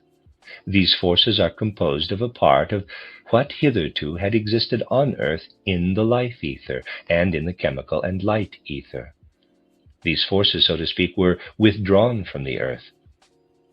A radical change thereby took place among all groups of terrestrial beings, which previously had contained these forces within themselves. They all suffered a transformation. Those which have been called plant beings above first suffered such a transformation. A part of their light ether forces was taken from them. They could then develop as organisms only when the force of light, which had been withdrawn from them, acted upon them from the outside. Thus the plants came under the influence of the sunlight. Something similar happened with human bodies. From then onward, their light ether also had to act together with the light ether of the sun in order to be capable of life. But not only those beings themselves, which lost the light ether, were affected. The others were affected too. For in the world everything interacts. Those animal forms too, which did not contain light ether themselves, had previously been irradiated by their fellow beings on earth and had developed under this irradiation. Now they also came under the immediate influence of the external sun. The human body in particular developed organs receptive to the sunlight, that is, the first rudiments of human eyes. The consequence of the extrusion of the sun was a further material densification of the earth. Solid matter developed from liquid. Likewise, the light ether separated into another kind of light ether, and into an ether which gives bodies the capacity to increase temperature. With this, the earth became an entity which developed heat within itself. All its beings came under the influence of heat. In the astral element, a process similar to the previous ones again had to take place. Some beings developed to a higher level at the expense of others. A group of beings split off which were well suited to work on coarse, solid substantiality. With this, there had developed the firm skeleton of the mineral realm of earth. At first, the higher natural realms did not act upon this rigid mineral skeleton. Thus, on the earth there exists a mineral realm which is solid, and a plant realm which has water and air as its densest substantiality. In the latter realm, through the events we have described, the air body had become condensed to a water body. There also existed animals of the most varied forms, some with water and some with air bodies. The human body itself had become subject to a process of densification. It had condensed its most compact corporeality to the point of wateriness. The newly developed heat, ether, coursed through this water body. This gave to his body a substantiality which could perhaps be called gas-like. This material condition of the human body is described in works on mystery science as that of the fire mist. Man was embodied in this body of fire mist. With this, the examination of the Akasha Chronicle has reached a point shortly before the cosmic catastrophe caused by the extrusion of the moon from the earth. The end of chapter 9. This is a reading of the book Cosmic Memory by Rudolf Steiner. This is chapter 10, Extrusion of the Moon. One must be quite clear about the fact that only later did man assume the dense substantiality which he has today, and that he did this very gradually. If one wants to form an idea of his corporeality on the level of development which is being discussed, one can best do this by imagining it as similar to water vapor or to a cloud suspended in the air. But of course, this idea approaches reality in a completely external way. For the fire cloud, man is internally alive and organized. In comparison to what man became later, however, one must imagine him at this stage as in a state of soul slumber and as only very dimly conscious. Everything which can be called intelligence, understanding, reason is lacking in this being. Floating rather than striding, it moves forward, aside, backward, to all sides, by means of 4 limb-like organs. For the rest, something has already been said about the soul of this being. One must not think, however, that the movements or vital activities of these beings occurred in an irrational or irregular fashion. On the contrary, they were completely regular. Everything which happened had sense and significance. But the directing force of understanding was not in the beings themselves. They were directed by an understanding which was outside of them. Higher, more mature beings than they surrounded and directed them. For the important basic quality of the fire mist was that on the level of their existence, which we have characterized, human beings could embody themselves in it, but that at the same time higher beings also could take on a body in it, and could enter into a fully reciprocal relationship with men. Man had brought his impulses, instincts, and passions to the point where they could be formed in the fire mist. The other beings mentioned, however, could create within this fire mist by means of their reason and their intelligent activity. These beings had higher capacities by which they reached into the upper regions. Their decisions and impulses emanated from these regions, but the actual effects of these decisions appeared in the fire mist. Everything men did on earth resulted from the regular association of the fire mist body with that of these higher beings. One can say that man was striving to ascend. he was to develop qualities in the fire mist, which in a human sense were higher than those he had previously possessed. The other beings, however, were striving downward toward the material. They were on the way to bringing their creative powers to bear on increasingly dense material forms. This does not represent a degradation for them in the broader sense of the term. One must be quite clear on this point. It requires a higher power and capacity to direct denser forms of substantiality than to control those less dense. In earlier periods of their development, these higher beings, too, had had a limited power like that of man today. Like present-day man, they once had power only over what took place, quote-unquote, within them. At that time, coarse external matter did not obey them. Now they were striving toward a condition in which they were to direct outer events magically. Thus they were ahead of man in the period described. Man strove upward in order that he might first embody the understanding in more refined matter, so that later it could act toward the external. They had already incorporated the understanding into themselves at an earlier period, and now received magic power in order to articulate the understanding into the world around them. Man was moving upward through the stage of the fire mist. They were penetrating downward through the same stage toward an extension of their power. Those forces especially, which man knows as the forces of his lower passions or impulses, can be active in the fire mist. Man, as well as the higher beings, makes use of these forces at the stage of the fire mist. These forces act in such a way within the human form, described above, that man can develop the organs which enable him to think, and thus to develop a personality. On the other hand, these forces work in the higher beings at this stage in such a manner that they can employ them impersonally to create the arrangements of the earth. In this way, forms, which are images of the rules of the understanding, come into existence on earth through these beings.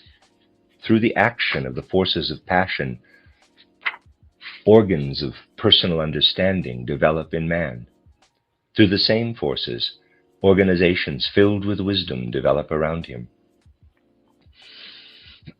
One should now imagine this process to be somewhat further advanced. Or rather, one should represent to oneself what is written in the Akasha Chronicle concerning a somewhat later point in time. At that moment, the moon split off from the earth. This event caused a great revolution. The objects which surround man lost a great part of their heat. These objects thereby entered into a coarser and denser substantiality. Man must live in this cooler environment. He can do this only if he changes his own substantiality. With this densification of substance is connected a change in form. For the condition of fire mist on earth has been replaced by a completely different state. As a consequence, the higher beings which we have described no longer have the fire mist available to them as a medium for their activity.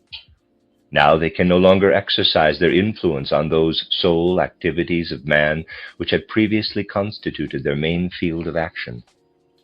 They have received power over the forms of man which they themselves had previously created from the fire mist.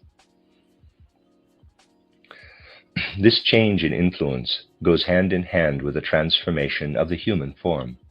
One half of this form, together with two organs of movement, now becomes the lower half of the body, which functions mainly as the carrier of nutrition and reproduction. The other half of this form is turned upward, so to speak. The remaining two organs of movement become the rudiments of hands. Those organs which previously had served for nutrition and reproduction are transformed into organs of speech and thought. Man has become upright. This is the immediate consequence of the extrusion of the moon. With the moon, all those forces disappeared from the earth, through which, during his fire mist period, man could still impregnate himself and produce beings like himself without external influence. His whole lower half, that which one often calls the lower nature, now came under the rationally formative influence of the higher entities.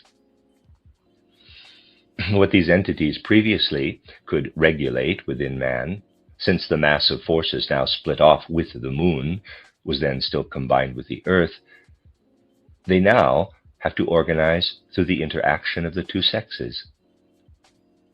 It is therefore understandable that the moon is regarded by the initiates as the symbol of the force of reproduction.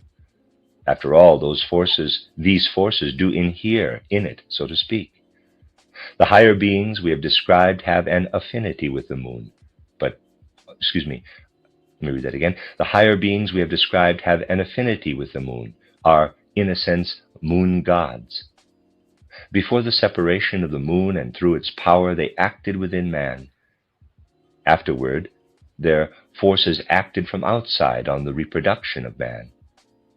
One could also say that those noble spiritual forces which previously had acted on the still higher impulses of man through the medium of the fire mist had now descended in order to exercise their power in the area of reproduction.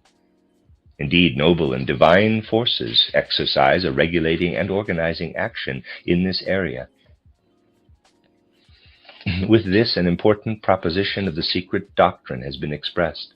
Namely, the higher, more noble divine forces have an affinity with the apparently lower forces of human nature.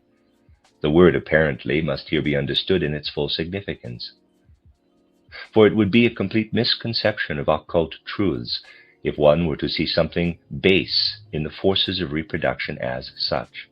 Only when man misuses these forces, when he compels them to serve his passions and instincts, is there something pernicious in them, but not when he ennobles them through the insight that a divine spiritual power lies in them. Then he will place these forces at the service of the development of the earth, and through his forces of reproduction, he will carry out the intentions of the higher entities we have characterized. Mystery science teaches that this whole subject is to be ennobled, is to be placed under divine laws, but is not to be mortified. The latter can only be the consequence of occult principles which have been understood in a purely external fashion and distorted into a misconceived asceticism. It will be seen that in his upper half, man has developed something upon which the higher beings we have described have no influence. Other beings now acquire power over this upper half. In earlier stages of their development, these beings advanced further than men, but not as far as the moon gods. They could not exercise their power in the fire mist. But now that something they themselves had lacked previously has been formed in the human organs of understanding through the fire mist, their time has come. At an earlier time, the moon gods had attained an understanding capable of acting externally. This understanding already existed in them when the period of the fire mist began. They could act externally on the things of earth. In earlier times, the lower beings we have just mentioned had not attained such an understanding which acts outwardly. Therefore, the time of the fire mist found them unprepared. Now, however, an understanding is present. It exists in men. These beings seize upon this human understanding in order to act on the things of earth by means of it. As the moon gods previously had acted on the whole man, they now act only on his lower half, while the influence of the lower entities just mentioned acts on his upper half. Thus man comes under a double leadership. In his lower part, he is under the power of the moon gods. In his developed personality, however, he comes under the leadership of those entities which are summed up under the name Lucifer, the name of their regent. The Luciferic gods thus complete their own development by making use of the awakened human powers of understanding. Previously, they had not been able to attain this level. At the same time, they give man the predisposition to freedom, to the discrimination between good and evil. While it is true that the human organ of understanding has been formed entirely under the leadership of the moon gods, these gods would have left it to slumber. They were not interested in making use of it. They possessed their own powers of understanding. In their own interest, the Luciferic beings were concerned with developing the human understanding and directing it toward the things of earth. Thereby, for men, they became the teachers of all that can be accomplished by the human understanding. But they could not be anything more than stimulators. They could not develop an understanding within themselves, but only in man. Thus, there developed two directions of activity on earth. One proceeded directly from the moon divinities and was lawfully regulated and rational from the very beginning. The moon gods had already served their apprenticeship and were now beyond the possibility of error. The Luciferic gods, which acted on men, had yet to win their way to such illumination. With their guidance, man had to learn to find the laws of his being. Under Lucifer's leadership, he himself had to become as, quote, one of the gods, unquote. Here the question arises. If in their development the Luciferic entities had not reached the stage of intelligent creation in the fire mist, at what stage had they stopped? To what point in earth development were they able to work together with the moon gods? The Akasha Chronicle gives information on this. They could participate in earthly creation up to the point at which the sun split off from the earth. It appears that while they performed somewhat lesser work than the moon gods up to this time, nevertheless they belonged to the host of divine creators. After the separation of earth and sun, an activity began on the earth, the work in the fire mist, for which only the moon gods, but not the Luciferic spirits, were prepared. Therefore a period of pause and of waiting began for these spirits. The Luciferic spirits could emerge once more from their state of rest, when the human beings began to work at the development of their organs of understanding, after the ebbing of the general fire mist. For the creation of the understanding is related to the activity of the sun. The dawn of the understanding in human nature is the lighting up of an inner sun. This is said not only in a metaphorical, but also in a quite real sense. When the epoch of the fire mist had ebbed from the earth, these spirits found within man an opportunity to resume their activity connected with the sun. It now becomes clear whence the name Lucifer, that is, the bearer of light, originates, and why these beings are designated as sun gods in mystery science. All that follows can only be understood if one looks back to periods preceding the development of the earth. This will be done in the next chapters of the Akasha Chronicle. The development through which the beings connected with earth passed on other planets before appearing on the earth will be shown there. In addition, one will become more fully acquainted with the nature of the moon gods and of the sun gods. Simultaneously, the development of the animal, plant, and mineral realms will become entirely clear. The end of chapter 10. This is a reading of the book Cosmic Memory by Rudolf Steiner. This is chapter 11, Some Necessary Points of View. We shall next consider the development of man and of the entities connected with him in the time which preceded the earthly period. For when man began to unite his destiny with the planet one calls Earth, he had already passed through a series of developmental steps, in the course of which he had prepared himself for earthly existence, as it were. One must distinguish three such steps, which are designated as three planetary developmental stages. The names used in mystery science for these stages are the Saturn, Sun, and Moon periods.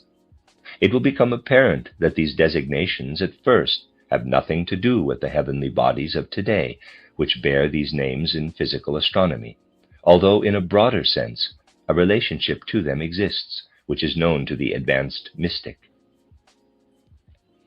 One will sometimes say that man inhabited other planets before he appeared upon Earth. But under these other planets, one must only understand earlier developmental conditions of the Earth itself and of its inhabitants. Before it became Earth, the Earth, with all the beings which belonged to it, passed through the three conditions of the Saturn, Sun, and Moon existence. Saturn, Sun, and Moon are, as it were, the three incarnations of the Earth in primeval times.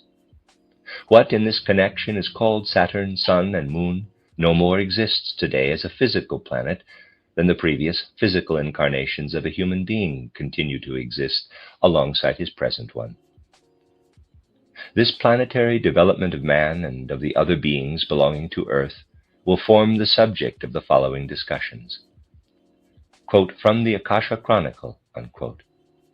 By this we do not wish to say that the three conditions named were not preceded by others, but everything which precedes these three is lost in a darkness which for the present the research of mystery science cannot illuminate. For this research is not based on speculation, on a daydreaming in terms of mere concepts, but on actual spiritual experience. As our physical eye can see outdoors only as far as a certain boundary line and cannot look beyond the horizon, so the spiritual eye can look only as far as a certain point in time. Mystery science is based on experience and is content to remain within this experience. Only in a conceptual splitting of hairs will one want to find out what was, quote, at the very beginning, unquote, of the world, or, quote, why God really created the world, unquote. For the scientist of the spirit, it is rather a matter of realizing that at a certain stage of cognition, one no longer poses such questions. Everything man needs for the fulfillment of his destiny on our planet is revealed to him within spiritual experience. The one who patiently works his way into the experiences of scientists of the spirit will see that within spiritual experience, man can obtain full satisfaction concerning all those questions which are vital to him.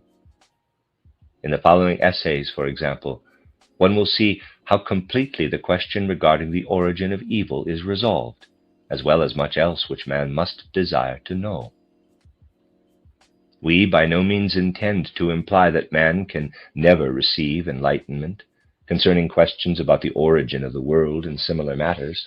He can. But in order to be able to be enlightened, he must first absorb the knowledge revealed within more proximate spiritual experience. He then comes to realize that he must ask these questions in a different manner than heretofore. The more deeply one works his way into true mystery science, the more modest he becomes. Only then does he realize how one must very gradually make oneself ready and worthy for certain insight. Pride and arrogance finally become names for human qualities which no longer make sense at a certain level of cognition. When one has understood a little, he sees how immeasurably long is the road which lies ahead of him.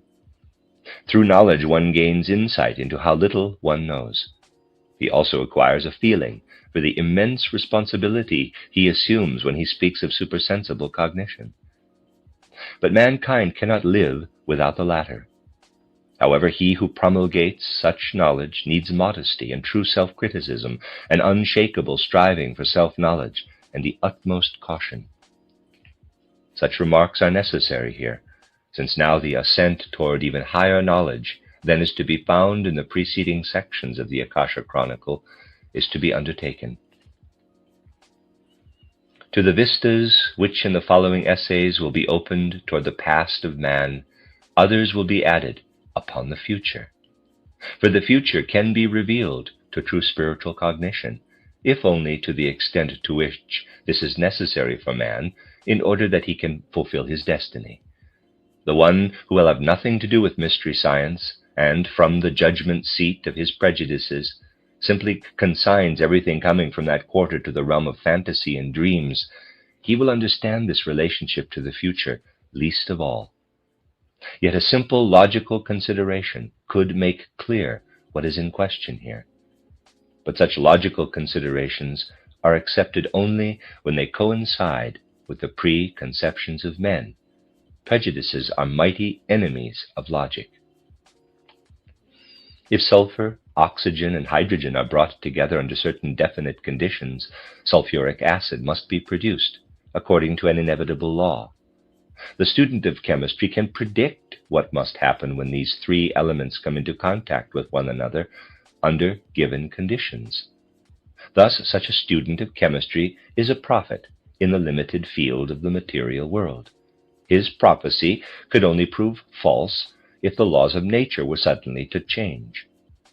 Now, the scientist of the spirit investigates spiritual laws in just the manner in which the physicist or the chemist investigates material laws.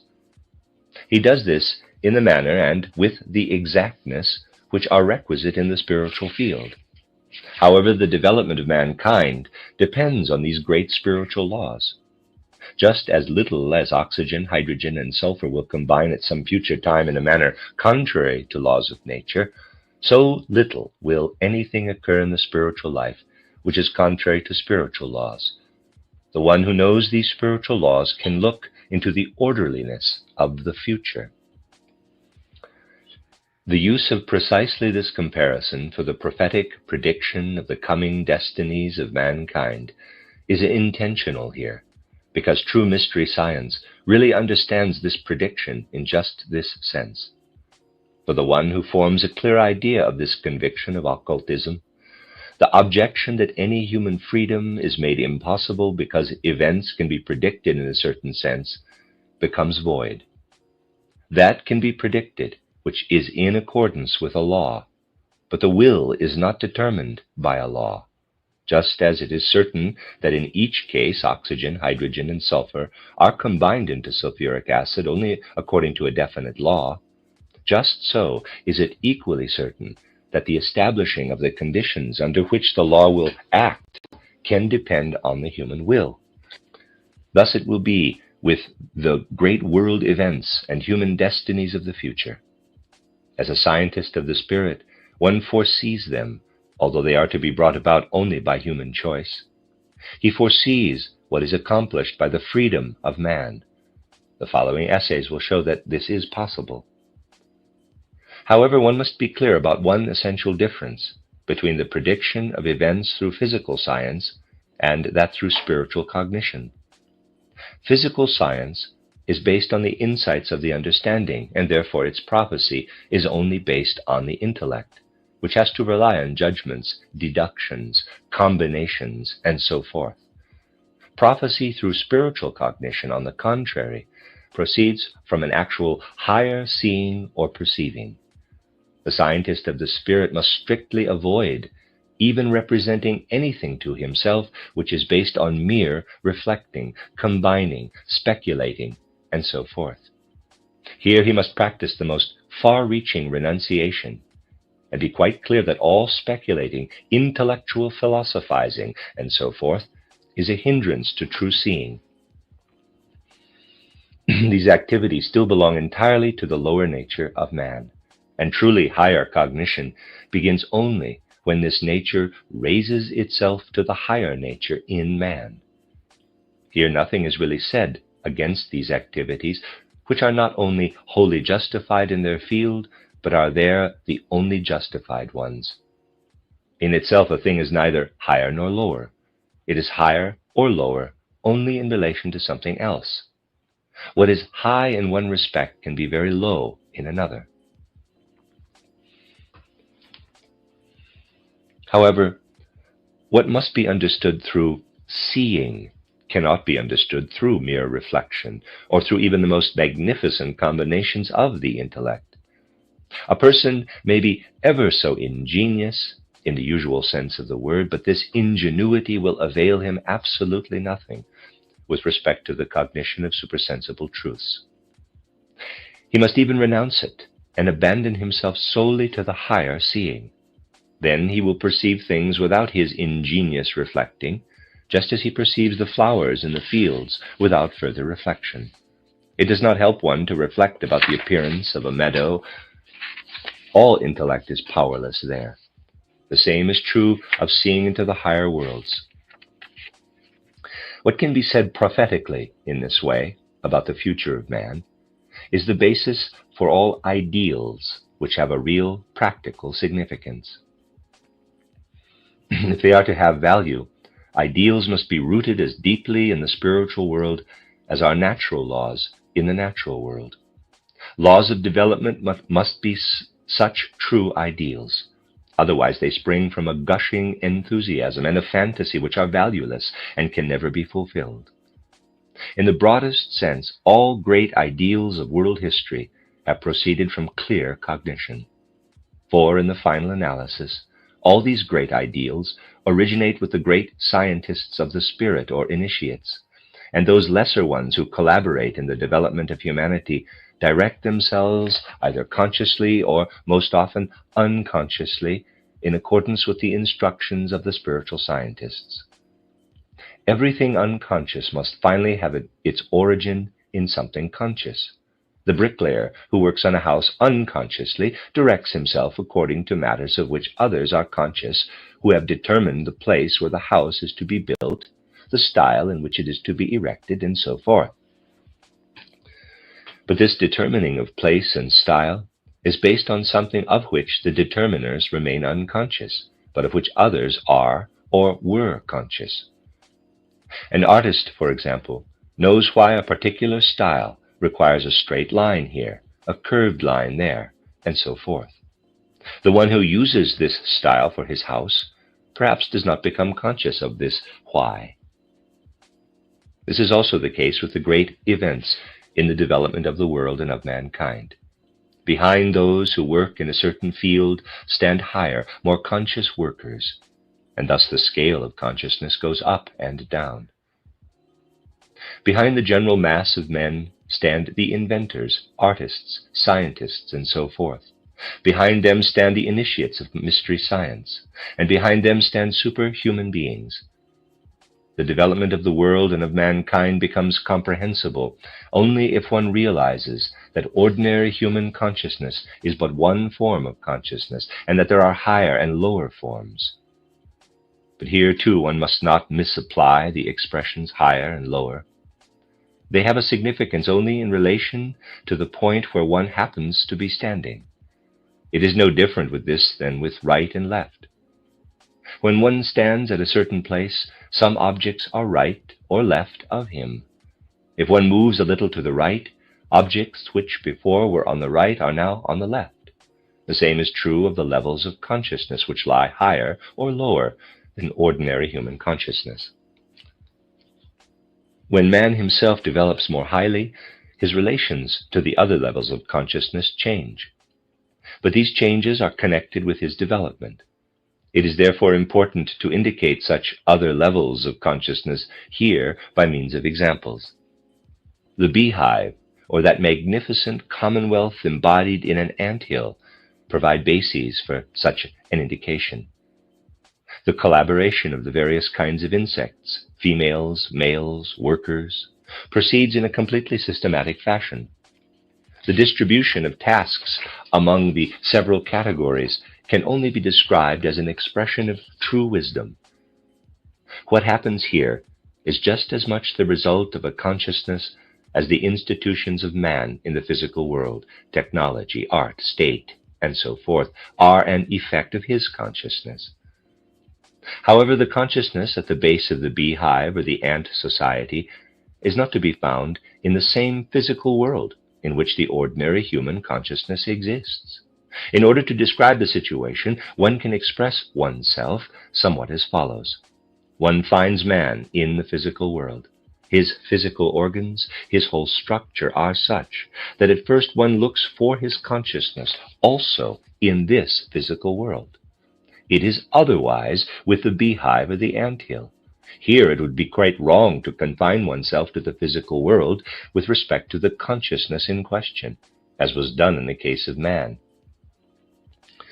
No, here one must say that to find the ordering principle of the beehive or the anthill, one cannot confine oneself to the world where the bees or ants live in their physical bodies. In this case, the conscious mind must be sought directly in another world. The same conscious mind which in man lives in the physical world, in the case of these animal colonies, must be sought in a supersensible world. If with his consciousness man could raise himself into this supersensible world, he would be able to greet the ant or bee spirit there in full consciousness as his sister being. The seer can actually do this. Thus, in the examples given above, we are confronted by beings which are conscious in other worlds, and which reach into the physical world only through their physical organs, the individual bees and ants. It is quite possible that a consciousness like that of the beehive or of the anthill existed in the physical world in earlier periods of its development, as that of man does now, but then raised itself and left behind in the physical world only its acting organs, that is, the individual ants and bees. Such a course of development will actually take place in the future with respect to man. In a certain manner, it has already taken place among the seers in the present. That the consciousness of contemporary man functions in the physical world is due to the fact that its physical particles, the molecules of brain and nerves, exist in a quite different relation with one another. What has been discussed in greater detail in another connection in my book titled Wie erlangt man Erkenntnisse der höheren Welten, How Does One Attain Knowledge of Higher Worlds, will also be indicated briefly here. In the course of the higher development of man, the ordinary connection of the brain molecules is dissolved.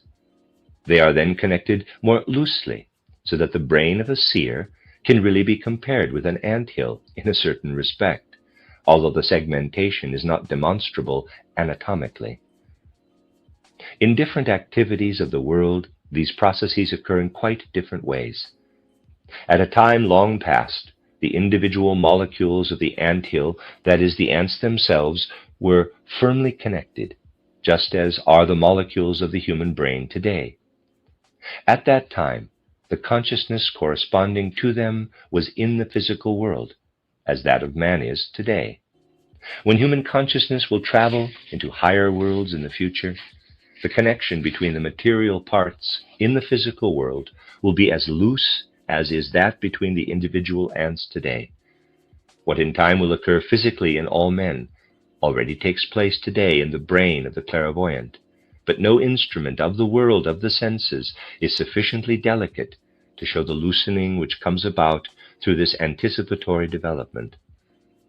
Just as among the bees 3 categories, queens, drones, workers, are formed, so 3 categories of molecules are formed in the seer brain.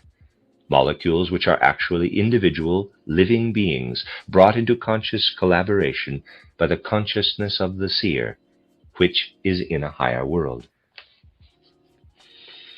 Another level of consciousness is represented by what one usually calls the folk or racial spirit, without representing anything very definite to oneself by this. For the scientist of the spirit, a consciousness also exists at the base of the common and wise influences which appear in the communal life of the members of a people or of a race. Through occult research, one finds this consciousness to be in another world, just as was the case with the consciousness of a beehive or of an anthill. However, there are no organs for this folk or racial consciousness in the physical world. Rather, these organs are to be found only in the so-called astral world. As the consciousness of the beehive works through the physical bees, so the folk consciousness works by means of the astral bodies of the human beings belonging to a people. In these folk and racial spirits, one is therefore confronted with kinds of entities quite different from those in man or in the beehive. Many more examples would have to be given in order to show clearly how subordinate and superior entities exist in relation to man. But it is hoped that what has been given will be sufficient to introduce the avenues of human development described in the following chapters. For the development of man himself can only be understood when one considers that he develops together with beings whose consciousness exists in other worlds than his own. What happens in his world is also dependent on these beings, who are connected with other levels of consciousness, and therefore can be understood only in relation to this fact. The end of chapter 11. This is a reading of the book Cosmic Memory by Rudolf Steiner. It's chapter 12, on the origin of the earth. As individual man has to pass through different stages after his birth, as he must ascend from infancy through childhood and so on to the age of the mature adult, so too must mankind as a whole go through a similar process. Humanity has developed to its present condition by passing through other stages. With the methods of the clairvoyant, one can discern three principal stages of this development of mankind, which were passed through before the formation of the earth took place, and before this sphere became the scene of that development. Therefore, at present, we are concerned with the fourth stage in the great universal life of man. For now we shall relate the relevant facts here. The deeper explanation will appear in the course of the description, insofar as is possible in the words of ordinary language, that is, without having recourse to the form of expression of mystery science. Man existed before there was an earth, but one must not imagine, as has already been suggested, that perhaps he had previously lived on other planets and then at a certain time migrated to Earth. Rather, the earth has developed together with man. Just as man has passed through three main stages of development, so has the earth before becoming that which one now calls earth. For the time being, as has been indicated above, one must completely liberate oneself from the significance which contemporary science connects with the names Saturn, Sun, and Moon, if one wants to see the explanations of the scientist of the spirit in this area in their proper light. For the present, one should connect with these names no other significance than that already given to them in the following communications.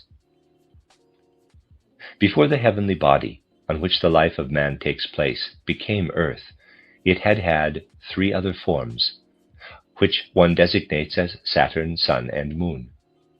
One can thus speak of four planets, on which the four principal stages of the development of mankind take place. It is so that before the earth became earth, it was Moon, before that, Sun, and yet earlier, Saturn.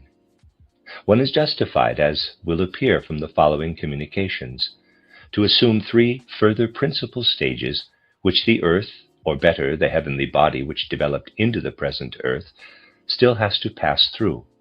In mystery science, these have been named Jupiter, Venus, and Vulcan. Thus the heavenly body with which human destiny is connected has passed through three stages in the past, is now in its fourth, and will in the future have to pass through three more until all the talents which man has within himself are developed, until he arrives at the peak of his perfection. One must realize that the development of man and of his heavenly body does not proceed as gradually as, for instance, the passage of an individual human being through infancy, adolescence, and so forth, where one condition goes over into another more or less imperceptibly. Rather, there are certain interruptions. The Saturn condition does not go over immediately into the Sun stage. Between Saturn development and Sun development, and similarly between the subsequent forms of the heavenly body inhabited by man, there are intermediate conditions, which can be compared with the night between 2 days, or with the sleep-like condition of a plant seed before it again develops into a full plant. In imitation of Oriental descriptions of this state of affairs, contemporary theosophy calls a stage of development in which life is externally furthered Manvantara, the intermediate condition of rest, Pralaya. In accordance with the usage of European mystery science, one can use the word open cycle for the former condition, and on the other hand, hidden or closed cycle for the latter. But other designations are also in common use. Saturn, Sun, Moon, Earth, and so forth are open cycles, and the periods of rest between them are closed ones. It would be quite erroneous to think that in the periods of rest all life is extinct. although today this idea can be encountered in many theosophical circles. Just as little as man ceases to live during his sleep, so little does his life and that of his heavenly body become extinct during a closed cycle, pralaya. It is only that the conditions of life in the periods of rest cannot be perceived with the senses which have been developed during the open cycles, just as, during his sleep, man does not perceive what is taking place around him. Why one uses the expression cycle for the stages of development will become sufficiently clear in the course of the following discussion. Only later can we speak about the enormous periods of time which are required for these cycles. One can find a thread through the course of the cycles by following for a moment the development of human consciousness through them. Everything else can suitably arise out of this consideration of consciousness. The consciousness which man develops during his life course on earth will be called, in accordance with European mystery science, the, quote, clear consciousness of day, unquote. The latter consists in the fact that through his present senses, man perceives the things and beings of the world, and that he forms conceptions and ideas concerning these things and beings with the help of his understanding and of his reason. He then acts in the world of the senses according to these perceptions, conceptions, and ideas. Man formed this consciousness only in the fourth principal stage of his cosmic development. On Saturn, Sun, and Moon, it did not yet exist. There, he lived in other conditions of consciousness. As a result, one can describe the three previous stages of development as the unfolding of lower conditions of consciousness. The lowest condition of consciousness was passed through during the Saturn development. The Sun condition is higher, then follows the Moon consciousness, and finally that of Earth. These former consciousnesses are primarily distinguished from the earthly one by two characteristics: by the degree of clarity and by the area over which the perception of man extends. The Saturn consciousness has the lowest degree of clarity. It is entirely dull. It is difficult to give an exact idea of this dullness, since even the dullness of sleep is somewhat clearer than this consciousness. In abnormal, so-called deep states of trance, modern man can still fall back into this state of consciousness. The clairvoyant, in the sense of mystery science, can also form a correct conception of it. But by no means does he himself live in this state of consciousness. On the contrary, he ascends to a much higher one, which, however, in certain respects is similar to the original one. In the ordinary man, at the contemporary terrestrial stage, this condition, through which he once passed, has been effaced by the clear consciousness of day. The medium, who falls into a deep trance, however, is transported back into it, so that he perceives in the same way in which all men perceived during the Saturn period. Either during the trance or after awaking, such a medium can then tell of experiences which are similar to those of the Saturn stage. One must be careful to say that they are similar, not identical, for the events which took place on Saturn are, once and for all, past. Only events which have a certain affinity with them still take place in the environment of man. These can only be perceived by a Saturn consciousness. Like the medium, the clairvoyant in the above sense acquires such a Saturn consciousness, but in addition to it he keeps his clear consciousness of day, which man did not yet have on Saturn, and which the medium loses in the state of trance. Such a clairvoyant is not in the Saturn consciousness itself, but he can form a conception of it. While this Saturn consciousness is by some degrees inferior to the one of today with respect to clarity, it is superior to the latter with respect to the extent of what it can perceive. In its dullness, it can not only perceive everything which takes place on its own heavenly body, down to the last detail, but it can also observe the objects and beings on other heavenly bodies which are connected with Saturn. It can also exercise a certain influence on these objects and beings. It hardly need be said that this observation of other heavenly bodies is quite different from that which contemporary man can undertake by means of his scientific astronomy. This astronomical observation is based on the clear consciousness of day, and therefore perceives other heavenly bodies from the outside. The Saturn consciousness, on the other hand, is immediate sensation, an experiencing of what takes place on other heavenly bodies. One does not speak altogether accurately, but still fairly so, if one says that an inhabitant of Saturn experienced objects and events of other heavenly bodies and of his own, as a man of today experiences his heart and his heartbeat, or something similar in his own body. This Saturn consciousness developed slowly. As the first principal stage in the development of mankind, it passed through a series of subordinate stages, which in European mystery science are called small cycles. In theosophical literature, it has become customary to call these small cycles rounds, and their further subdivisions, still smaller cycles, globes. These subordinate cycles will be dealt with in subsequent discussions. For the sake of greater clarity, we shall first follow here the principal stages of development. For the moment we shall speak only of man, although the development of subordinate and superior entities and objects proceeds concurrently with his own. That which concerns the development of other entities will then follow the discussion of man's progress. When the development of the Saturn consciousness was completed, there occurred one of the long rest periods of pralaya mentioned above. After this, there developed out of the heavenly body of man what in mystery science is called the sun. On the sun, the human beings again emerged from their sleep. The previously developed Saturn consciousness was present in them as a predisposition. First, they again developed it from this germ. One can say that on the sun, man repeated the condition of Saturn before ascending to a higher one. However, it is not a simple repetition which is meant here, but one in another form. These transformations of forms will be discussed later when we deal with the smaller cycles. At that time, the differences between the individual repetitions will also become apparent. Now we shall describe only the development of consciousness. After the repetition of the Saturn condition, the sun consciousness of man appears.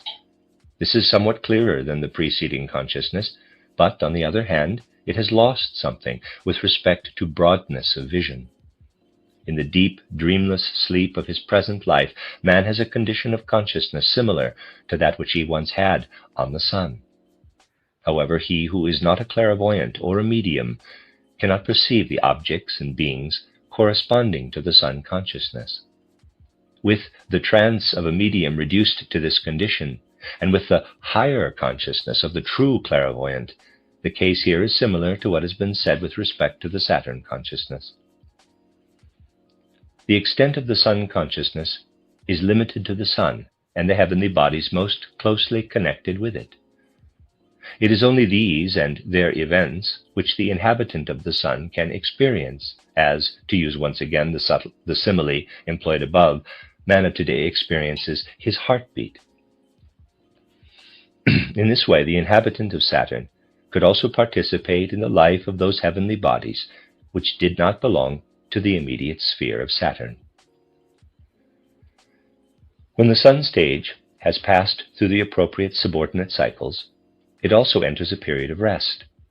From this, the heavenly body of man awakes to its moon existence. Before ascending higher, again, man passes through the Saturn and sun stage in two smaller cycles. Then he enters his moon consciousness. One can more easily form an idea of the latter, for there is a certain similarity between this stage of consciousness and a sleep filled with dreams. It must be explicitly stated that here again one can only speak of a similarity, not of an identity. It is true that the moon consciousness is composed of images such as appear in dreams, but these images correspond to the objects and events around man in a way similar to the ideas of the present clear consciousness of day. But everything in this correspondence is still dull, in fact, image-like. One can represent this state of affairs to oneself in approximately the following way. Assume that a moon being comes near an object, let us say near salt. Of course, at that time there was no salt in its present form, but after all, in order to be understood, one must remain in the area of images and similes. This moon being, the precursor of present-day man, does not perceive an object with spatial extension and a definite coloring and form outside itself. Instead, the approach to this object causes a certain image, similar to a dream image, to arise, as it were, within this being. This image has a certain coloring which depends on the characteristics of the object. If the object is agreeable to the being and useful for its existence, the coloring is light in yellow nuances or in green. If the object is disagreeable or is one which is harmful to the being, a blood-like reddish-colored nuance appears. The clairvoyant also sees in this way today, only he is fully conscious during this seeing, while the moon inhabitant had only a dreamlike, dim consciousness. The images appearing within these inhabitants had an exactly defined relationship to the environment. There was nothing arbitrary in them. It was possible to direct oneself by them. One acted under the impression of these images, as today one acts under the impression of sensory perceptions. The development of this dreamlike consciousness, the third principal stage, was the task of the moon cycle. When the moon had passed through the appropriate small cycles, a period of rest, pralaya, again occurred. After this, the earth emerged from the darkness. The end of chapter 12. This is a reading of the book Cosmic Memory by Rudolf Steiner, chapter 13, The Earth and Its Future. The fourth principal stage of human development is lived on earth.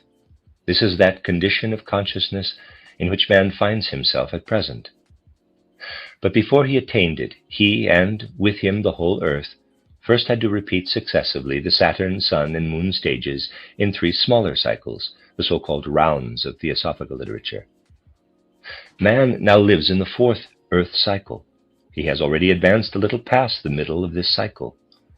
At this stage of consciousness, man no longer perceives in a dreamlike manner the images which arise in his soul through the influence of his environment only. But objects appear to him, quote, outside in space, unquote. On the moon, and also during the stages of repetition on earth, there arose, for example, a colored image in his soul when a particular object came near him. All of consciousness consisted of such images, tones, and so forth, which flowed and ebbed in the soul. Only with the appearance of the 4th condition of consciousness does color no longer appear merely in the soul, but on an external, spatially circumscribed object. Sound is no longer merely an inner reverberating of the soul, but the resounding of an object in space. In mystery science, therefore, one also calls this 4th, the earthly condition of consciousness, the objective consciousness. It has been formed slowly and gradually in the course of development, in the way that the physical organs of sense slowly arose and thus made perceptible the most diverse sensory qualities in external objects. Apart from the senses, which are already developed, others exist in an as yet germinal state, which will become fully developed in the subsequent earth period, and which will show the world of the senses in a diversity still greater than is the case today. The gradual growth of this earth consciousness has been described in the preceding pages, and in the discussions which are to follow, this description will be amplified and supplemented in essential points. The colored world, the sounding world, and so forth, which earlier man had perceived within himself, confronts him outside in space during his life on earth. But on the other hand, a new world appears within him, the world of ideas or thoughts. One cannot speak of ideas and thoughts in relation to the moon consciousness. The latter consists solely of the images we have described. Around the middle of the development of earth, although this state of affairs was already preparing itself at a somewhat earlier time, there developed in man the capacity to form ideas and thoughts about objects.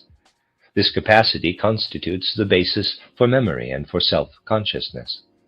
Only conceptualizing man can develop a memory of that which he has perceived, and only thinking man reaches the point where he differentiates himself from his environment as an independent, self-conscious being, where he recognizes himself as an I, capital. The first three stages we have described were stages of consciousness. The fourth is not only consciousness, but self-consciousness. But within the self-consciousness, the present-day life of thoughts, there is already developing a disposition towards still higher states of consciousness. Man will live through these states of consciousness on the next planets into which the earth will change after its present form. It is not absurd to say something about these future conditions of consciousness, and therewith about life on the following planets. For in the first place, the clairvoyant, for certain reasons which are to be given elsewhere, strides ahead of his fellows in his development. Thus those states of consciousness which all of mankind must attain with the advance of planetary development are already developing in him at this time. In the consciousness of the clairvoyant one finds an image of the future stages of mankind. Moreover, the three subsequent conditions of consciousness are now already present in all men in germinal states, and clairvoyant research has means for indicating what will emerge from these germinal states. When it is said that the clairvoyant is already developing in himself the states of consciousness to which in future all of mankind will advance, this must be understood with one restriction. The clairvoyant, for example, is developing a seeing in the spiritual world today, which in future will appear in man in a physical way. But this future physical condition of man will be a faithful likeness of the corresponding contemporary spiritual one in the clairvoyant. The earth itself is going to develop, and therefore quite different forms from those which exist today will appear in its future physical inhabitants. But these physical forms are being prepared in the spiritual and mental ones of today. For example, what the clairvoyant today sees in the form of a cloud of light and color around the human physical body as a so-called aura will later change into a physical form, and other organs of sense than those of today will give the man of the future the capacity to perceive other forms. However, already today, the clairvoyant sees the spiritual models of the later material entities with his spiritual senses, thus, for example, the aura. A view into the future is possible for him, although it is very difficult to give an idea of the character of this view through the language of today and for present-day human conceptions. The conceptions of the present state of consciousness are shadowy and pale in comparison with the colorful and sounding objects of the external world. Man therefore speaks of conceptions as of something which is not real. Mere thought is contrasted with an object or a being which is real because it can be perceived through the senses. But conceptions and thoughts bear within themselves the potentiality of again becoming real and image-like. If man speaks of the conception red today, without having a red object before him, then this conception is, as it were, only a shadow image of real redness. Later, man will reach the point where he can not only let the shadowy conception of the red arise in his soul, but where, when he thinks red, red will actually be before him. He will be able to create images, not merely conceptions. Thereby something will be achieved by him, similar to that which already existed for the moon consciousness. But the images will not ebb and flow in him like dreams. Instead, he will evoke them in full self-consciousness, as he does today's conceptions. The thought of a color will be the color itself. The conception of a sound will be the sound itself, and so forth. In the future, a world of images will flow and ebb in the soul of man through his own power, whereas during the moon existence, such a world of images filled him without his acting. In the meantime, the spatial character of the objective external world will not disappear. The color which arises together with the conception of color will not be merely an image in the soul, but will appear in outside space. The consequence of this will be that man will be able to perceive beings and objects of a higher kind than those of his present environment. These are objects and beings which are of a more delicate spiritual and soul nature. Hence, they do not clothe themselves in the objective colors which are perceptible to the present physical sense organs. However, these are objects and beings which will reveal themselves through the more delicate spiritual and mental colors and sounds which the man of the future will be able to create from his soul. Man is approaching a condition in which he will have a self-conscious image consciousness, appropriate for such perceptions. Footnote: the combination self-conscious image consciousness may appear odd, but it probably best expresses the state of affairs. If one wished, one could also say image self-consciousness. End of footnote. On the one hand, the coming development of Earth will raise the present life of conceptions and thoughts to an ever higher, more delicate, and more perfect condition. On the other hand, the self-conscious image consciousness will gradually develop itself during this time. The latter, however, will attain full life in man only on the next planet, into which the Earth will transform itself, and which is called Jupiter in mystery science. Then man will be able to enter into intercourse with beings which are completely hidden from his present sensory perception. It will be understood that not only does the life of perception thereby become totally different, but that actions, feelings, and all relations to the environment are completely transformed. While today man can consciously influence only sensory beings, he will then be able to act consciously on very different forces and powers. He himself will receive what to him will be fully recognizable influences from very different realms than at present. At that stage, there can no longer be any question of birth and death in the present sense, for death occurs only because the consciousness has to depend on an external world with which it enters into communication through the physical sense organs. When these physical sense organs fail, every relation to the environment ceases. That is to say, the man has died. However, when his soul is so far advanced that it does not receive the influences of the outside world through physical instruments, but receives them through the images which the soul creates out of itself, then it will have reached the point where it can regulate its intercourse with the environment independently. That is, its life will not be interrupted against its will. It has become Lord over birth and death. All this will come to be with a developed self-conscious image consciousness on Jupiter. This state of the soul is also called the psychic consciousness. The next condition of consciousness to which man develops on a further planet, Venus, is distinguished from the previous one by the fact that the soul can now create not only images, but also objects and beings. This occurs in the self-conscious object consciousness or supra-psychic consciousness. Through the image consciousness, man can perceive something of supersensible beings and objects, and he can influence them through the awakening of his image conceptions. But in order for that to take place, which he desires of such a supersensible being, at his instigation, this being must use its own forces. Thus man is the ruler over images, and he can produce effects through these images. But he is not yet lord over the forces themselves. When his self-conscious object consciousness is developed, he will also be ruler over the creative forces of other worlds. He will not only perceive and influence beings, but he himself will create. This is the course of the development of consciousness. At first it begins dimly. One perceives nothing of other objects and beings, but only the inner experiences, images of one's own soul. Then perception is developed. At last, the perceptive consciousness is transformed into a creative one. Before the condition of Earth goes over into the life of Jupiter, after the fourth earthly cycle, there are 3 more smaller cycles to be passed through.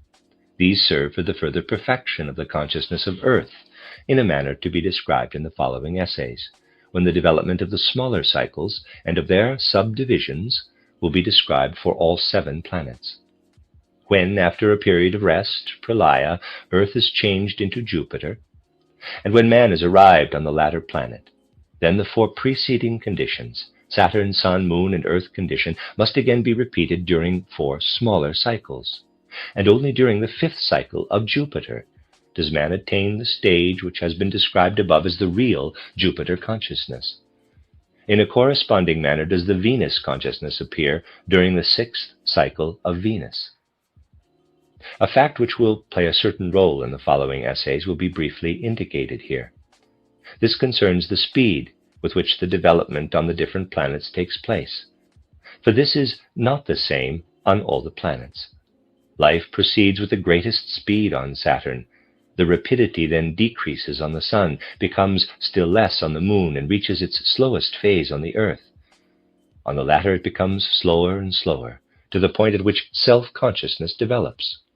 Then the speed increases again. Therefore, today, man has already passed the time of the greatest slowness of his development. Life has begun to accelerate again. On Jupiter, the speed of the Moon, on Venus, that of the Sun, will again be attained.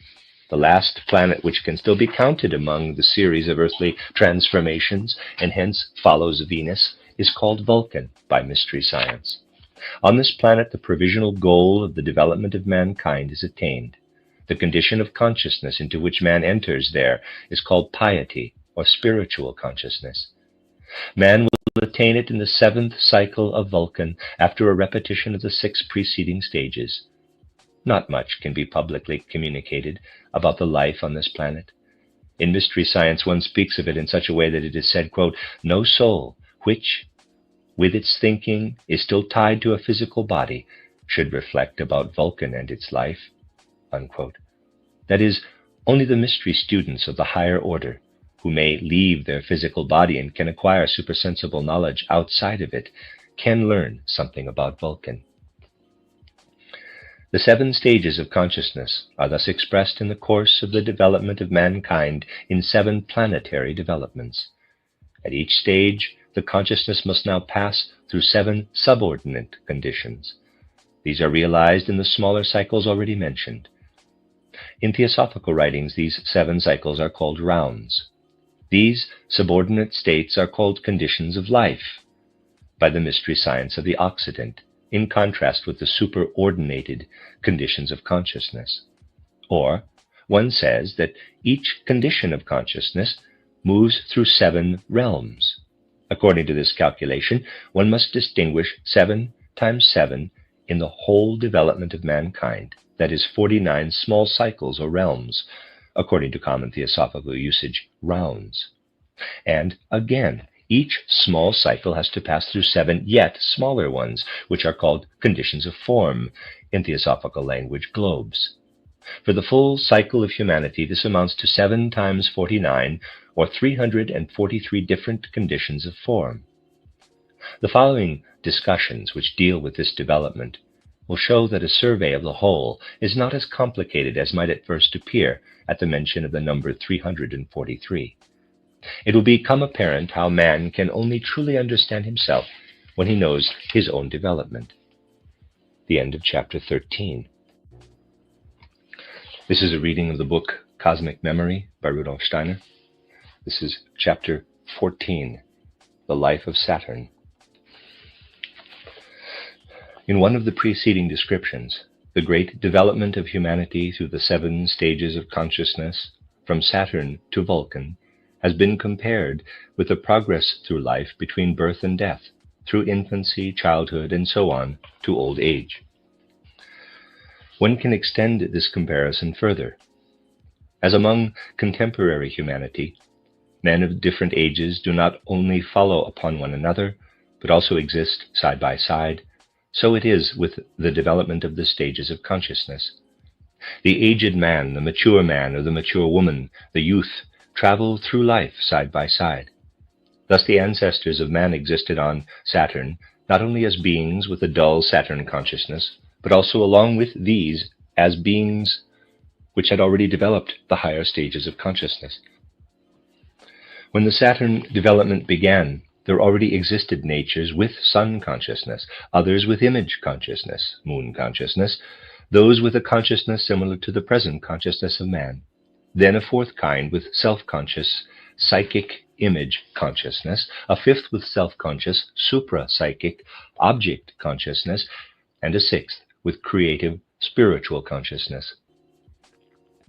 This does not exhaust the series of beings. After the Vulcan stage, man will develop yet further and will ascend to still higher levels of consciousness.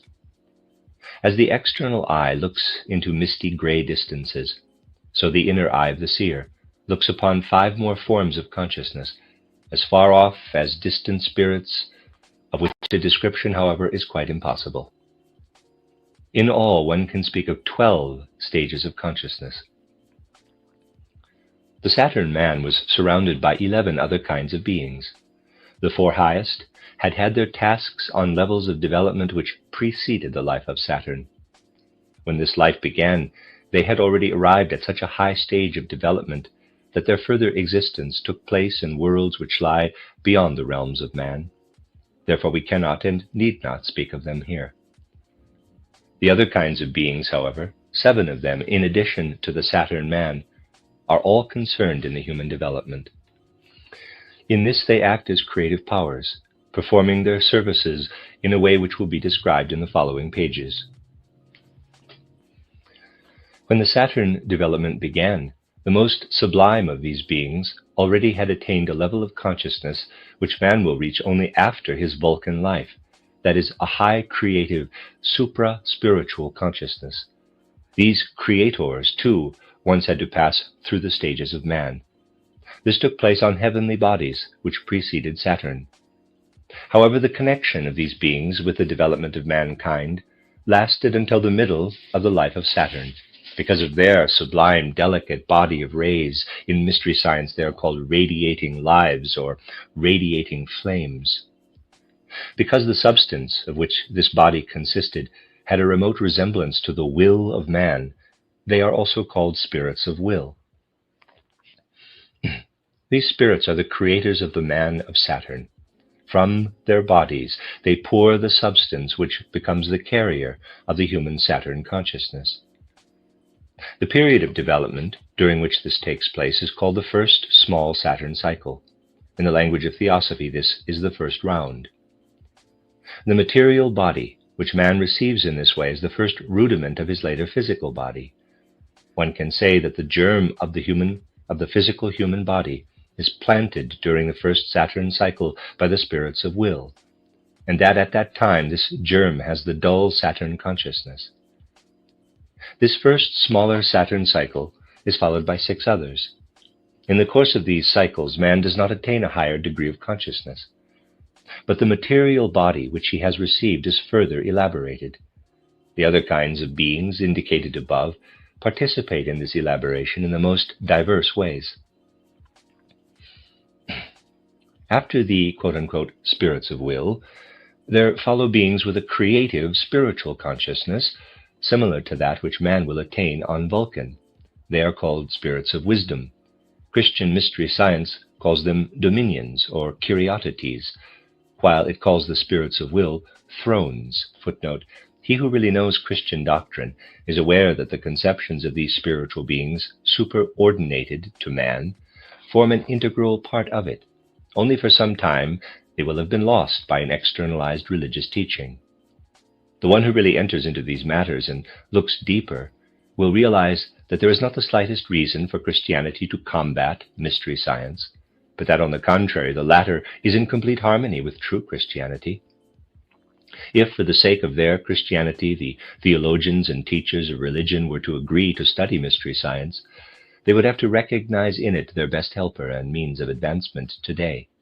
But many theologians think in a completely materialistic manner, and it is characteristic that in a popular publication intended for the furthering of a knowledge of Christianity, today one can even read that angels are for children and nurses. Such a statement springs from a complete misunderstanding of the true Christian spirit. Only the man who sacrifices true Christianity to a supposedly advanced science can make such a statement.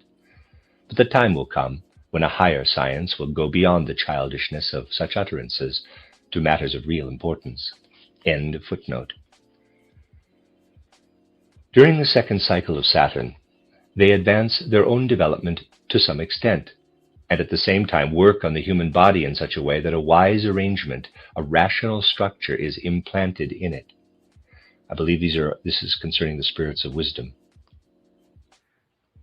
To be more exact, their work on man already begins shortly after the middle of the first cycle and is completed in about the middle of the second. The third kind of spirits, with the self-conscious, supra-psychic object consciousness, is called spirits of motion or of activity. In Christian mystery science, they are called principalities, dunamis. In theosophical literature, the expression mahat is to be found for them. From the middle of the second Saturn cycle onward, they combine with the progress of their own development, the further elaboration of the human material body, in which they implant the capacity of movement and of forceful activity. This task comes to a conclusion around the middle of the third Saturn cycle. After this point, the work of the fourth kind of beings, the so-called spirits of form, begins. They have a self-conscious image consciousness, or psychic consciousness. Christian esoteric teaching names them powers, exousiae. Through their work, the human material body, which previously was a kind of mobile cloud, receives a bounded plastic form. This activity of the spirits of form is completed around the middle of the fourth Saturn cycle. Then follows the activity of the spirits of darkness, which are also called spirits of personality or of selfhood, egoism. At this stage, they have a consciousness similar to the present human earthly consciousness. They inhabit the formed human material body as souls, in a way similar to that in which the human soul inhabits its body today. They implant a kind of sensory organs in the body, which are the germs of the sensory organs which later develop in the human body in the course of the development of Earth. One must realize, however, that these sensory germs are still substantially different from the present sensory instruments of man. Earth-man could not perceive through such sensory germs. For him, the images of the sensory instruments must first pass through a more refined ether body, which forms on the sun, and through an astral body, which owes its existence to the moon development. All this will become clear in the following chapters. But the spirits of personality can treat the images of the sensory germs through their own soul in such a way that with their aid they can perceive external objects, as does man during his earthly development. In their work on the human body, the spirits of personality pass through their own stage of humanity. Thus they are men from the middle of the fourth to the middle of the fifth Saturn cycle. These spirits implant selfhood, egoism, in the body of man. Since they only attain their stage of humanity on Saturn, they remain connected with the development of mankind for a long time. Thus, they have important work to perform on man in subsequent cycles as well. This work always acts as an inoculation with selfhood. The degenerations of selfhood into selfishness must be ascribed to their activity, while on the other hand they are the originators of all of man's independence. Without them, man would never have become a self-enclosed entity, a personality. Christian esoteric teaching uses the expression primal beginnings, archai, for them, and in theosophical literature they are designated as asuras. The work of these spirits is succeeded around the middle of the fifth Saturn cycle by that of the sons of fire, who at this stage still have a dull image consciousness similar to the moon consciousness of man. They attain the stage of humanity only on the next planet, the sun. Their work here is, therefore, to a certain degree still unconscious and dreamlike. But it is through them that the activity of the sensory germs from the previous cycle is enlivened. The light images produced by the fire spirits shine outward through these sensory germs. The ancestor of man is thereby elevated to a kind of shining entity. While the life of Saturn is otherwise dark, man now shines in the general darkness. The spirits of personality, on the other hand, were still awakened to their human existence in this general darkness. The human being himself can make no use of his luminosity on Saturn. The luminosity of his sensory germs could not express anything in itself, but through it, other more exalted beings are given the possibility to reveal themselves to the life of Saturn. Through the sources of light of the ancestors of man, these beings radiate something of their nature down to the planet. These are exalted beings from among those four ranks of which it has been said above that they have grown beyond all connection with human existence in their development. Without any necessity for them to do it, they now radiate something of their nature out of free will. Christian esoteric teaching here speaks of the revelation of the seraphim, the spirits of love. This condition lasts until the middle of the sixth Saturn cycle. After this begins the work of those beings which at this time have a dull consciousness, such as is found in man today when he is in a deep, dreamless sleep. These beings are called the sons of twilight, the spirits of dusk. In theosophical writings they are called lunar pitris or bar hishad pitris. They attain the stage of humanity only on the moon. On earth they, as well as their predecessors, the sons of fire, have already grown beyond the stage of humanity. On earth they are higher beings which Christian esoteric teaching calls angels, angeloi, while for the sons of fire it uses the expression archangels, archangeloi. These sons of twilight developed in the ancestor of man a kind of understanding, of which, however, in his dull consciousness he himself cannot yet make use. Through this understanding, exalted entities now again reveal themselves, as previously the seraphim did through the sensory germs. Through the human bodies, understanding is now poured out over the planet by those spirits whom Christian esoteric teaching calls cherubim. Around the middle of the seventh Saturn cycle, a new activity begins. Man has now reached the point where he can work unconsciously on his own material body.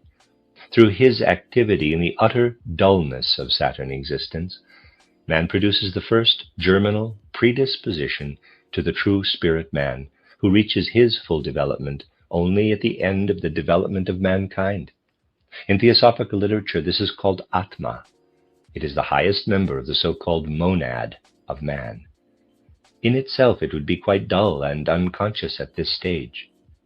But as the seraphim and the cherubim reveal themselves out of their free will in the two preceding human stages, so the thrones now reveal themselves, those beings who at the very beginning of Saturn existence radiated the human body out of their own nature.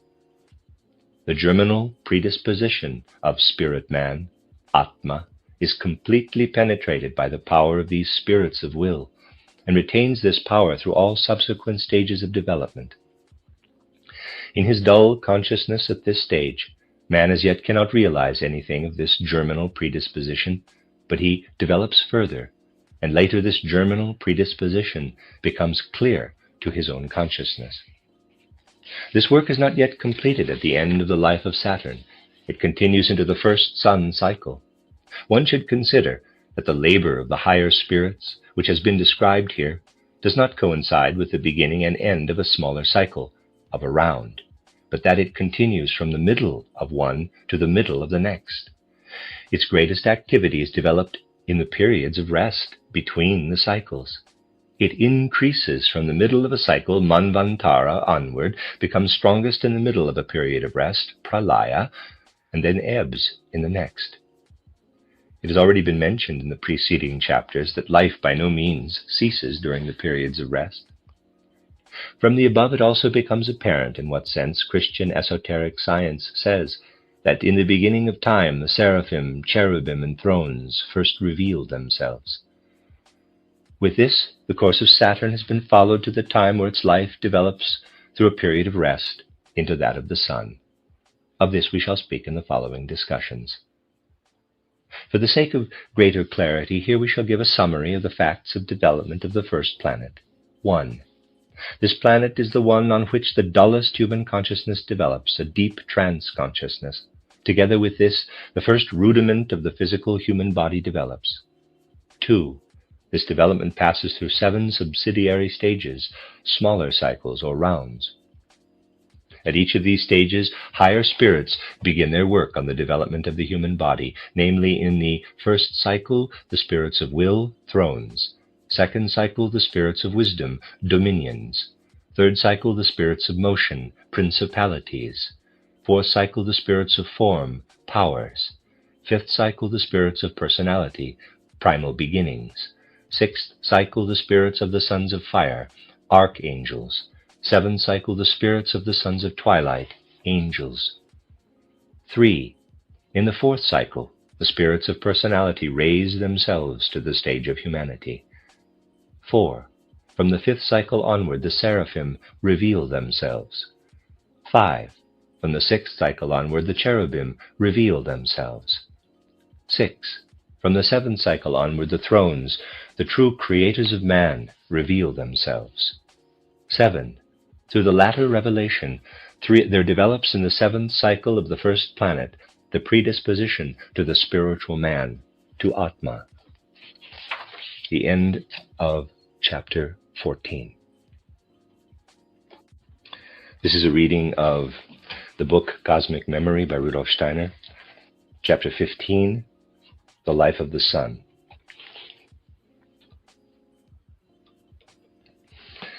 After the great cosmic era of Saturn, which has been described in the preceding pages, there follows that of the Sun. Between them lies a period of rest, pralaya. During this period, everything human which has developed on Saturn takes on a character which stands in the same relation to the subsequently to-be-developed Sun-man as the seed of the plant which emerges from it. Saturn-man, as it were, has left behind his seed, which is sunk in a kind of sleep, after which it will develop into Sun-man. Man now passes through his second stage of consciousness on the Sun.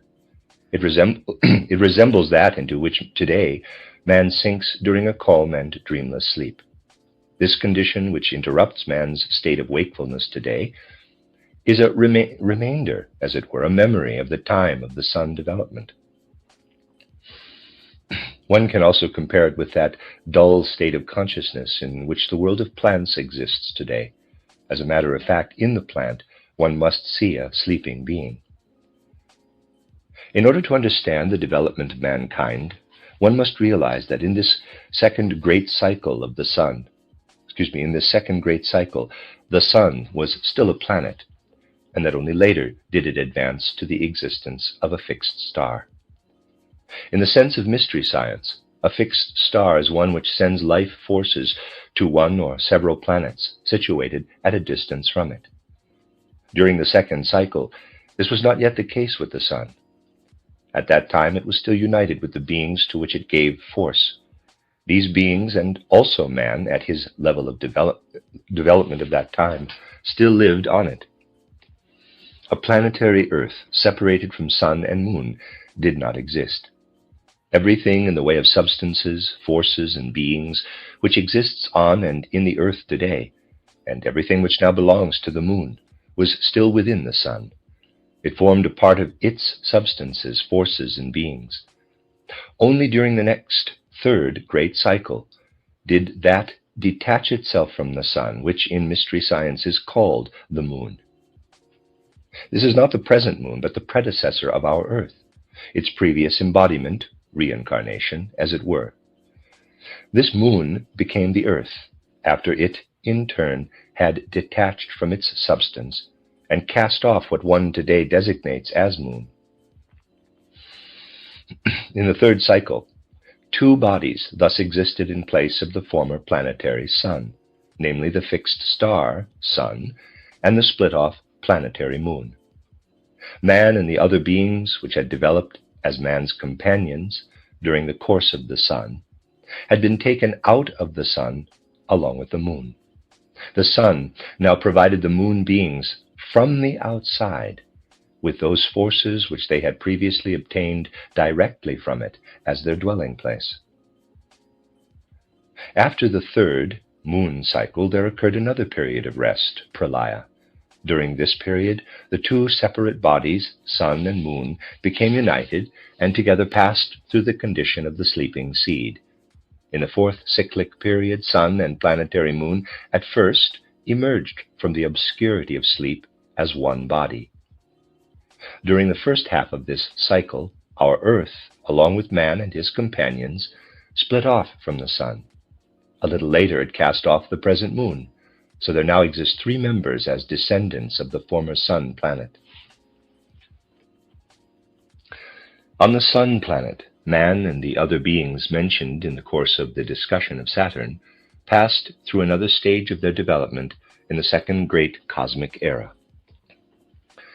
The rudiment of the later physical body of man, which had gradually developed on Saturn, emerges like a plant from the seed at the beginning of the sun cycle. But here it does not remain in the same state in which it was previously. It is permeated by a second, more delicate, but in itself more powerful body, the ether body. While the Saturn body of man was a kind of automaton, quite lifeless, now through the ether body, which gradually permeates it completely, it becomes an animated being. Man thereby becomes a kind of plant. His appearance, however, is not that of the plants of today. Rather, in his forms, he already somewhat resembles present-day man. But the rudiment of the head, like the plant root of today, is turned downward toward the center of the sun, and the rudiments of the feet are turned upward like the blossom of the plant. This plant-man organism has as yet no capacity of voluntary movement. Footnote: for someone who clings to the sensory perceptions of today, it will of course be difficult to imagine that man lived as a plant being in the sun itself. It seems inconceivable that a living being could exist in the physical conditions which must be assumed for this state. But it is only a plant of today which is adapted to the present physical earth. It is only developed in this way because its environment is a corresponding one. The sun plant being existed under other conditions of life, which corresponded to the physical solar conditions of that time. End of footnote. But man only develops into this form during the second of the 7 smaller cycles or rounds, through which the sun passes. For the duration of the first of these small cycles, there is as yet no ether body in the human organism. Everything which occurred during the Saturn era is then repeated in brief. The physical body of man still retains its automatic character, but it changes its previous form somewhat. If it were to remain as it was on Saturn, it would not be capable of harboring an ether body. It is changed in such a way that it can become a carrier of this body. During the following 6 cycles, the ether body is developed further and further, and through its forces, which act on the physical body, the latter also gradually receives a more and more perfect form. The work of transformation, which is performed on man here, is carried out by the spirits which have already been mentioned in connection with man in our discussion of the Saturn development. Those spirits which are called radiating lives or flames, in Christian esoteric science thrones, are now no longer in question. They have performed their labor in this respect during the first half of the first Saturn cycle. What can be observed during the first sun cycle or round is the labor of the spirits of wisdom, dominions or kuriotetes in Christian esoteric doctrine. They have intervened in the development of man around the middle of the first Saturn cycle, see the previous chapter. They now continue their labor during the first half of the first sun cycle by repeating in successive stages the wise arrangement of the physical body. A little later, this labor is joined by that of the spirits of motion, dunamis in Christianity, mahat in theosophical literature. Thereby, that period of the Saturn cycle is repeated, during which the human body received the capacity of motion. It thus again becomes mobile. In the same way, the spirits of form, exousiai, those of darkness in Christianity, archai in theosophy, asuras, then the sons of fire, archangels, and finally the spirits of twilight, angels or lunar pitris, successively repeat their labors. Therewith we have characterized 6 smaller periods of the first course of the sun, of the first solstice. In a 7th of these smaller periods, the spirits of wisdom again intervene. While in their preceding period of labor they had given a wise structure to the human body, they now bestow on the limbs, which have become mobile, the capacity to render their motion a wisdom-directed one. Previously, it was only the structure which was an expression of inner wisdom. Now the motion too becomes such an expression. With this, the first sun cycle attains its end. It consists of 7 successive smaller cycles, of which each one is a short repetition of a Saturn cycle, a Saturn round. In theosophical literature, one has become accustomed to calling these 7 smaller cycles, which make up a so-called round, globes. A round thus takes place in 7 globes. Now, after a period of rest, pralaya, the first sun cycle is succeeded by the second. The individual smallest cycles, or globes, will be discussed in detail later. At present, we shall proceed to the subsequent course of the sun cycle. At the end of the first, the human body is already prepared for the reception of the ether body, because the spirits of wisdom have given him the possibility of wisdom-filled motion. In the meantime, however, these spirits of wisdom themselves have developed further. Through the labor which they have performed, they have become capable of pouring their substance out of themselves, just as the flames poured theirs out in the beginning of the Saturn cycle, thereby giving the physical body its material basis. The substance of the spirits of wisdom is the ether, that is, mobile and power-filled wisdom, in other words, life. The ether or life body of man is thus an emanation of the wisdom spirits. This emanation continues until around the middle of the second sun cycle, when the spirits of motion can again begin with a new activity. Their labor previously could only extend to the physical body of man. Now it is transferred to the ether body and implants a powerful activity in it. This continues until the middle of the third sun cycle. Then the action of the spirits of form begins. Through them, the ether body, which before had had only a cloud-like mobility, receives a definite shape, form. In the middle of the 4th course of the sun, these spirits of form receive a consciousness like that which man will have on Venus, the second planet on which he will appear after his earthly existence. This is a supra-psychic consciousness. These spirits attain this as a fruit of their activity during the 3rd and 4th course of the sun. Thereby they acquire the capacity to transform the sensory germs developed during and after the Saturn period, and which until this time were only physical instruments, into animated senses by means of the ether. Through a similar process, the spirits of darkness, in Christianity Archai and Theosophy Azuras, have at this time attained the level of psychic consciousness, which man will develop only on Jupiter as conscious image consciousness. Thereby they become capable of acting consciously from the astral world. Now the ether body of a being can be influenced from the astral world. The spirits of darkness did this with respect to the ether body of man. They now implanted in it the spirit of selfhood, independence, and selfishness, as they had previously done in the physical body. One can see how these spirits implanted egoism in all the members of the human entity in turn. At the same time, the sons of fire attained the stage of consciousness which man today possesses as his waking consciousness.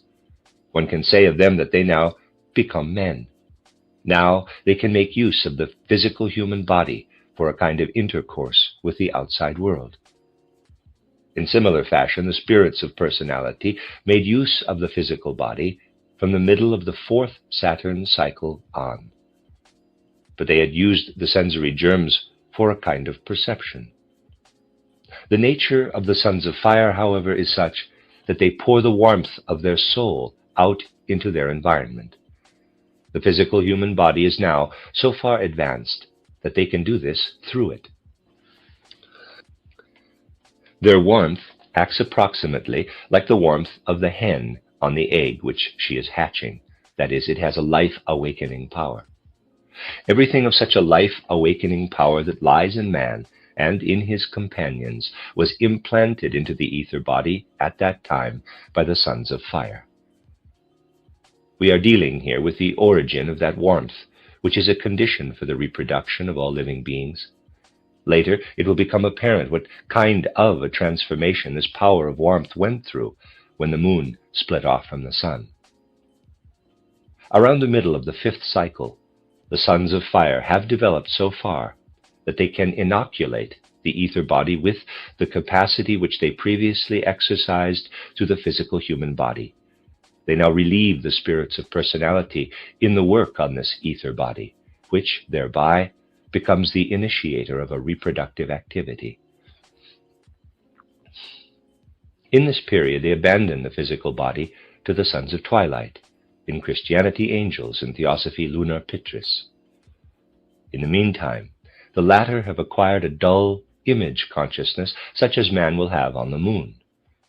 On Saturn, they had given the ancestor of man a kind of organ of understanding. Now they further develop the physical instruments of the human spirit, which he will consciously use at later stages of his development. Thereby, through the human body, the seraphim can already reveal themselves on the sun before the middle of the fifth cycle in a more complete manner than was possible on Saturn. From the middle of the sixth course of the sun onward, man himself is so far advanced that he can unconsciously work on his physical body. In this respect, he now relieves the sons of twilight. Through this activity in dullness, he creates the first germinal predisposition to the living spiritual being which one calls life spirit, buddhi. Only at later stages of his development will he become conscious of this spirit of life. As from the seventh Saturn cycle onward, the thrones voluntarily poured their power into the predisposition to spirit man, which was formed at that time, so the cherubim now pour out their wisdom, which thenceforward is preserved for the life spirit of man through all subsequent stages of development. From the middle of the seventh course of the sun onward, the germ of spirit man, Atma, already formed on Saturn, appears again. It combines with the life spirit, Buddhi, and the animated monad, Atma Buddhi, thus comes into being. While man works unconsciously on his physical body in this time, the sons of twilight take over what must now be done on the ether body in order to develop it further. In this respect, they are the successors of the sons of fire. They radiate the images of their consciousness into this ether body, and thereby in a kind of dreamlike condition enjoy the power of reproduction of this body, which has been stimulated by the sons of fire. By this, they prepare the development of the pleasure in this power, which later on the moon appears in man and in his fellow beings. On Saturn, man's physical body had been formed. The latter was completely lifeless at that time. Such a lifeless body is called mineral by mystery science. One can therefore also say that on Saturn, man was mineral, or he passed through the mineral realm. This human mineral did not have the form of a present-day mineral. Minerals, as they were at present, did not yet exist at that time. As has been shown, this human mineral, which re-emerged from the obscurity of sleep as from a germ, was animated on the sun. It became a human plant. Man passed through the realm of plants. But not all human minerals are animated in this manner. This could not have happened, for the plant man needed the mineral basis for his life. As today there can be no plants without a mineral realm from which they take in their substances, so was it on the sun with respect to the plant man. For the sake of his further development, the latter had to leave a portion of the human rudiments behind at the level of the minerals. Since on the Sun conditions were quite different from those of Saturn, these minerals which had been thrust back assumed forms quite different from those they had had on Saturn. Thus, alongside the human plant realm, a second province, a special mineral realm, came into being. It can be seen that man ascends into a higher realm by thrusting a part of his companions down into a lower. We shall see this process repeating itself many times in the subsequent stages of development. It corresponds to a fundamental law of development. Here again, for the sake of greater clarity, we shall give a summary of the facts of development on the Sun. Number 1. The Sun is the planet on which develops the second human condition of consciousness, that of dreamless sleep.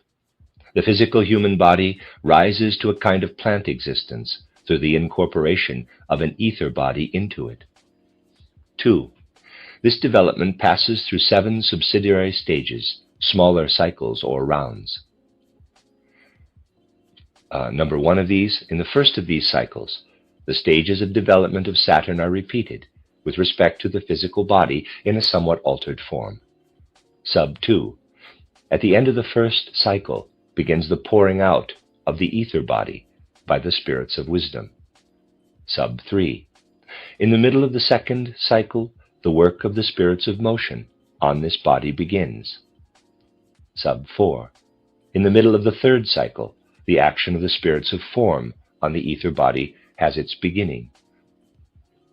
Sub 5. From the middle of the fourth cycle onward, this body receives selfhood through the spirits of personality. Sub 6. In the meantime, the physical body has advanced so far through the action of the forces which have been working on it since earlier periods, that from the fourth cycle onward the spirits of fire can elevate themselves to humanity through it. Sub 7. In the middle of the fifth cycle, the spirits of fire, which have previously passed through the stage of humanity, take over the work on the ether body.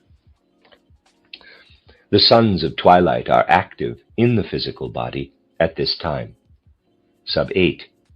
Around the middle of the sixth cycle, the work on the ether body is transferred to the sons of twilight. Man himself now works on the physical body. Sub 9. In the course of the seventh cycle, the animated monad has come into existence. The end of chapter 15. This is a reading of the book Cosmic Memory by Rudolf Steiner, chapter 16, Life on the Moon. In the universal era of the moon, which follows that of the sun, man develops the third of his 7 states of consciousness. The first had developed during the 7 Saturn cycles, the second during the sun development. The fourth is that which man is at present developing during the course of the earth. 3 others will come into being on subsequent planets. The condition of consciousness of Saturn man cannot be compared with any state of consciousness of present-day man, for it was duller than that of dreamless sleep. The sun consciousness, however, can be compared to this condition of dreamless sleep, or to the present consciousness of the sleeping plant world. But in all these instances, one is dealing only with similarities. It would be quite erroneous to think that in the great universal eras, anything repeats itself in a completely identical manner. It is to be understood in this way, if the moon consciousness is now compared with one with which it has some similarity, namely with that of dream-filled sleep. Man attains the so-called image consciousness on the moon. The similarity consists in that in the moon consciousness, as well as in dream consciousness, images arise within a being which have a certain relation to objects and beings of the outside world. But these images are not likenesses of these objects and beings as in present-day man when he is awake. The dream images are echoes of the experiences of the day, or symbolical expressions for events in the dreamer's environment, or for what is taking place in the interior of the dreaming person.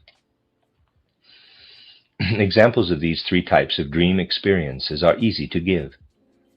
First, everyone knows those dreams which are nothing but confused images of more or less remote daily experiences.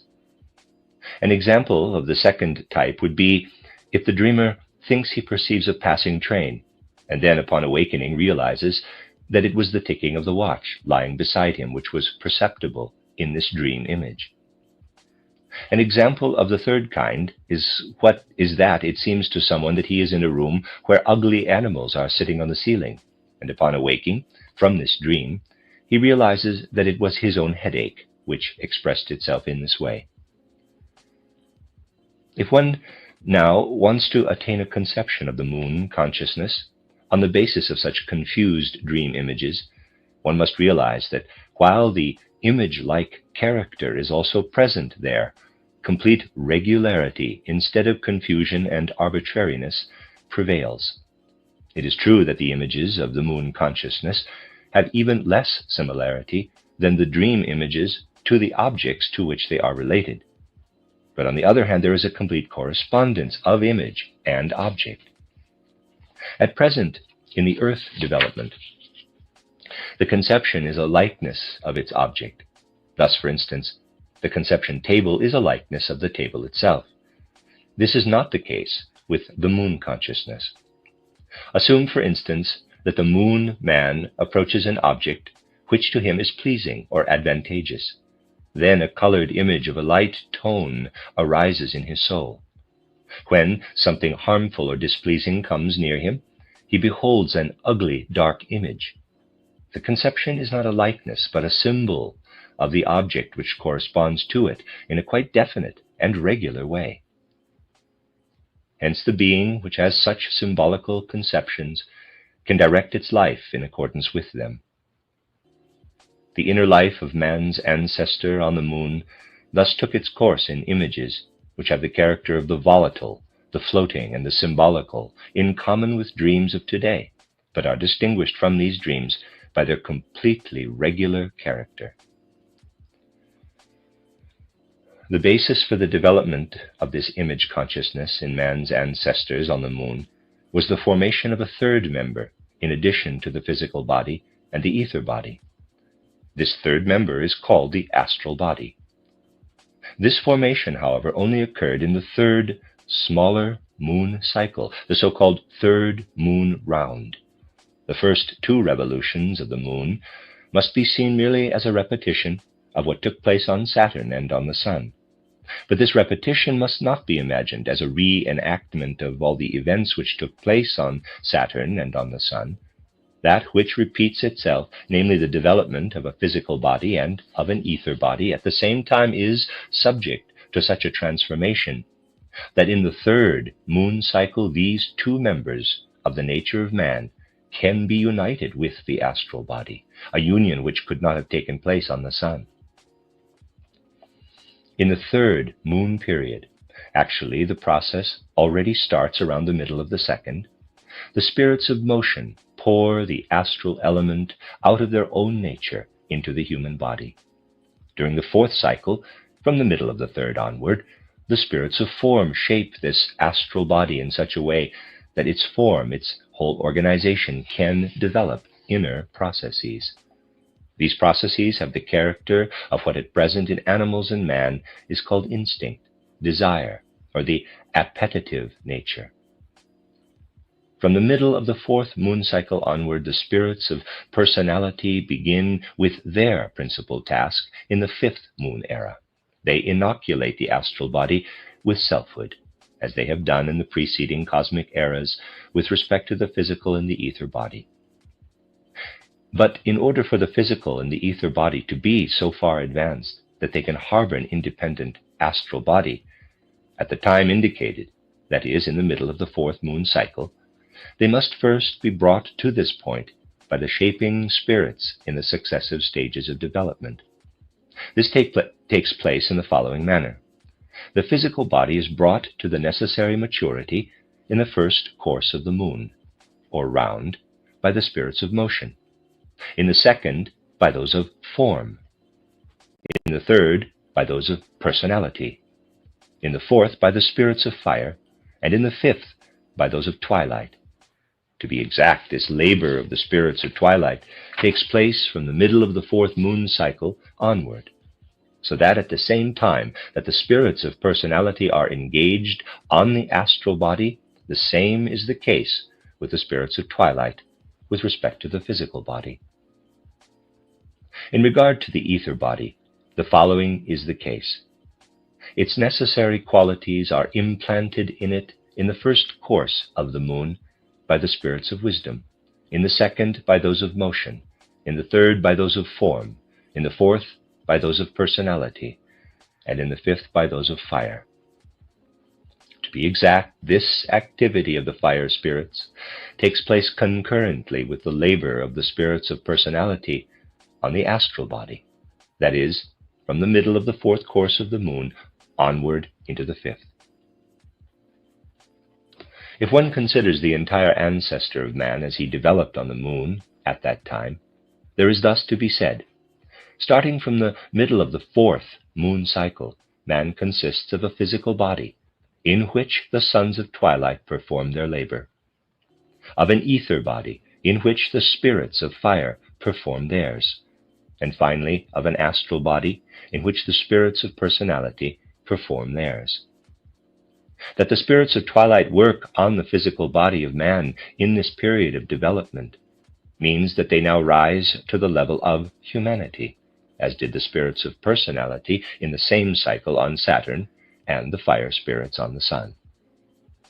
One must imagine that the sensory germs of the physical body, which by that time have become further developed, can be used by the spirits of twilight from the middle of the fourth course of the moon onward in order to perceive external objects and events on the moon. Only on the earth will man be so far advanced that from the middle of the fourth cycle onward he can make use of these senses. On the other hand, around the middle of the fifth course of the moon, he reaches the point where he can be engaged unconsciously on the physical body. Through this activity, in the dullness of his consciousness, he creates for himself the first germinal predisposition to what is called spirit self, manas. This spirit self attains its full unfoldment in the course of the subsequent development of mankind, in its union with Atma, the spirit man, and with Buddhi, the life spirit. It is what later forms the higher spiritual part of man. As on Saturn, the thrones, or spirits of will, permeated the spirit man, Atma, and as on the sun, the cherubim permeated the life spirit, Buddhi, with wisdom, so now the seraphim accomplish this for the spirit self, manas. They permeate it, and thereby implant in it a capacity which at later stages of development, on the earth, becomes that conceptualizing faculty of man, by means of which, as a thinking being, he can enter into a relation with the world which surrounds him. From the middle of the sixth course of the moon onward, the life spirit, Buddhi, from the middle of the seventh onward, the spirit man, Atma, appear again, and these unite with the spirit self, so that at the end of the whole moon era, the higher man has been prepared. Then, together with all else that has developed on the moon, the latter sleeps through a period of rest, pralaya, in order to continue the course of his development on the earth planet.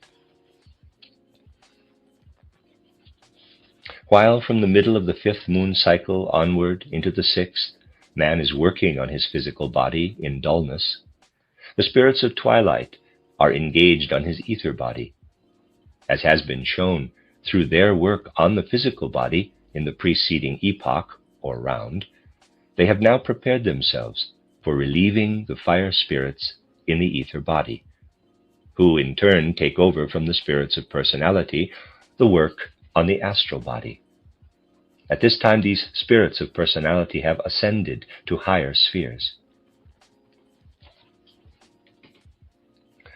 The work of the spirits of twilight on the ether body means that they connect their own states of consciousness with the images of the consciousness of the ether body. They thereby implant in these images the joy and the pain which are caused by things. On the sun, the scene of their corresponding activity had still been the merely physical body. Hence joy and pain were there connected only with the functions of this body and with its conditions. Now this becomes different. Joy and pain now become attached to the symbols which arise in the ether body.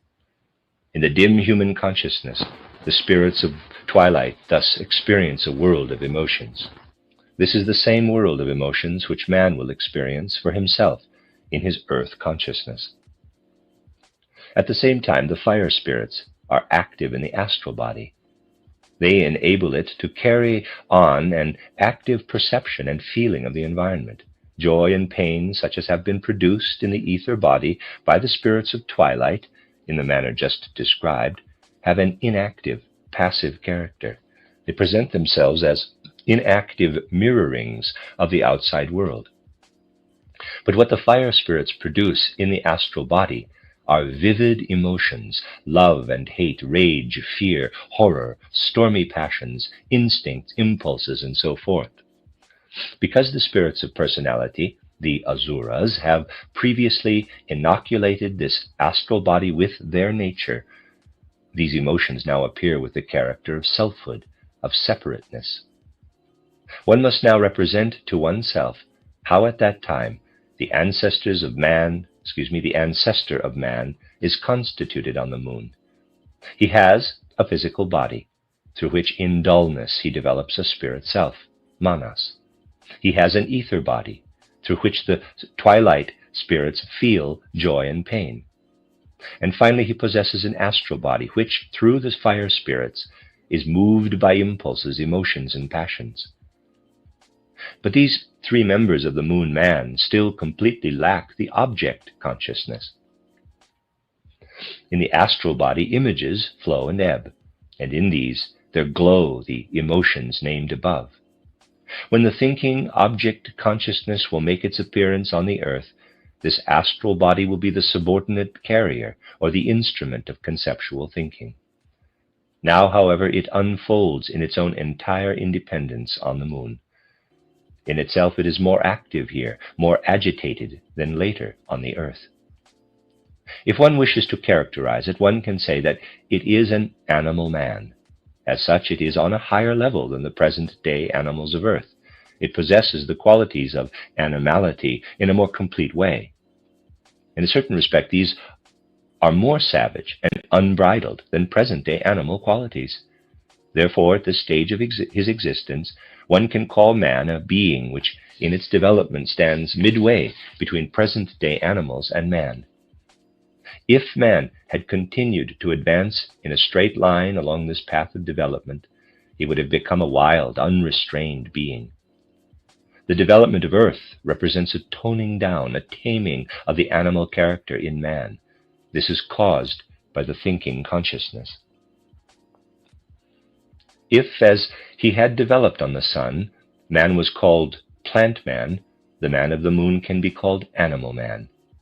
That the latter can develop presupposes that the environment also changes.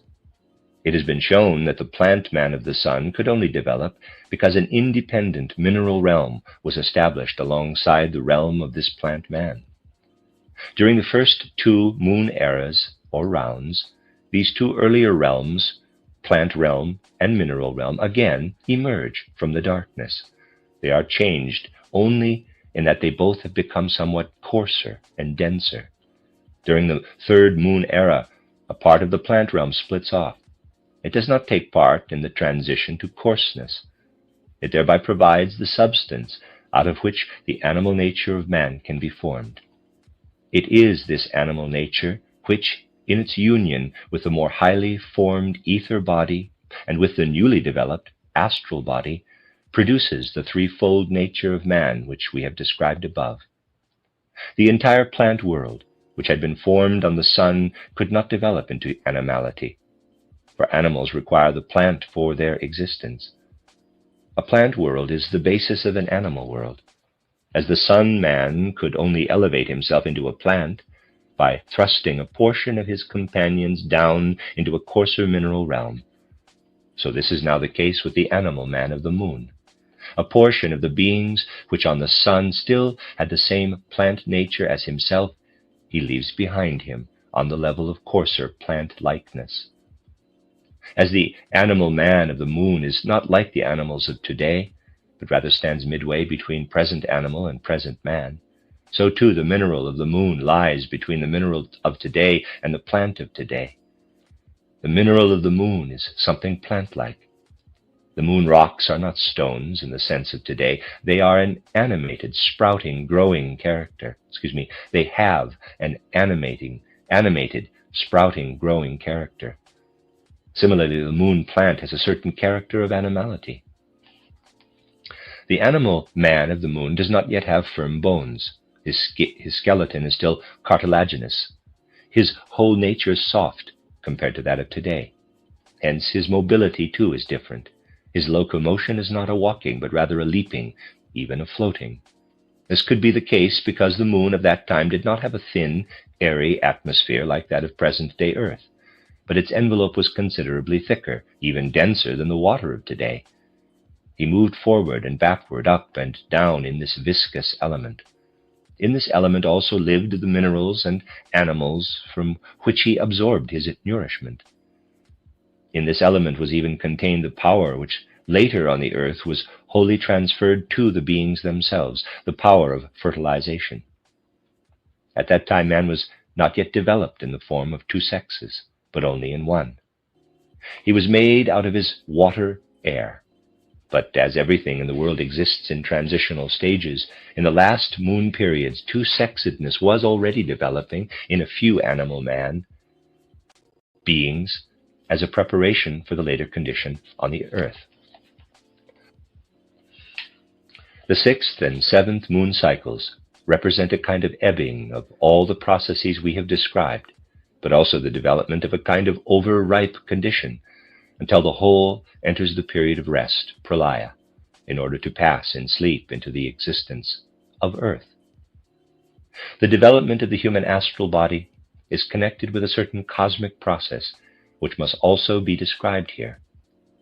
When, after the period of rest, which succeeds the cosmic era of the sun, the latter again awakes and emerges from the darkness, then everything which lives on the thus developing planet still inhabits it as a whole. But this reawakening sun is nevertheless different from what it was before.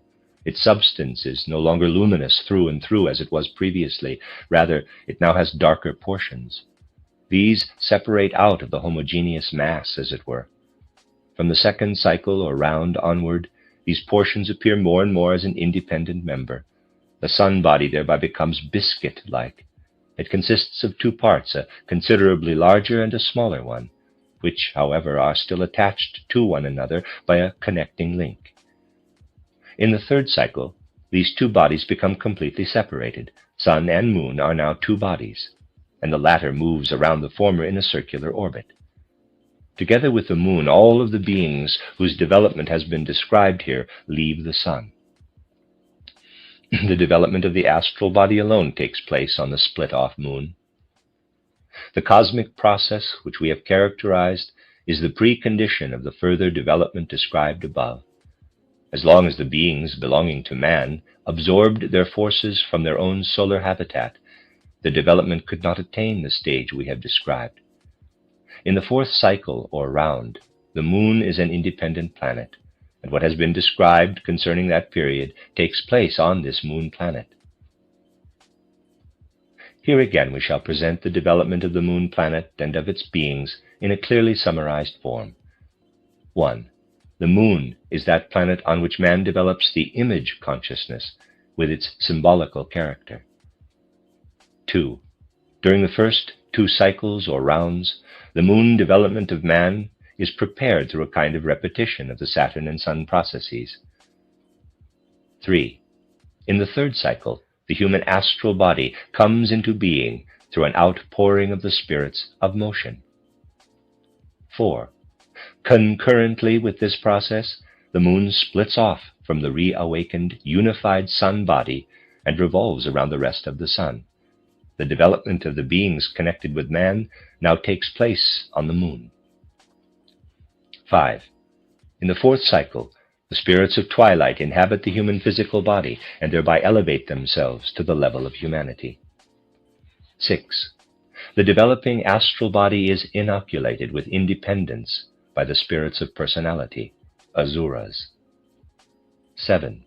In the fifth cycle, man begins to work in dullness on his physical body.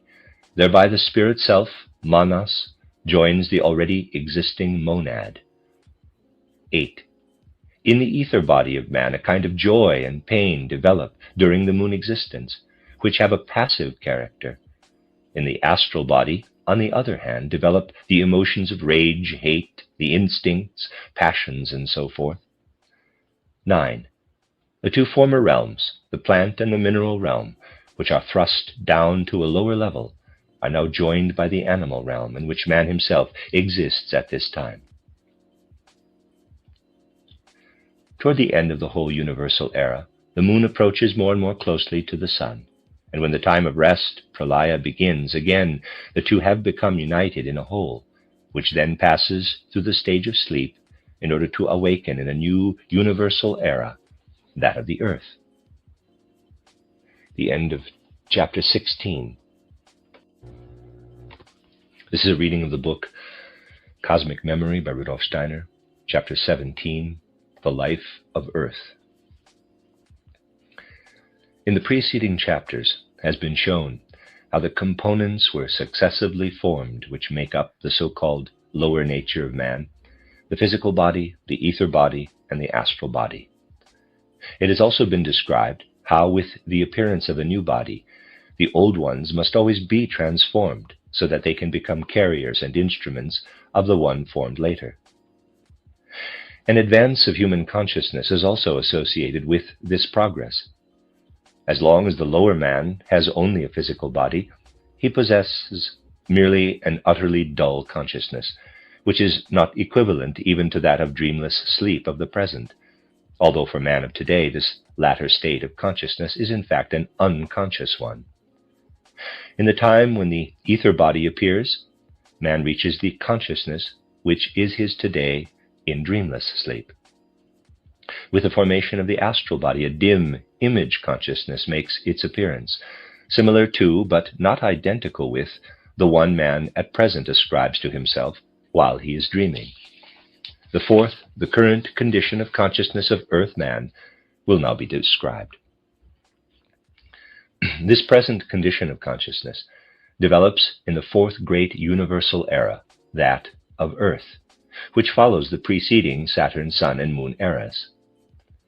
On Saturn, the physical body of man was developed in several stages. At that time, it could not have been the carrier of an ether body, and the latter was added only during the course of the Sun. Simultaneously, the physical body was so transformed in the successive sun cycles that it could become the carrier of this ether body, or in other words, that the ether body could work in the physical body. During the moon development, the astral body was added, and again the physical body and the ether body were transformed in such a way that they could provide suitable carriers and instruments for the then appearing astral body. Thus on the moon, man is a being composed of physical body, ether body, and astral body. Through the ether body, he is enabled to feel joy and pain. Through the astral body, he is a being with emotions, rage, hate, love, and so forth. As has been shown, higher spirits actively work on the different members of his being. On the moon, the ether body received the capacity for joy and pain through the spirits of twilight. The emotions were implanted in the astral body by the fire spirits. At the same time, something else was taking place during the three great cycles on Saturn, Sun, and Moon. During the last Saturn cycle, the spirit man, Atma, was formed with the help of the spirits of will, thrones. During the penultimate Sun cycle, the life spirit, Buddhi, was joined to it with the assistance of the cherubim. During the third from the last moon cycle, the spirit self, Manas, united with the two others through the help of the seraphim. Thus, actually, two origins of man were formed during these three great cycles, a lower man consisting of physical body, ether body, and astral body, and a higher man consisting of spirit man, Atma, life spirit, Buddhi, and spirit self, Manas. The lower and the higher nature of man followed separate paths at first. The earth development serves to bring the two separate origins of man together. But first, after the seventh small cycle, all of moon existence enters a kind of sleeping state, pralaya. Thereby everything becomes mixed together, so to speak, in a homogeneous mass. The sun and the moon, too, which were separate in the last great cycle, again become fused during the last moon cycles.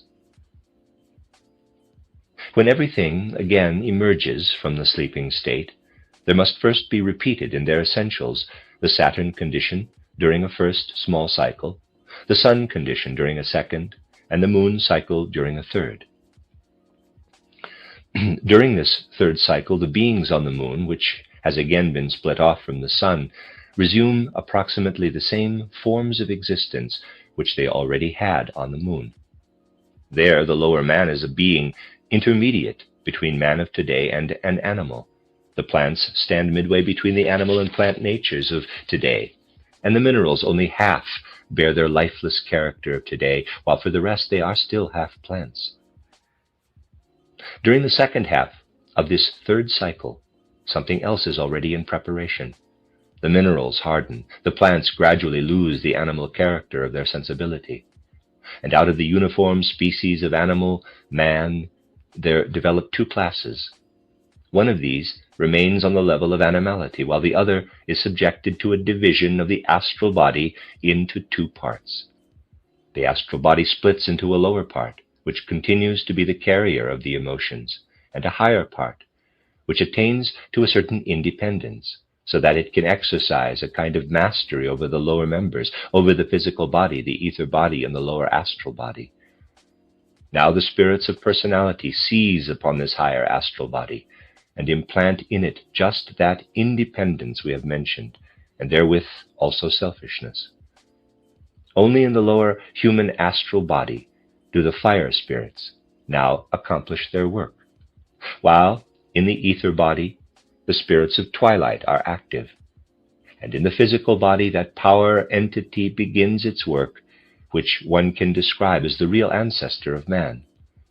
It is the same power entity which formed the spirit man Atma with the help of the thrones on Saturn, the life spirit Buddhi with the assistance of the cherubim on the sun, and the spirit self Manas together with the seraphim on the moon.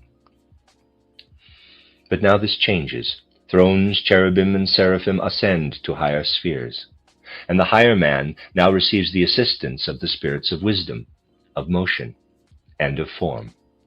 These are now united with spirit self, life spirit, and spirit man, with Manas, Buddhi, Atma. With the assistance of these entities, the human power being, characterized above, develops its physical body during the second half of the third earth cycle. It is the spirits of form which act here in the most significant way. They already form the human physical body so that it becomes a kind of precursor of the later human body of the fourth cycle, the present one, or the fourth round. In the astral body of the animal beings, which have been left behind, it is exclusively the fire spirits which remain active, while in the ether body of the plants, it is the spirits of twilight. On the other hand, the spirits of form participate in the transformation of the mineral realm. They make the latter hard, that is, implant rigid and fixed forms in it. One must not imagine, however, that the sphere of activity of the spirits we have mentioned was confined only to what has been characterized. Always it is only the main directions of their activities which are meant. In a subordinate way, all the spirit beings participate everywhere. Thus, at the time indicated, the spirits of form also have certain functions to perform in the physical, plant, and animal bodies, and so forth. After all this has taken place, around the end of the third Earth cycle, all the entities, including sun and moon, again become fused and then pass through a shorter stage of sleep, a small pralaya. At that time, everything is again a uniform mass, a chaos. And at the end of this stage, the fourth birth cycle begins, in which we are at present. At first, everything which already previously had a being in the mineral, plant, animal, and human realms begins to separate out of the uniform mass in germinal form. First, there can re-emerge as independent germs only those human ancestors on whose higher astral bodies the spirits of personality have worked in the preceding small cycle. All other beings of the mineral, plant, and animal realm do not yet lead an independent existence here. At this stage, everything is still in that high spiritual condition which is called the formless or arupa condition. At the present stage of development, only the highest human thoughts, for example, mathematical and moral ideals, are woven of that substance which was proper to all beings at the stage we are describing. That which is lower than these human ancestors can only appear as an activity in a higher being. The animals exist only as states of consciousness of the spirits of fire, the plants as states of consciousness of the spirits of twilight. The minerals have a double existence in thought. First, they exist as thought germs in the human ancestors mentioned above, then as thoughts in the consciousness of the spirits of form. The higher man, life spirit, spirit self, also exists in the consciousness of the spirits of form. By degrees, a densification of everything now occurs, but at the next stage, the density as yet does not exceed the density of thoughts. At this stage, however, the animal beings which originated in the preceding cycle can emerge.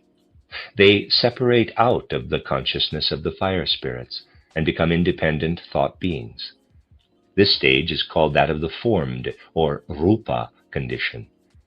Man advances in it insofar as his previously formless, independent thought body is clothed by the spirits of form in a body of coarser, formed thought substance. The animals, as independent beings, here consist exclusively of this substance. Now a further densification takes place. The condition which is now attained can be compared with that out of which the conceptions of the dreamlike image consciousness are woven. One calls this the astral stage. The human ancestor again advances. In addition to the other two components, his being receives a body which consists of the substance just characterized. He now has the inner formless core of being, a thought body and an astral body. The animals receive a similar astral body, and the plants emerge from the consciousness of the spirits of twilight as independent astral entities. In the further course of the development, the densification now advances to that condition which is called the physical. At first we deal with the most refined physical condition, with that of the most refined ether. From the spirits of form, the human ancestor receives the most refined ether body as an addition to his earlier components. He consists of a formless thought core, a formed thought body, an astral body, and an ether body. The animals have a formed thought body, an astral body, and an ether body. The plants have an astral and an ether body. The minerals first emerge here as independent ether forms. At this stage of development, we are concerned with 4 realms: a mineral, a plant, an animal, and a human realm. Along with these, however, in the course of the development up to this point, 3 other realms have come into existence. In the time when the animals separated from the fire spirits at the thought stage, a rupa stage, the spirits of personality also separated certain entities out of themselves. These consist of indefinite thought substance which gathers together, dissolves in a cloud-like manner, and thus flows along. One cannot speak of them as of independent entities, but only of an irregular general mass. This is the first elementary realm. At the astral stage, something similar separates from the fire spirits.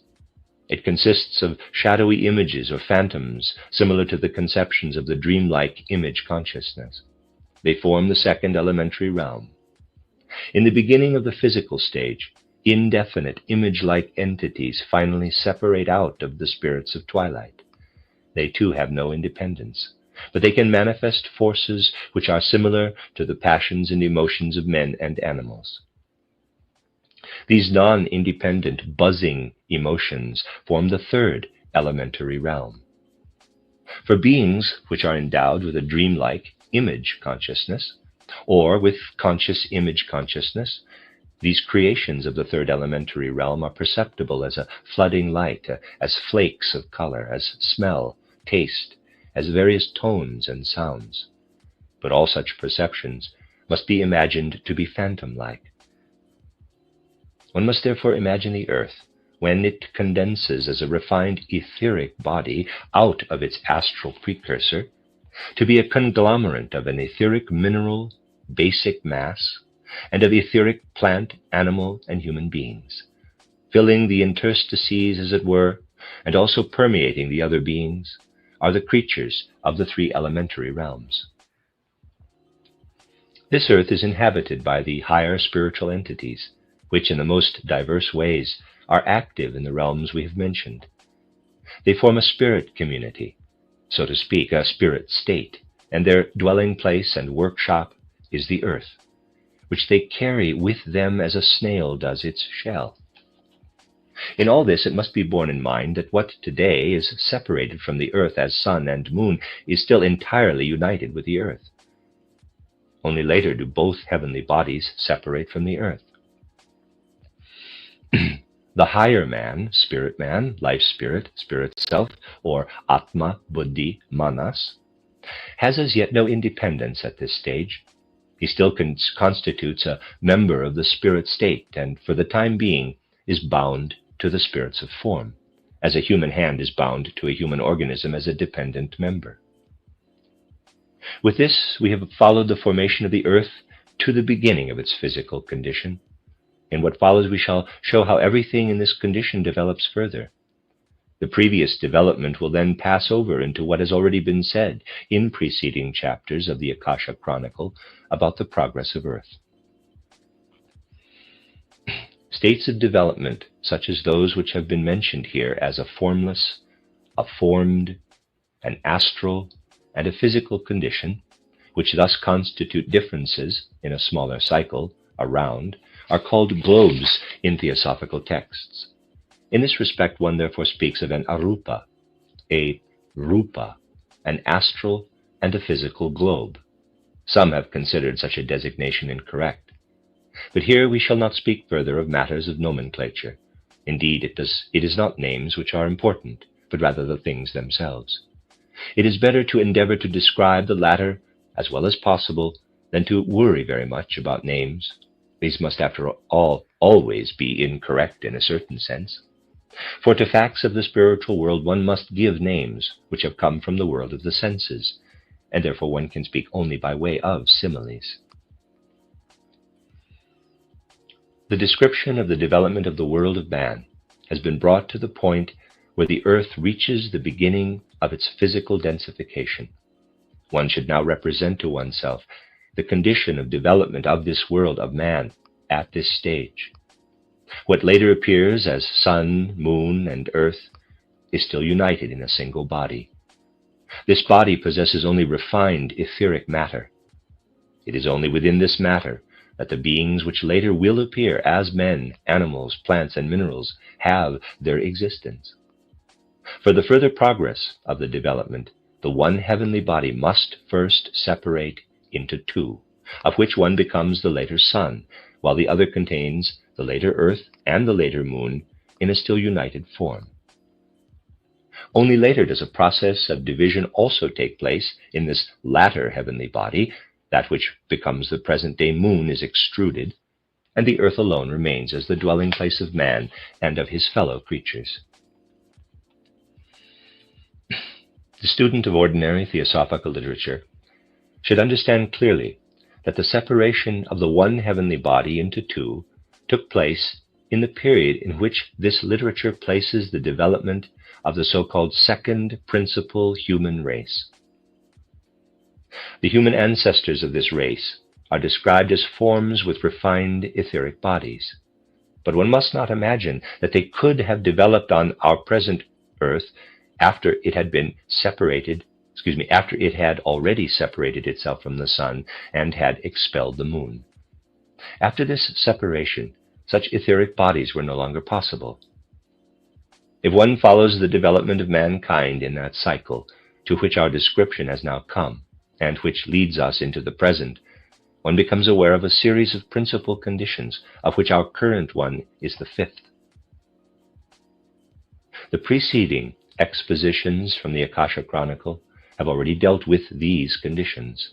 Here, we shall only repeat what is necessary for a further deepening of the discussion. The first principal condition shows the human ancestors as highly refined etheric entities. The usual theosophical literature, somewhat inexactly, calls these entities the first principal race. This condition essentially continues during the second epoch, in which this literature places the second principal race. Until this stage of development, sun, moon, and earth are still one heavenly body.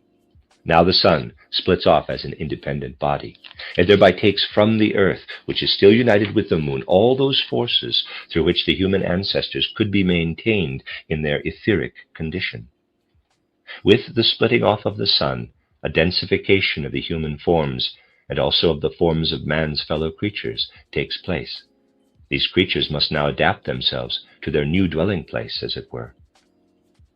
But it is by no means only the material forces which are taken away from this dwelling place.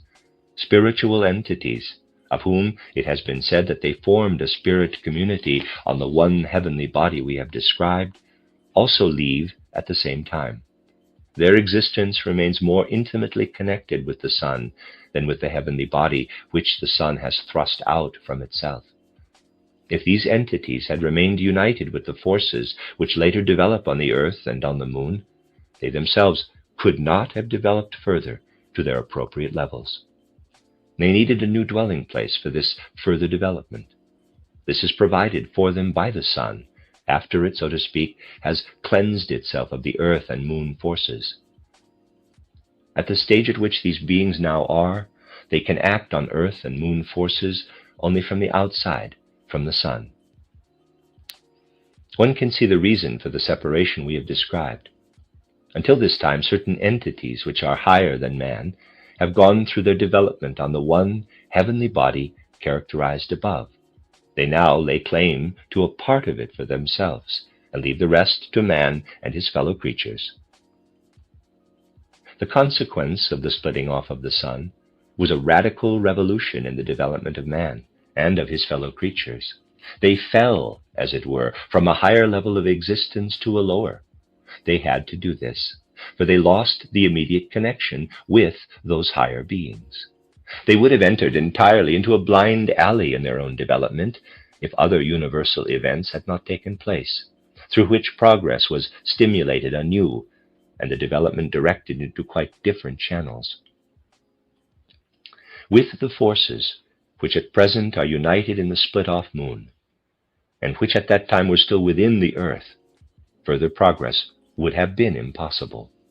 Present-day mankind could not have been produced with these forces, but instead only a kind of being in which the emotions of rage, hate, and so forth developed during the third great cycle, the moon existence, would have increased to the point of the immoderate and animal. During a certain period, this was in fact the case. The immediate consequence of the splitting off of the sun was the arising of the third principal condition of the ancestors of man, which in theosophical literature is designated as the third principal race, the Lemurian. Again, the designation, race, for this condition of development is not an especially fortunate one, for in a real sense the human ancestors of that time cannot be compared with what today one designates as race. One must be completely clear about the fact that the evolutionary forms of the distant past as well as of the future are so entirely different from those of today that our present appellations can only serve as makeshifts and really lose all meaning in relation to these remote epochs. Actually, one can only begin to speak of races in connection with the development attained in about the second third of the third principal condition identified above, the Lemurian. Only then is formed what today one calls races. This racial character is retained in the period of the Atlantean development and further into our time of the fifth principal condition. But already, at the end of our fifth era, the word race will again lose all sense. In future, mankind will be divided into parts which will be impossible to designate as races. In this respect, ordinary theosophical literature has caused much confusion. This has especially been done by Sinnett's title Esoteric Buddhism, the book which, on the other hand, has the great merit of having been the first to popularize the theosophical world outlook in recent times. In this book, the universal development is described as if, throughout the cosmic cycles, the races forever repeated themselves in the same way. But this is by no means the case. That which deserves to be called race also comes into being and perishes.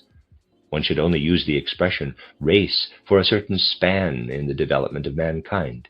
Before and after this, there are evolutionary forms which are something totally different from races.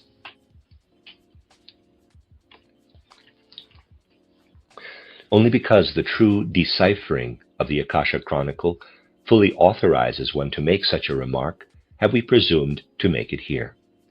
In this, the decipherer knows himself to be in complete accord with true occult spiritual investigation.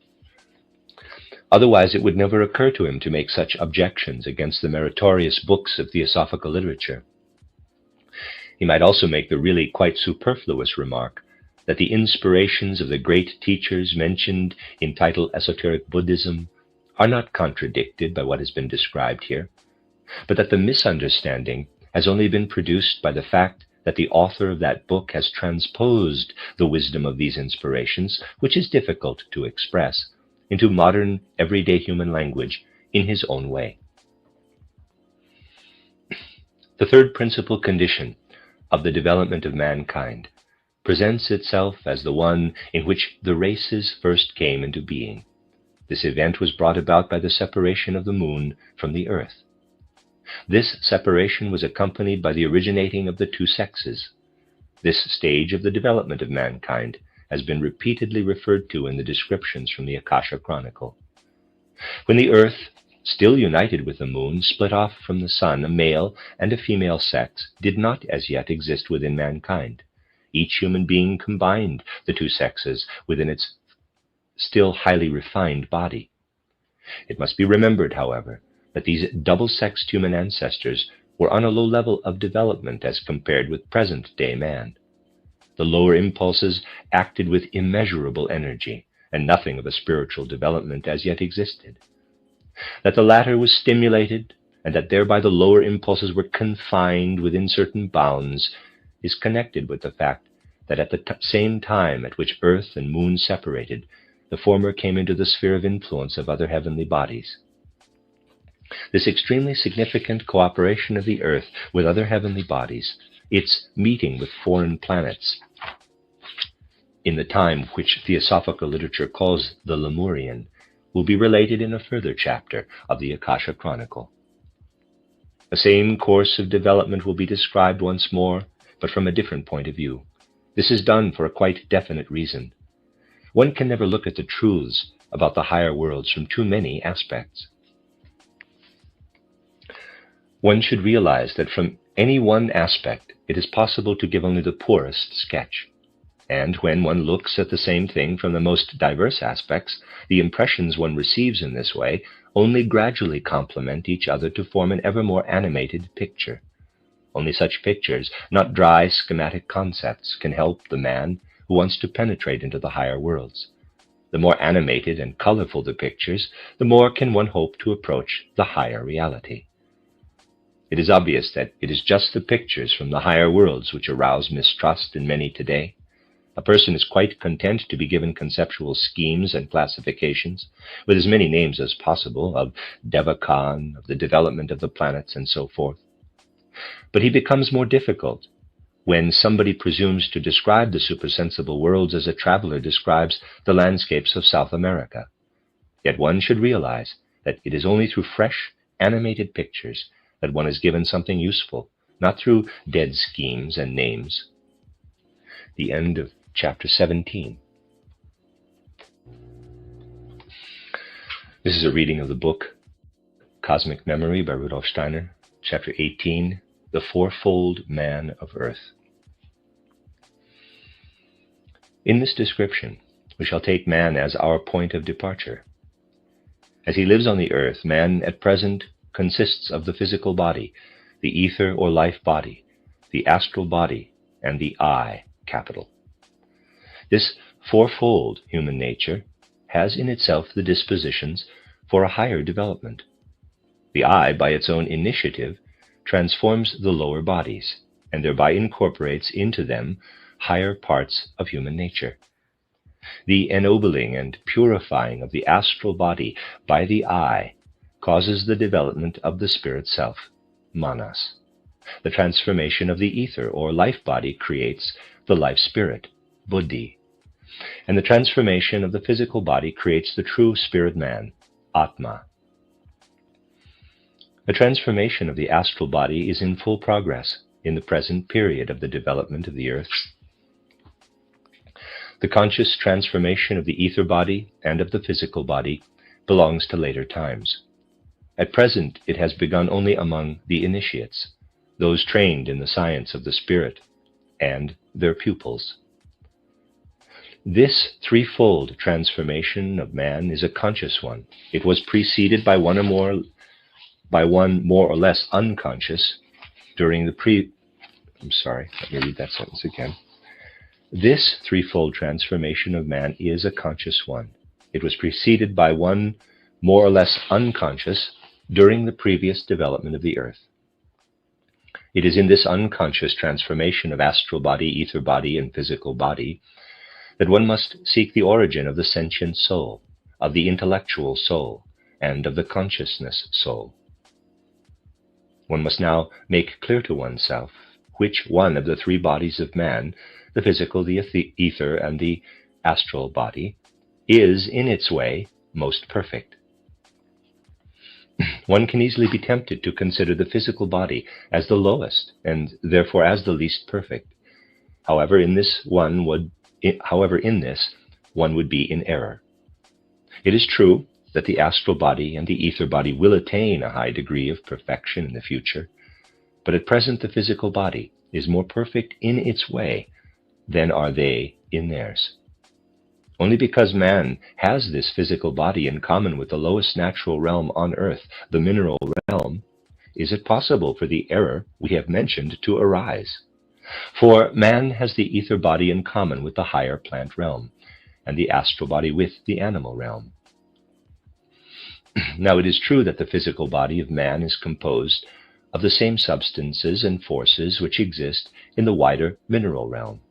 But the manner in which these substances and forces interact in the human body is the expression of wisdom and perfection in the structure. One will soon convince himself of the truth of this statement if he undertakes to study this structure not merely with the dry intellect, but with his whole feeling soul. One can take any part of the human physical body as the subject for this contemplation, for instance, the highest part of the upper thigh bone.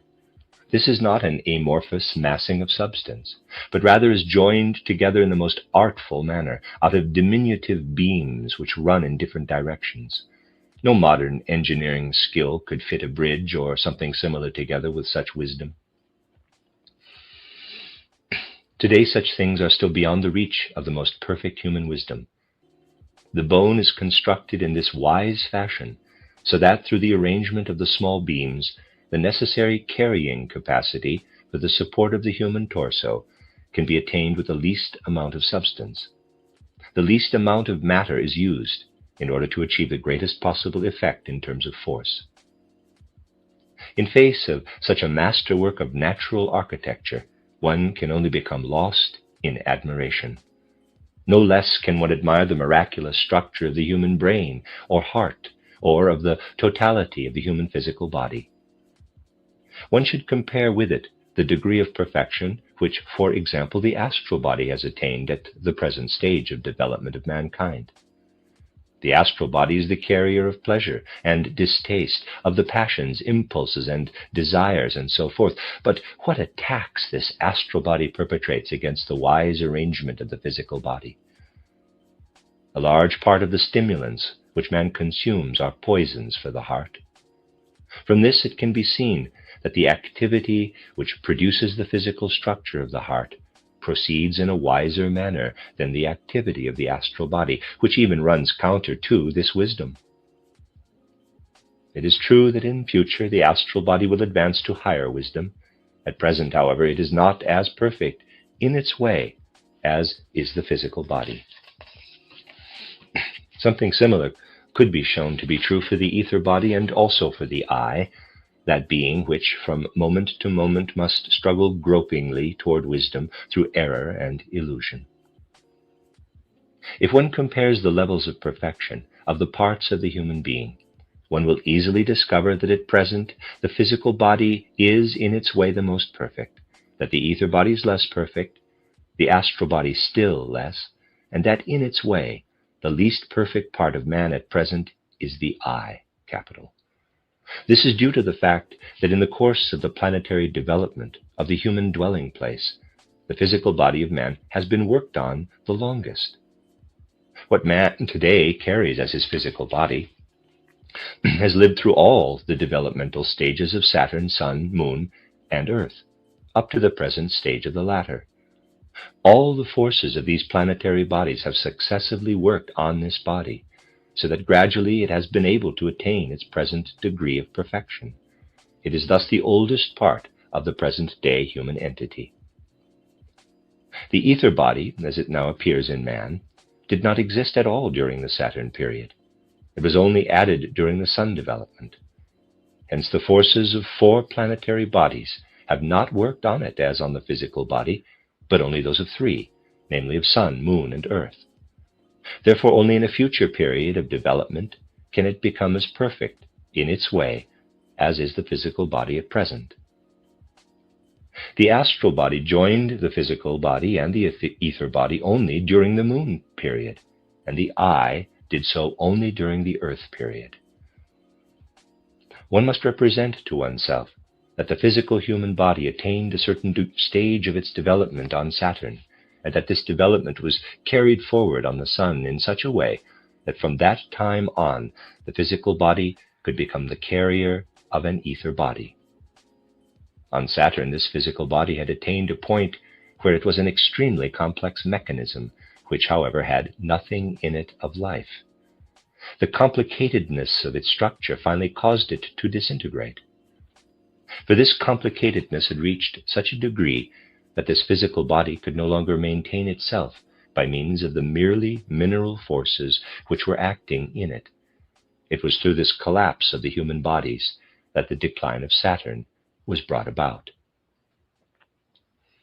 Of the present natural realms, namely the mineral realm, the plant realm, the animal realm, and the human realm, Saturn had only the last named. What one knows today as animals, plants, and minerals did not yet exist on Saturn. Of the present 4 natural realms, there existed on this heavenly body only man in his physical body, and this physical body was in fact a kind of complicated mineral.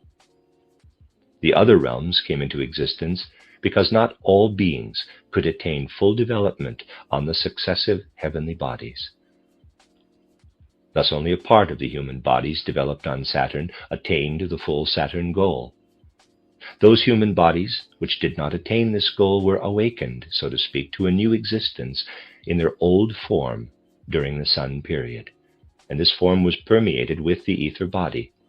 They thereby developed to a higher level of perfection. They became a kind of plant men. That portion of the human bodies, however, which had not been able to attain the full goal of development on Saturn, had to continue during the Sun period what they had previously not completed, but under considerably more unfavorable conditions than those which existed for this development on Saturn. They therefore fell behind the portion which had attained the full goal on Saturn. Thus on the sun another natural realm came into being in addition to the human realm.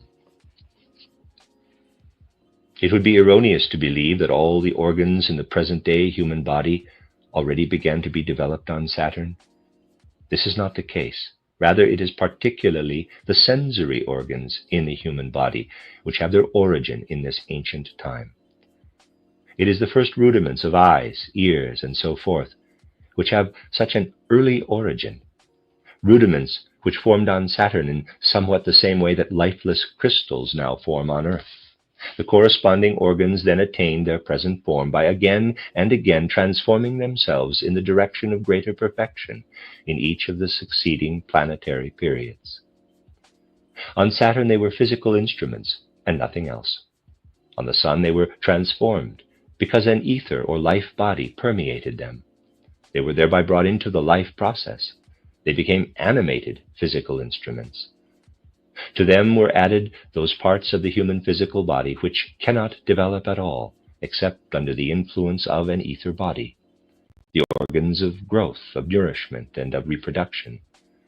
Of course, the first rudiments of these organs, as they developed on the Sun, again do not resemble in perfection the form which they have at present. The highest organs which the human body at that time acquired, through the interaction of physical body and ether body, were those which at present have developed into the glands. The physical human body on the Sun is thus a system of glands, on which sensory organs of a corresponding level of development are impressed. The development continued on to the Moon. To the physical body and the ether body is added the astral body. Thereby, the first rudiment of a nervous system is integrated into the glandular sensory body. One can see that the physical human body becomes more and more complicated in the successive planetary development periods. On the Moon, it is composed of nerves, glands, and senses. The senses have behind them a twofold process of transformation and perfection, while the nerves are at their first stage. If one looks at the Moon man as a whole, he consists of three parts: a physical body, an ether body, and an astral body. The physical body is tripartite. Its partition is the result of the work of the Saturn, Sun, and Moon forces. The ether body is only bipartite. It has in itself only the effect of the work of Sun and Moon. And the astral body is still unipartite. Only the Moon forces have worked on it. Through the absorption of the astral body on the Moon, man has become capable of a life of sensation, of a certain inwardness. Within his astral body he can form images of what takes place in his environment. These images, in a certain respect, are to be compared with the dream images of present-day human consciousness, but they are more vivid and colorful, and most important, they relate to events in the outside world, while present-day dream images are mere echoes of daily life, or are otherwise unclear mirrorings of inner or outer events. The images of the Moon consciousness corresponded completely to whatever they were related to externally. Assume, for instance, that a Moon man, as he has just been characterized, consisting of physical body, ether body, and astral body, had approached another Moon being. It is true that he could not have perceived the latter as a spatial object, for this has become possible only in the earth consciousness of man. But within his astral body would have arisen an image, which in its color and shape would have quite exactly expressed whether the other being was well or ill-disposed toward this Moon man, whether it would be useful or dangerous to him. As a result, the Moon man could regulate his behavior entirely in accordance with the images which arose in his image consciousness. These images were a complete means of orientation for him. The physical instrument which the astral body needed in order to enter into relation with the lower natural realms was the nervous system, integrated into the physical body. In order that the transformation of man described here could occur during the Moon period, the assistance of a great universal event was needed. The integration of the astral body and the related development of a nervous system in the physical body was only made possible by the fact that what had previously been one body, the sun, split into two, into sun and moon. The former advanced to the state of a fixed star. The latter remained a planet, which the sun also had been, and began to circle around the sun from which it had split off. Through this, a significant transformation took place in everything which lived on sun and moon. Here, for the moment, we shall follow this process of transformation only insofar as it concerns the life of the moon. Man, consisting of physical body and astral body, had remained united with the moon when it split off from the sun. He thereby entered into entirely new conditions of existence. For the moon took with it only a part of the forces contained in the sun, and this part now acted on man from his own heavenly body. The sun had retained the other part of the forces within itself. This latter part is now sent from the outside to the moon, and hence also to its inhabitant, man. If the previous relationship had remained in existence, if all the sun forces had continued to reach man from his own scene of activity, that inner life, which shows itself in the arising of the images of the astral body, could not have developed. The sun force continued its activity on the physical body and ether body from the outside. It had already acted on both of these previously, but it liberated a portion of these two bodies for influences which emanated from the moon, the heavenly body newly created by a splitting off. Thus on the moon, man was under a twofold influence, that of the sun and that of the moon. It is to be ascribed to the influence of the moon that out of the physical and the ether body there developed those parts which permitted the imprinting of the astral body. An astral body can only create images when the sun forces reach it from outside rather than from its own planet. The moon influences transform the sensory rudiments and the glandular organs in such a way that a nervous system could be integrated into them. And the sun influences brought it about that the images for which this nervous system was the instrument corresponded to the external moon events in the manner described above. The development could only progress to a certain point in this manner. Had this point been overstepped, the moon man would have become hardened in his inner life of images, and thereby he would have lost all connection with the sun. When the time had come, the sun again absorbed the moon, so that again for some time both were one body. The union lasted until man was far enough advanced so that his hardening, which would have had to take place on the moon, could be prevented by a new stage of development. When this had occurred, a new separation took place, but this time the moon took sun forces along with itself, which previously it had not received. Through this it came about that another separation took place after some time. What had last split off from the sun was a heavenly body which contained all the forces and beings at present living on earth and moon. Thus the earth still contained within itself the moon which now circles around it. If the latter had remained within it, it could never have become the scene of any human development, including the present one. The forces of the present moon first had to be cast off, and man had to remain on the thus purified earthly scene and continue his development there. In this way, three heavenly bodies developed out of the old sun. The forces of two of these heavenly bodies, the new sun and the new moon, are sent to the earth, and hence to its inhabitant from the outside. Through this progress, in the development of the heavenly bodies, it became possible that into the tripartite human nature, as it still had been on the moon, the fourth part, the I, integrated itself. This integration was connected with the perfecting of the physical body, the ether body, and the astral body. The perfecting of the physical body consisted in that the system of the heart was incorporated in it as the preparer of warm blood. Of course, now the sensory system, the glandular system, and the nervous system had to be transformed in such a way that in the human organism they would be compatible with the newly added system of the warm blood.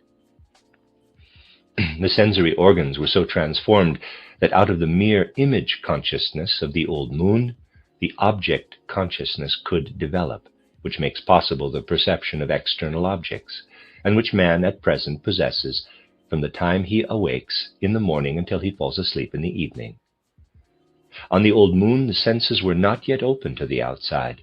The images of consciousness arose from within, and just this opening of the senses to the external is the achievement of the earth development. It has been stated above that not all of the human bodies formed on Saturn attained the goal which was set for them there, and that on the Sun, alongside the human realm, in its form of that time, a second natural realm developed. One must realize that at each of the subsequent stages of development, on Sun, Moon, and Earth, there were always beings which fell short of their goals, and that through this the lower natural realms came into existence. The animal realm, which is closest to man, had already fallen behind on Saturn, but partially made up the development under unfavorable conditions on Sun and Moon, so that, while on the Earth it was not as far advanced as man, in part it still had the capacity to receive warm blood as he did, for warm blood existed in none of the natural realms before the period of Earth. The present-day cold-blooded or variably warm animals and certain plants came into existence because certain beings of the lower sun realm again fell short of the stage which the other beings of this realm attained. The present-day mineral realm came into existence last, in fact only during the Earth period. The fourfold man of Earth receives from Sun and Moon the influences of those forces which have remained connected with these heavenly bodies. From the Sun, those forces reach him which further progress. From the Sun, those forces reach him which further progress, growth, and becoming. From the Moon come the hardening, forming forces. Let me read that one more time. From the Sun, those forces reach him which further progress, growth, and becoming. From the Moon come the hardening, forming forces. If man stood only under the influence of the Sun, he would dissolve in an immeasurably rapid progress of growth. It is for this reason that formerly, after an appropriate time, he had to leave the Sun and to receive a retarding of his over-rapid progress on the split-off old moon. But if then he had remained permanently connected with the latter, this retarding of his growth would have hardened him in a rigid form. Therefore he advanced to the development of Earth, within which the two influences counterbalance each other in an appropriate way. At the same time, the point is reached where something higher, the soul, is integrated as an inner entity within the quadripartite human being. In its form, in its activities, movements, and so forth, the physical body is the expression and the effect of what takes place in the other parts, in the ether body, the astral body, and the eye.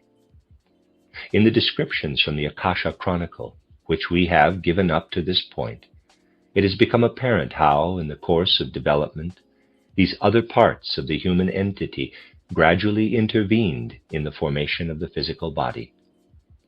During the Saturn development, none of these other parts was as yet associated with the physical human body, but the first beginning of its development was made in that time. However, one must not think that the forces which later acted on the physical body from the ether body, the astral body, and the eye did not already act on it during the Saturn period. They were already acting at that time, but in a certain sense from the outside, not from within. The other parts had not yet been formed, had not yet been united with the physical human body as individual entities, but the forces which were later united in them acted as it were from the environment, the atmosphere of Saturn, and formed the first beginning of this body. This beginning was then transformed on the Sun because a part of those forces now formed the separate human ether body, and now acted on the physical body no longer merely from the outside, but from the inside. The same thing occurred on the Moon with respect to the astral body. On the earth, the physical body was transformed for the fourth time by becoming the dwelling place of the eye, which now works within it. One can see that to the eye of the scientist of the spirit, the physical body is not something fixed, something permanent in its form and manner of acting. It is undergoing a constant process of transformation. And such a transformation is also taking place in the current earth period of the body's development. One can only understand human life if one is in a position to form a conception of this transformation.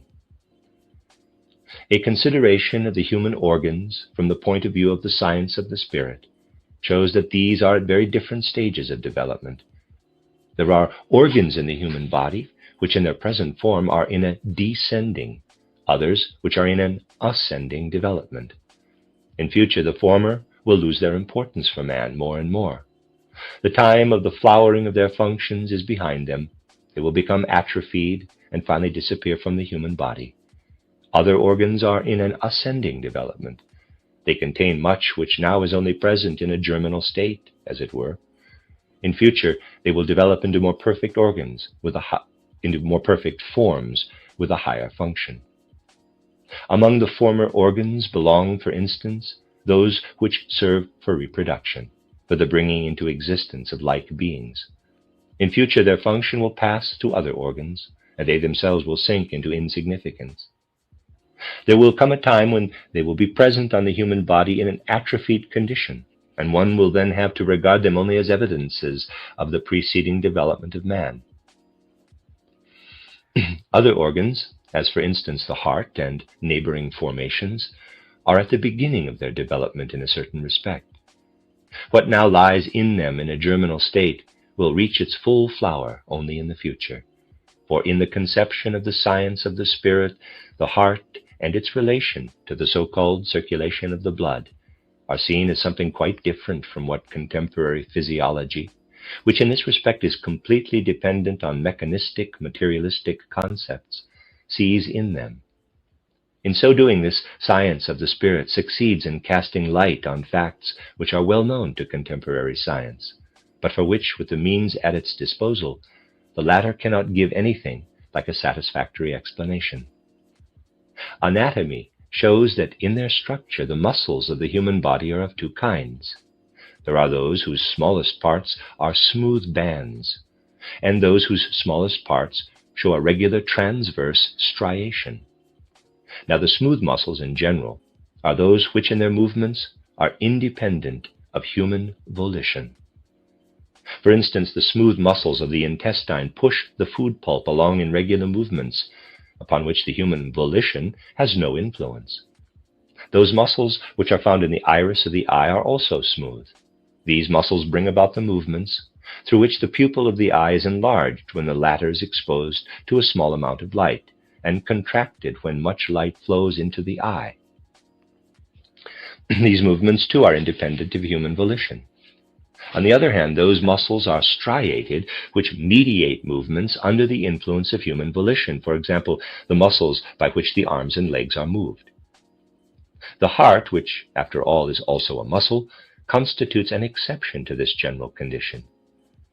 In the present period of human development, the heart is not subject to volition in its movements, yet it is a transversely striated muscle. The science of the spirit indicates the reason for this. The heart will not always remain as it is now. In the future, it will have a quite different form and a changed function. It is on the way to becoming a voluntary muscle. In the future, it will execute movements which will be the effects of the inner soul impulses of man. It already shows what significance it will have in the future, when the movements of the heart will be as much an expression of the human will as the lifting of the hand or the advancing of the foot are today. This conception of the heart is connected with a comprehensive insight of the science of the spirit into the relation of the heart to the so-called circulation of the blood. The mechanical, materialistic doctrine of life sees in the heart a kind of pumping mechanism which drives the blood through the body in a regular manner. Here the heart is the cause of the movement of the blood. The insight of the science of the spirit shows something quite different. For this insight, the pulsing of the blood, its whole inner mobility, are the expression and the effect of the processes of the soul. The soul is the cause of the behavior of the blood. Turning pale through feelings of fear, blushing under the influence of sensations of shame, are coarse effects of processes of the soul in the blood. But everything which takes place in the blood is only the expression of what takes place in the life of the soul. However, the connection between the pulsation of the blood and the impulses of the soul is a deeply mysterious one. The movements of the heart are not the cause, but the consequence of the pulsation of the blood. In the future, through voluntary movements, the heart will carry what takes place in the human soul into the external world. Other organs, which are in a similarly ascending development, are the organs of respiration in their function as instruments of speech. At present, by their means, man can transform his thoughts into airwaves. He thereby impresses upon the external world what he experiences within himself. He transforms his inner experiences into airwaves. This wave motion of the air is a rendering of what takes place within him. In the future, he will, in this way, give external form to more and more of his inner being.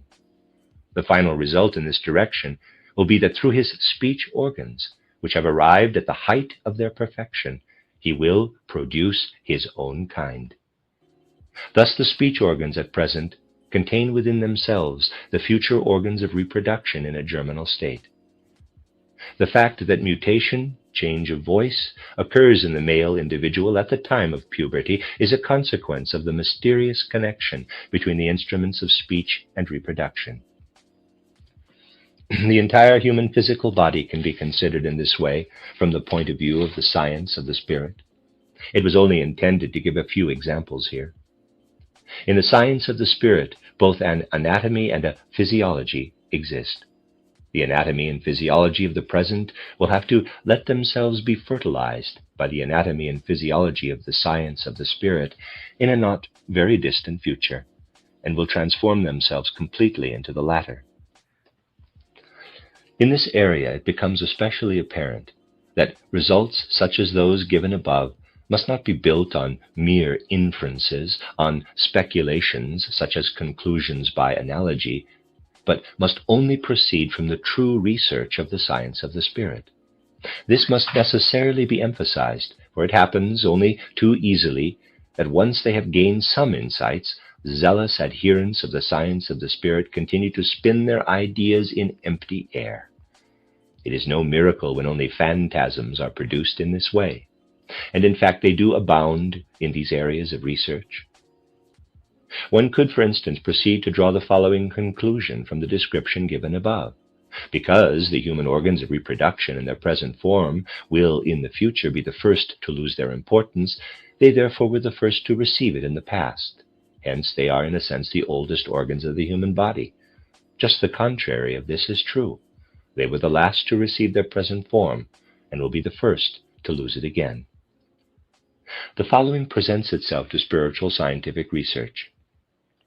On the sun, the physical human body had, in a certain respect, moved up to the level of plant existence. At that time, it was permeated only by an ether body. On the moon, it took on the character of the animal body because it was permeated by the astral body. But not all organs participated in this transformation into the animal character. A number of parts remained on the plant level. On the earth, under the integration of the eye, when the human body elevated itself to its present form, a number of parts still bore a decided plant character. But one must not imagine that these organs looked exactly like our present-day plants. The organs of reproduction belong among these organs. They still exhibited a plant character at the beginning of the earth development. This was known to the wisdom of the old mysteries. The older art, which has retained so much of the traditions of the mysteries, represents hermaphrodites with plant leaf-like organs of reproduction. These are precursors of man, which still had the old kind of reproductive organs, which were double-sexed. For example, this can be seen clearly in a hermaphrodite figure in the Capitoline collection in Rome. When one looks into these matters, one will also understand, for instance, the true reason for the presence of the fig leaf on Eve. One will accept true explanations for many old representations, while contemporary interpretations are, after all, only the result of a thinking which is not carried to its conclusion. We shall only remark in passing that the hermaphrodite figure mentioned above shows still other plant appendages. When it was made, the tradition still existed that in a very remote past certain human organs changed from a plant to an animal character. All these changes of the human body are only the expression of the forces of transformation which lie in the ether body, the astral body, and the eye. The transformations of the physical human body accompany the acts of the higher parts of man. One can therefore understand the structure and the activity of this human body only if one absorbs oneself in the Akasha Chronicle, which shows how the higher changes of the more spiritual and mental parts of man take place. Everything physical and material finds its explanation through the spiritual. Light is shed even on the future of the physical if one studies the spiritual. The end of chapter 18. This is a reading of the book Cosmic Memory by Rudolf Steiner. Chapter 19 is entitled Answers to Questions.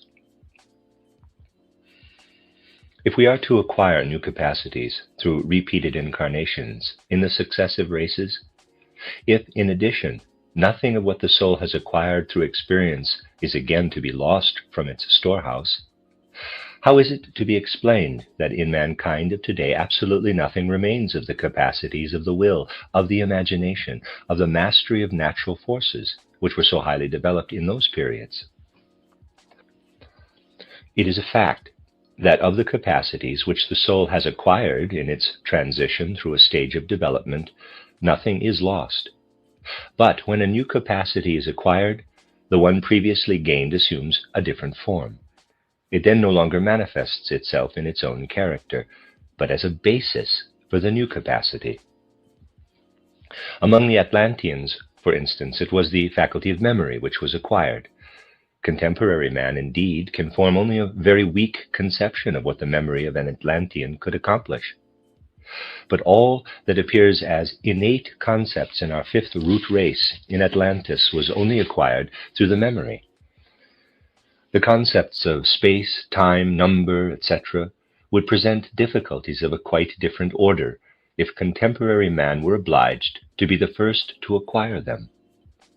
For the faculty which this contemporary man is to acquire is the combinatory understanding. Logic did not exist among the Atlanteans, but each previously acquired power of the soul must withdraw in its own form, become submerged beneath the threshold of consciousness if a new one is to be acquired.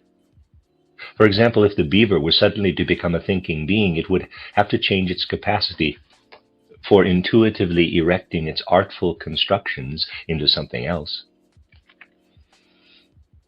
The Atlanteans also had, for example, the capacity to control the life force in a certain way. They constructed their wonderful machines through this force. But, on the other hand, they had nothing of the gift for storytelling which the peoples of the fifth root race possessed. There were as yet no myths and fairy tales among them. The life-mastering power of the Atlanteans first appeared among the members of our race, under the mask of mythology. In this form it could become the basis for the intellectual activity of our race. The great inventors among us are incarnations of seers of the Atlanteans. In their inspirations of genius is manifested what has as its basis something else, something that was like life-producing power in them during their Atlantean incarnation. Our logic, knowledge of nature, technology, and so forth grow from a foundation which was laid in Atlantis. If, for instance, an engineer could transform his combining faculty backward, something would result which was in the power of the Atlantean. All of Roman jurisprudence was the transformed willpower of a former time. In this, the will has, as such, remained in the background, and instead of itself assuming forms, it transformed itself into the forms of thought which are manifested in legal concepts. The aesthetic sense of the Greeks is built up on the basis of directly acting forces, which among the Atlanteans were manifested in a magnificent breeding of plant and animal forms. In the imagination of Phidias lived something which the Atlantean used directly for the transformation of actual living beings. Another question: what is the relation of the science of the spirit, of theosophy, to the so-called secret sciences? Secret sciences have always existed. They were cultivated in the so-called mystery schools. Only the one who underwent certain tests could learn something of them. He was always told only as much as was appropriate for his intellectual, spiritual, and moral faculties. This had to be so, for when properly used, the higher insights are the key to a power which must lead to misuse in the hands of the unprepared. Some of the elementary teachings of mystery science have been popularized by the science of the spirit. The reason for this lies in the conditions prevailing in our time. With respect to the development of the understanding, mankind today in its more advanced members has progressed to the point where sooner or later it would of itself attain certain conceptions which were previously a part of secret knowledge. But it would acquire these conceptions in an atrophied, caricatured, and harmful form.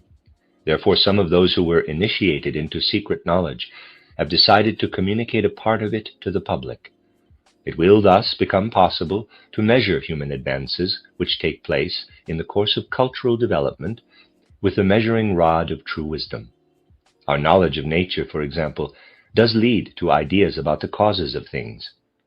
But without a deepening through mystery science, these ideas can only be distortions.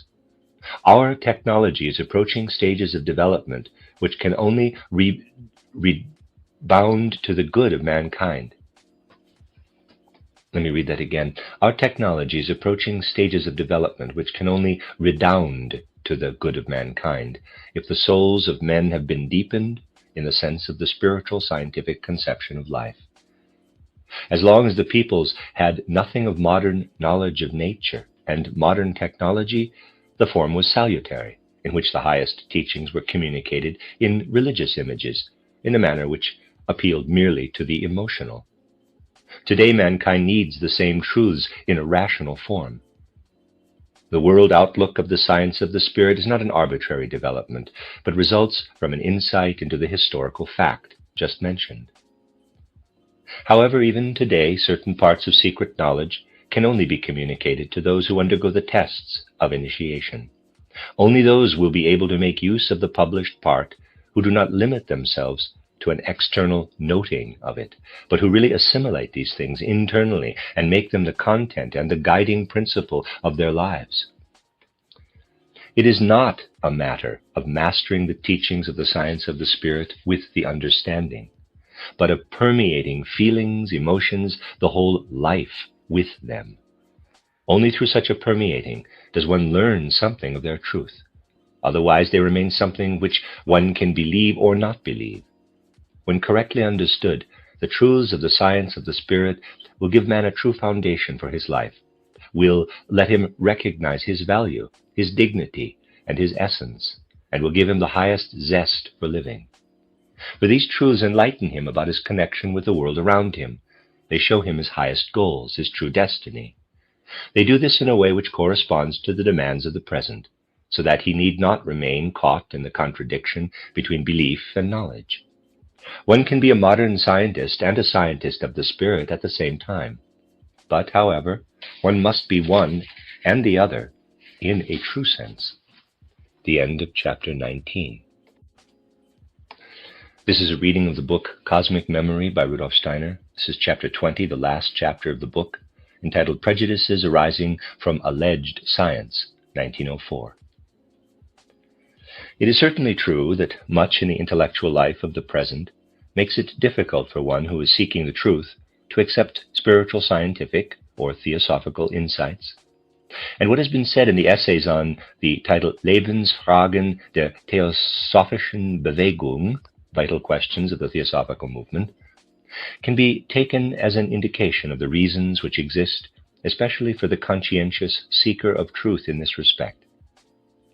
Many statements of the scientist of the spirit must appear entirely fantastic to him who tests them against the certain conclusions which he feels obliged to draw from what he has encountered as the facts of the research of natural science. To this is added the fact that this research can point to the enormous blessings it has bestowed and continues to bestow on human progress. What an overwhelming effect is produced when a personality who wants to see a view of the world built exclusively on the results of this research can utter the proud words, quote, "For there lies an abyss between these two extreme conceptions of life, one for this world alone, the other for heaven. But up to the present day, traces of a paradise, of a life of the deceased, of a personal God, have nowhere been found by human science, by that inexorable science that probes into and dissects everything, which does not shrink back before any mystery, which explores heaven beyond the stars of the nebulas, analyzes the infinitely small atoms of living cells, as well as of chemical bodies, decomposes the substance of the sun, liquefies the air, which will soon telegraph by wireless transmission from one end of the earth to the other, and already today sees through opaque bodies, which introduces navigation under the water and in the air, and opens new horizons to us through radium and other discoveries. This science, which, after having shown the true relationship of all living things among themselves and their gradual changes in form, today draws the organ of the human soul, the brain, into the sphere of its penetrating research." End of quote from Professor August Forel, titled Leben und Tod, Life and Death, Munich, 1908, page 3. The certainty with which one thinks it possible to build on such a basis betrays itself in the quotes which Forel joins to the remarks quoted above. Quote, "In proceeding from a monistic conception of life, which alone takes all scientific facts into account, we leave the supernatural aside and turn to the book of nature." Unquote. Thus the serious seeker after truth is confronted by two things, which put considerable obstacles in the way of any inkling he may have of the truth of the communications of the science of the spirit. If a feeling for such communications lives in him, even if he also senses their inner well-foundedness by means of a more delicate logic, he can be driven toward the suppression of such impulses when he has to tell himself two things. First of all, the authorities who know the cogency of positive facts consider that everything supersensible springs only from daydreams and unscientific superstition. In the second place, by devoting myself to these transcendental matters, I run the risk of becoming an impractical person of no use in life, for everything which is accomplished in practical life must be firmly rooted in the, quote, "ground of reality," unquote.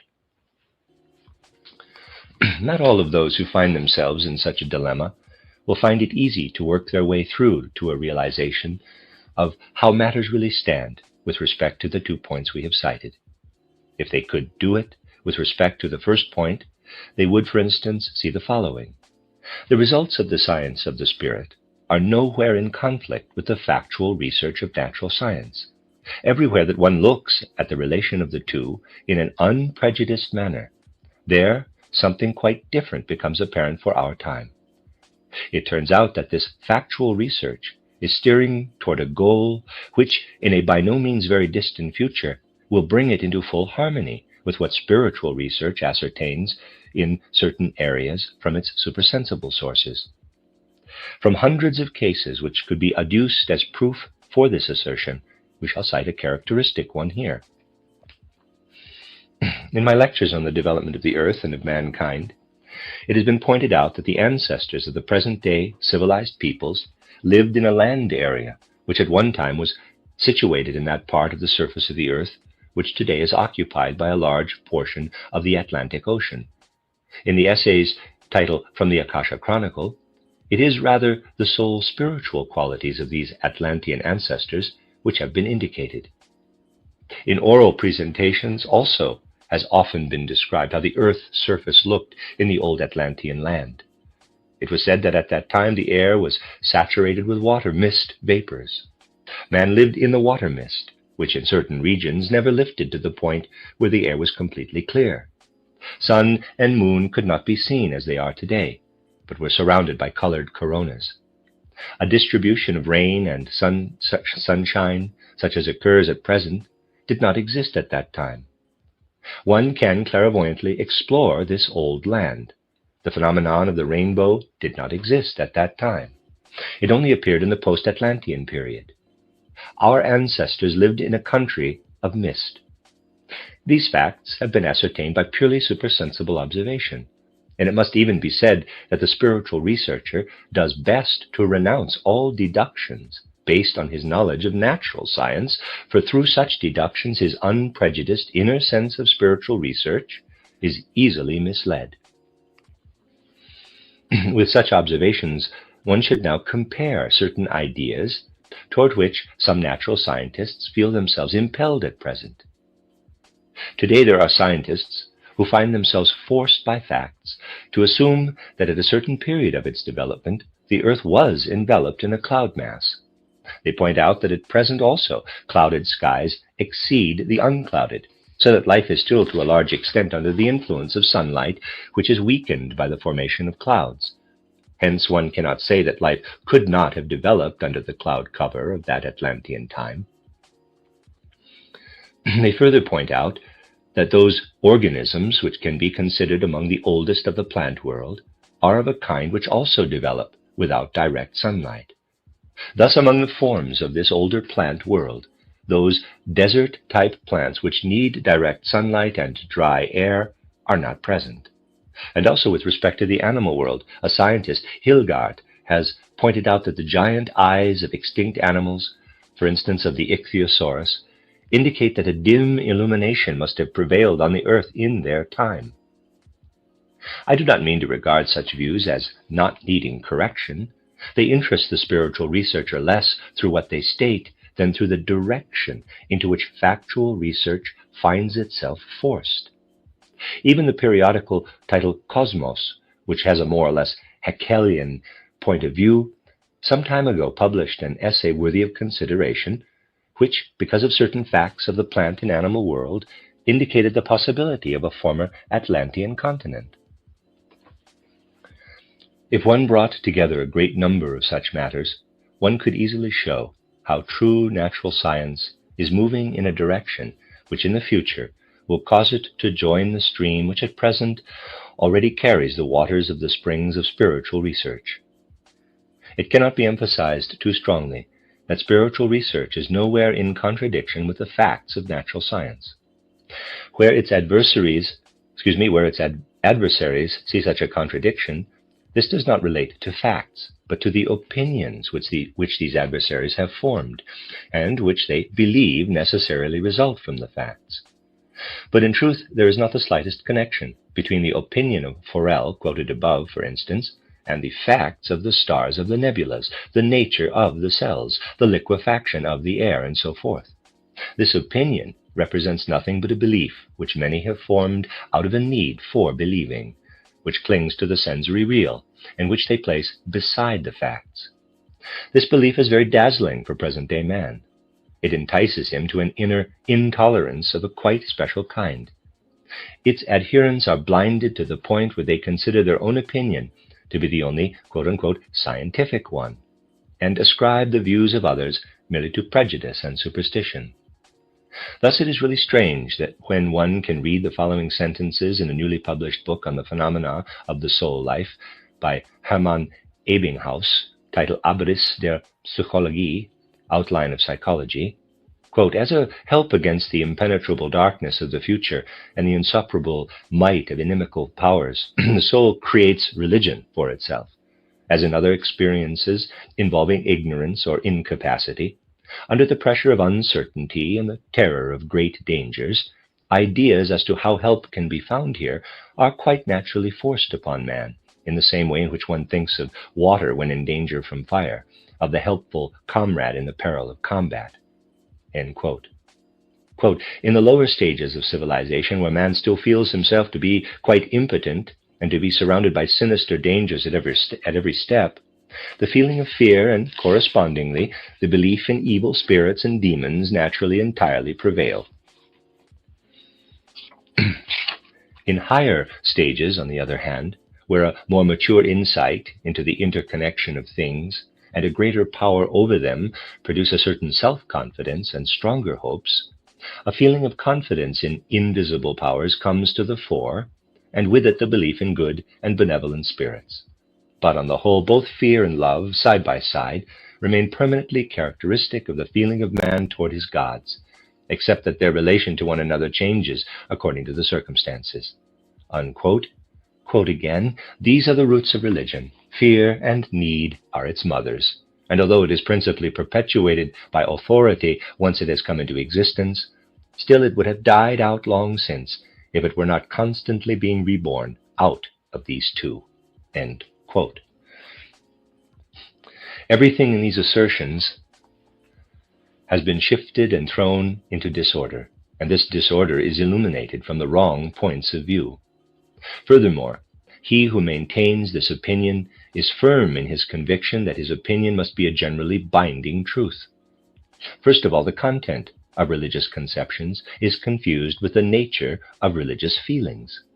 The content of religious conceptions is taken from the region of the supersensible worlds.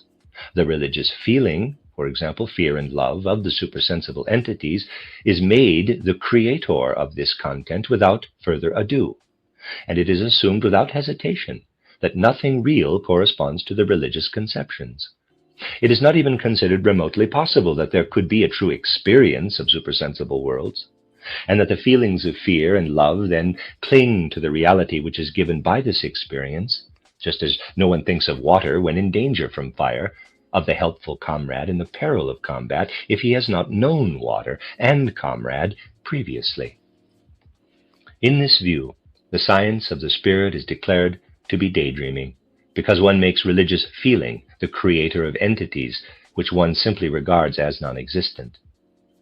This way of thinking totally lacks the consciousness that it is possible to experience the content of the supersensible world, just as it is possible for the external senses to experience the ordinary world of the senses.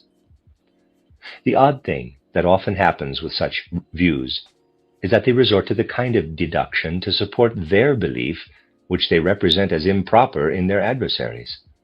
For example, in the above-mentioned work of Forel, the sentence appears, quote, "Do we not live in a way 100 times truer, warmer, and more interestingly when we base ourselves on the ego and find ourselves again in the souls of our descendants rather than in the cold and nebulous fata morgana of a hypothetical heaven among the equally hypothetical songs and trumpet soundings of supposed angels and archangels, which we cannot imagine and which therefore mean nothing to us?"